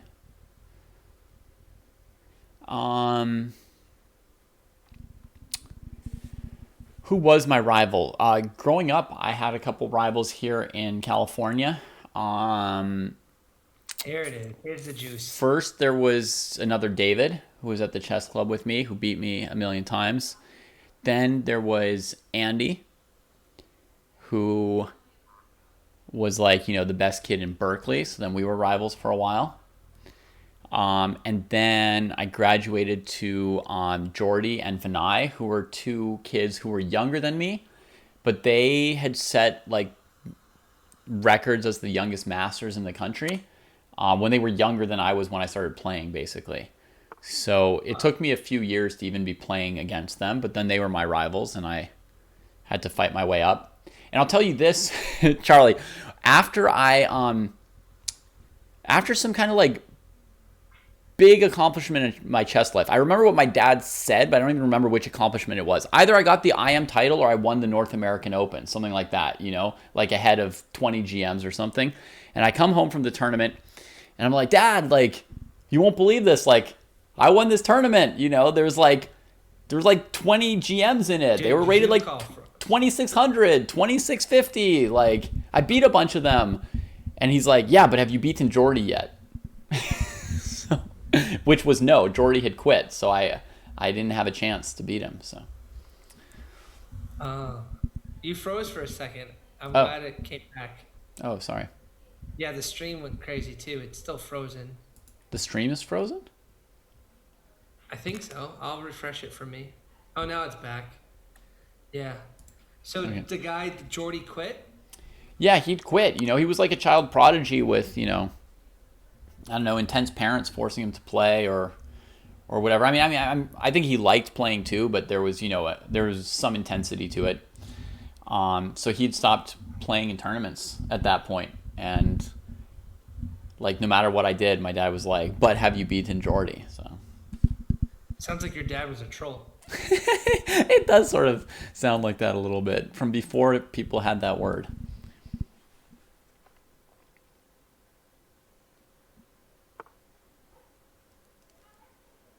Yeah, Falk knows what it's like. Falk just said, "Yeah, I was right. It froze at the height of the story.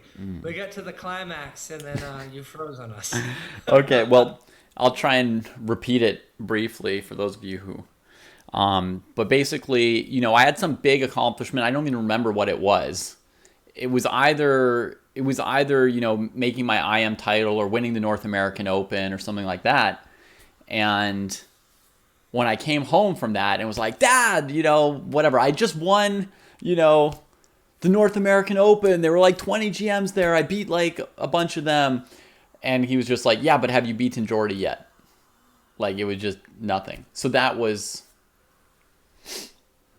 Wait, so was this the North story. American tournament, you placed first over GMs, and were you in IM yet?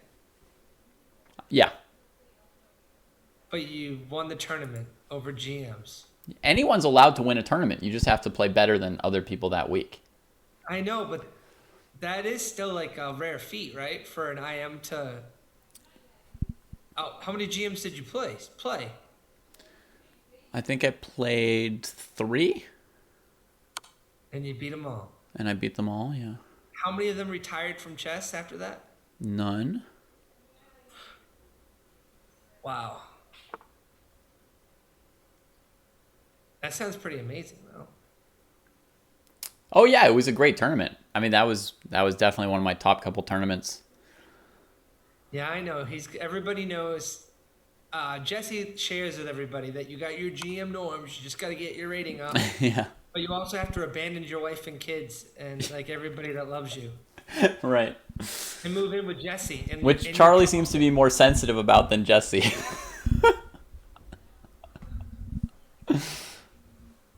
My FIDE rating's like 2330 or something somehow. I don't know how it got that low, but it's really low. It sounds really high to me, so that's all I know. Well, I mean, to be an IM, it has to be 2400, so it was over 2400 before. Oh, you're saying it's below even like. It's below where it what should like a be? normal IM level would be, yeah. Well. Oh well, you have a lot of things that make you happy in life. That's more Yeah. important. Yeah, it's fine. My rating doesn't have to be one of them. Well, it's not a full depiction of your chess like potential anyway. So. Yeah, I would also say it's like, I'm definitely capable of playing a lot better than 2300, so it's somewhat misrepresentative in my opinion, but I'm not gonna.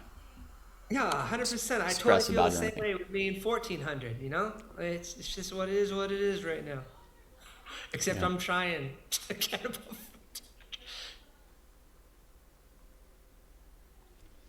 Lawrence Trent said he was going to invest 100,000 USD to make GM. That's more than you spent on grad school. Well, I don't really know how investing 100,000 would help you make GM really. Like there's only so much money you can invest in trying to become GM. Mostly what you need to invest is your own effort. So like you can pay for like a really good coach to help you, but there's like a limit to how much you can spend on coaching. Because like ultimately, I mean, you can't pay a coach to just sit with you like 20 hours in a row every day, right? I mean, at some point they're like, you have to go do some work now. So. Yeah, I'll help you. Can you give me like 65K? Yeah, the only way I could see somebody investing the money to become GM would be like buying games. But in my opinion, they would never be a GM in that case.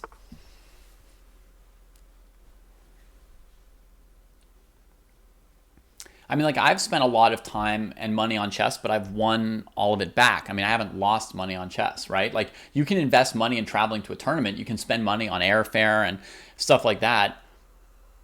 But if you're going to be a GM along the way, you're probably going to win it back in, like, prizes and stuff. I certainly did.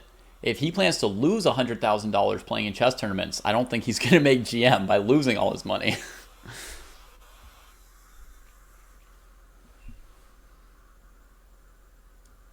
I think I don't think I ever really had a year where I lost money on chess. So I believe the answer is yes, right? Chess Latte asked the question. yeah, Why- some IMs have coaches. Probably not all of them, but some of them. They're certainly allowed to have coaches. I would say the better you get, to some extent, the more you can profit from having a coach that's really good and can give you personalized feedback on your game. The better you get, more likely you can digest what they tell you too, probably, right? So now white has sacked all 3 kingside pawns here. At some point, black could just go take the knight on a7, right? If white sacks every single kingside pawn, trying to escape the perpetual.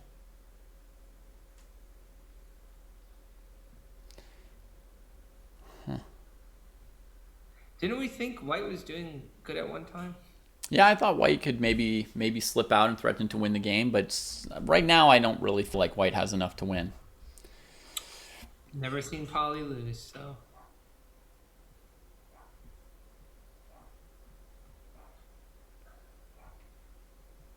Yeah, Jesse's got a coach too. Chess Latte's asking. Yep. Lafong apparently just taught him pretty much. A coach for chess as well as for not chess. Oh.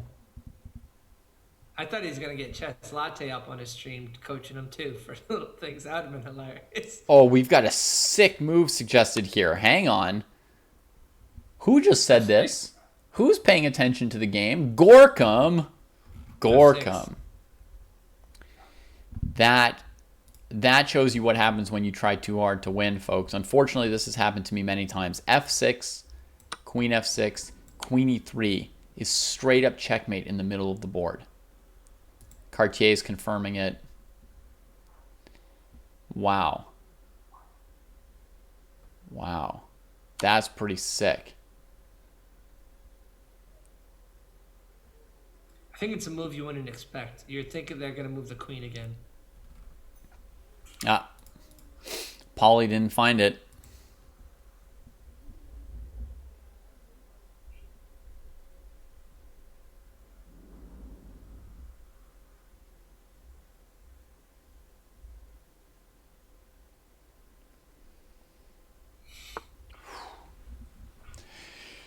Ooh, it's an intense game, folks. It's still an intense game. Do you think Polly didn't take enough time, or he was just convinced? I mean, Paulie spent 3 minutes on the move. Sometimes you just don't see a tactical pattern. You're just not going to see it, period. That's just it. You could spend another 20 minutes. You'd never see it, right? That's why I have people, learn the basic tactical patterns the way I do, where you just spend 30 seconds, and if you don't see it, look at the answer, right? Because you don't know it. You could spend 30 minutes trying to find it. You just don't know the pattern. You just need to learn it as somebody who's starting out. So, yeah. Leafy, I did see your game. We did watch some parts of it live. Let's see. We had been here last time we saw it. Checkmates are threatened. MVP won. And won the game. I mean, the biggest point, I think, was when your opponent played g6, I thought you should just take it. Just take it, rather than running your king into this area here. I thought you should just take it, and then on queen g4 or h5 or something, play bishop f6, and run your king away from the opponent's pieces and towards your pieces. That was the biggest advice I had for you in that game. Oh, this is one where he turned the tide and brought the queen to d4, I think. Yep.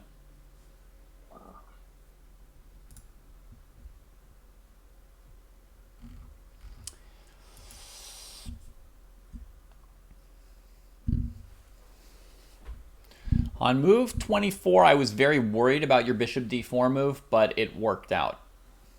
Bishop d4 was a very risky looking move, but it didn't have a refutation, right?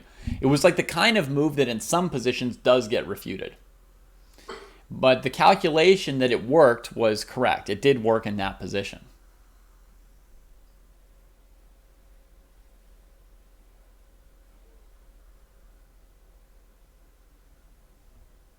Would be checking the king and getting the knight. Is that not a good idea? You got to keep putting pressure on. I think that depends where this king goes next, right? But let's say the king goes here, for example, and we take the knight. By now, black actually has 2 pawns more than white, having cleaned out the whole king side.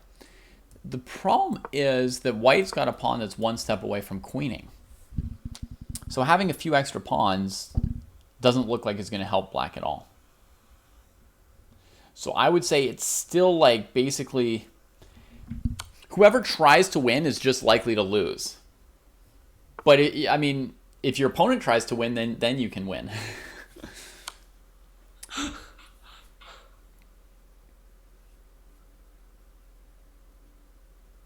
Oh, what's he gonna do? There's some scenarios where you could take the d6 pawn instead of the knight and then try and keep the knight trapped as a way to try and win this. And try to exchange queens. He could. I think it doesn't yet work because of queen f7, but we'll see if he tries it.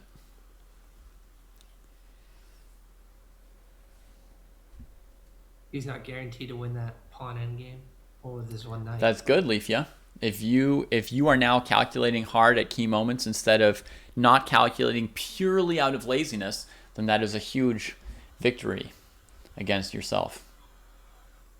White's got 36 seconds left with the 5-second increment, and Paulie is making a move to try and win the game. That should lose him the game, folks. According to my principal, he should now be losing. Queen comes to c8. Of course, white should not trade queens. The knight is going to be bad against pawns in the endgame. White does not want to trade queens. They want to attack the king, right? Take that pawn. Free the knight. Bring the knight to the game. Checkmate this king. I jinxed him. I'm sorry. Who did you jinx? I suggested to take the pawn. To take and the then pawn, he did yeah. it and ended up doing the wrong thing. Yeah.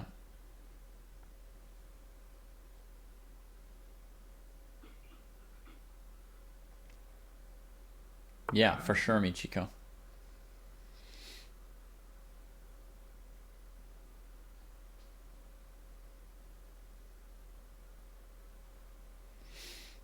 Followage, followers, follows. You'll get it there, girl. By the way, folks, I don't have any of the details yet, but there is a big dojo day coming up a week from Saturday on May 29th. We're going to do a special dojo day.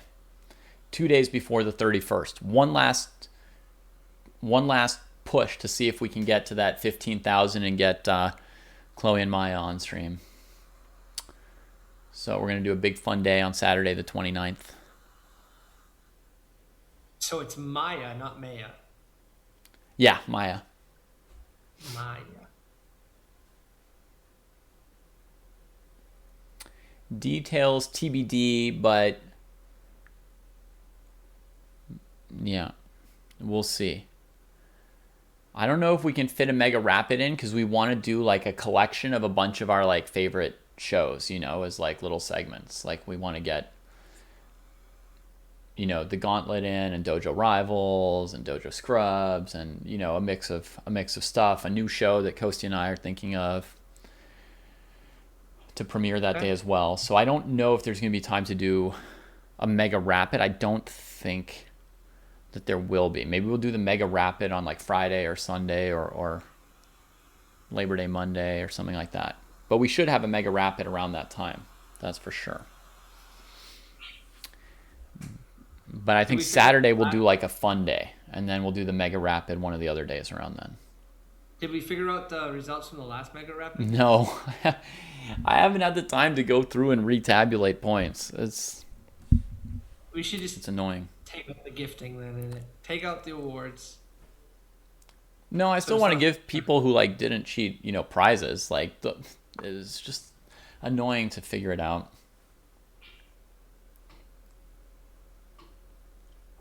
Are they interested in your show, Michiko, or have you told them about your idea yet?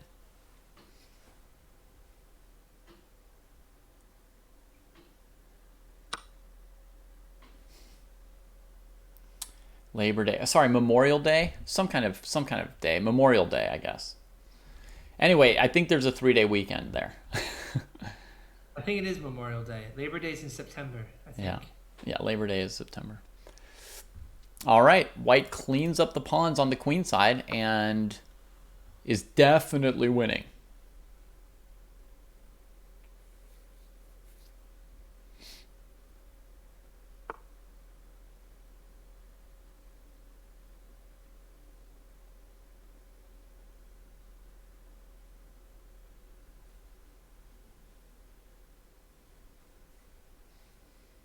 Michiko, I think if you put like a horse on stream with Jesse, it would still be good chemistry. Yeah. That is fair. Let's see, there's a little threat ski here.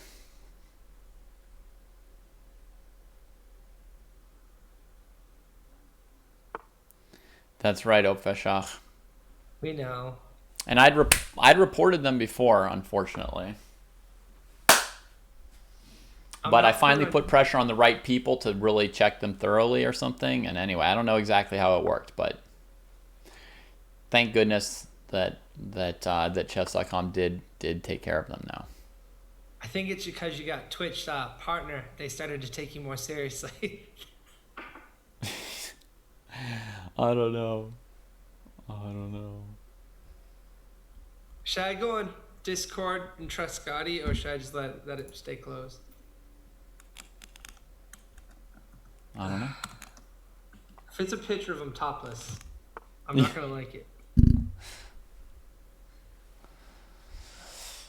Black runs the F pawn, dramatic. 5 seconds left for white with the extra knight. Jeez, I forgot about how bad white's time was.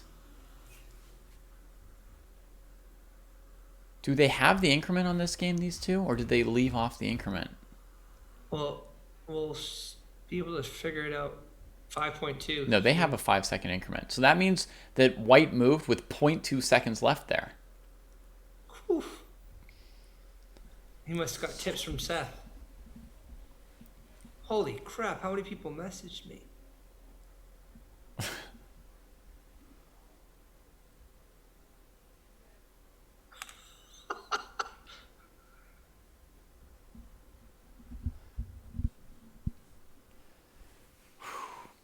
I mean, so white's up a knight and winning as far as normal chess, but has 5 seconds per move for the rest of the game. Does that mean white is actually a favorite or not?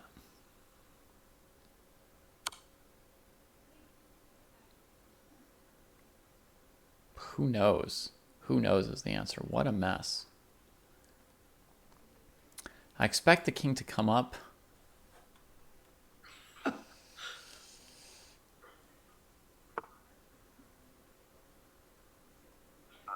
Four, three.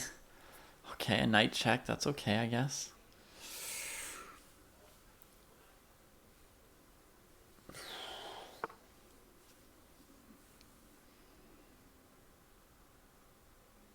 Looks like the queen trade wins for white. But white chooses not to trade queens yet. Black can push the f-pawn again, and now the knight's in the wrong place. The win for white would be check here, here, here, here.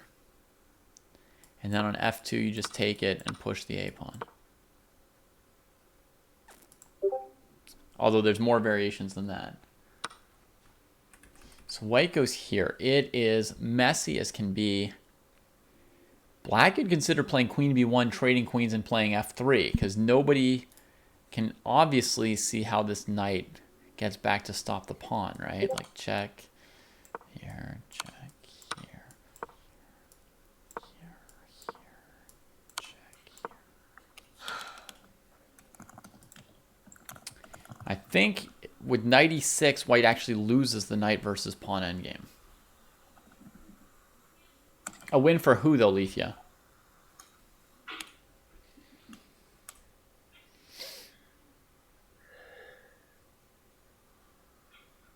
for black? Okay. After long thought, Paulie goes for it.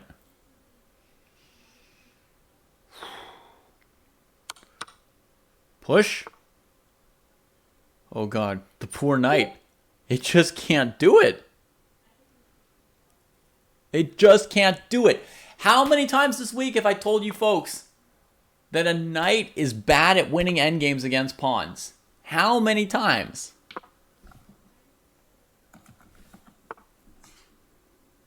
Take it. Oh my goodness. This was an epic game for these players. So many chances back and forth. Wow. This was a 45-minute game, Pumpkin. They had 45 minutes at the start plus 5 seconds per move. Queen c4 wins the knight here. Queen b6 does not because of knight b5. Or it does because of king c3. I don't know what the truth of that is, but there it goes. Yipesy. Oh, before we end the show, I got to let everybody know about the consultation matches tonight, right? That's a big deal. All right, let's set that up.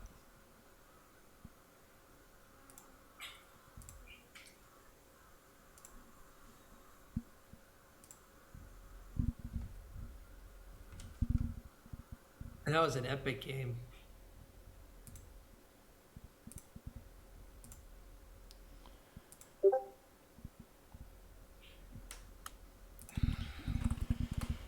Whew. Props to both players. Props to both players. That was intense.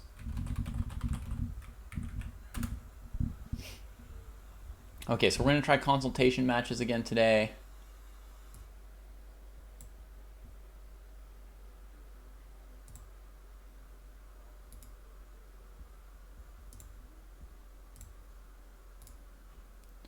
Let's duplicate this. This is 5, 19, reg. Okay, so matches we played on Wednesday.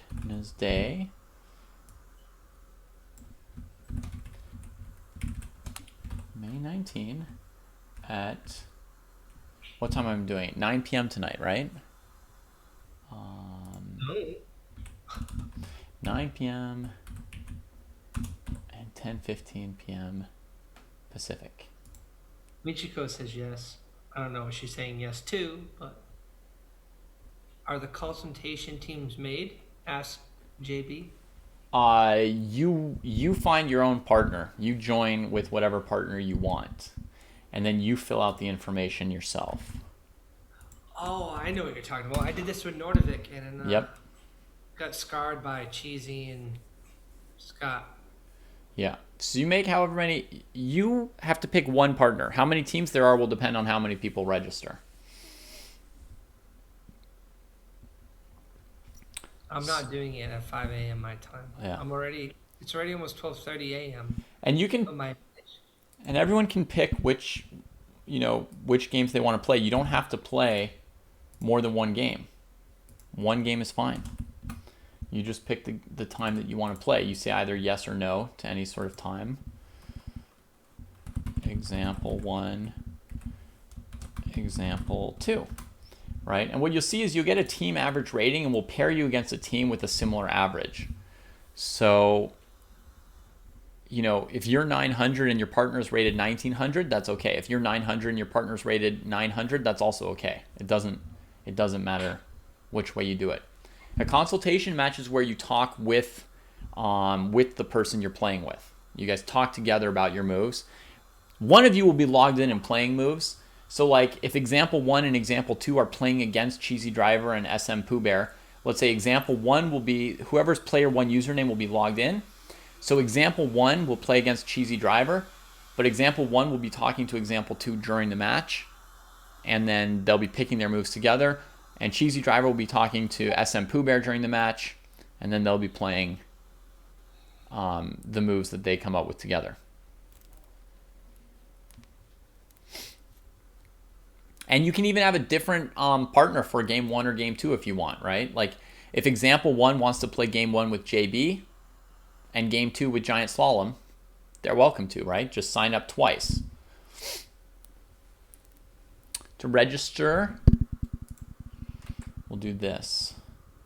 Send the link again, and I'm going to put it in here also in MooBot. Let me fix MooBot, the play command.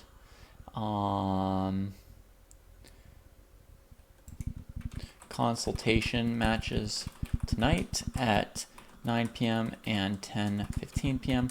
If you would like to play, you need a partner. And then put your info here. Okay, and you know, if it's going great and lots of people want to do this, you're gonna fix my average formula. I can average 2 numbers. What's wrong with my average formula? Ignore Scotty. He has Come on. problems sometimes. Yeah.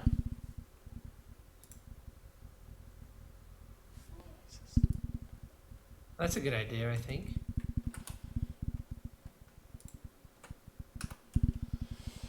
Okay, so anyway, if it's going well and like, you know, more people are waking up in you know, Asian and European time zones and want to play a later one tonight at like, you know, 11:15 or 11:30 or something like that, I will surely be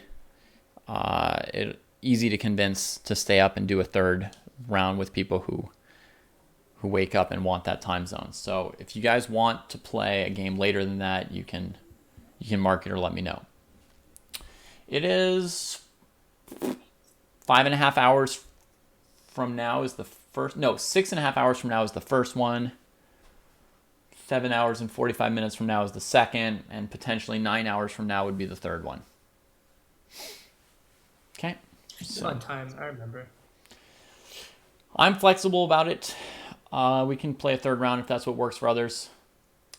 And yeah, that's all I got for today. I gotta go do some little bit of housework before I pick up the kids.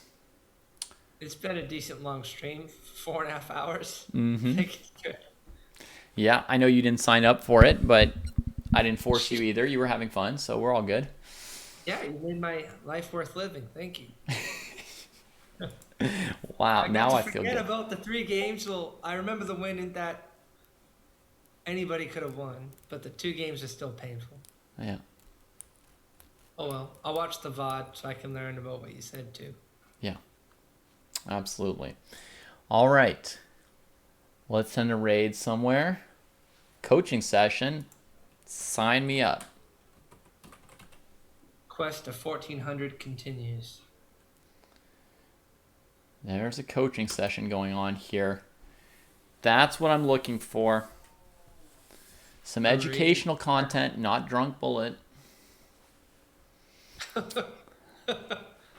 See you guys. Be well. And invite Hess to the gauntlet. Cheers.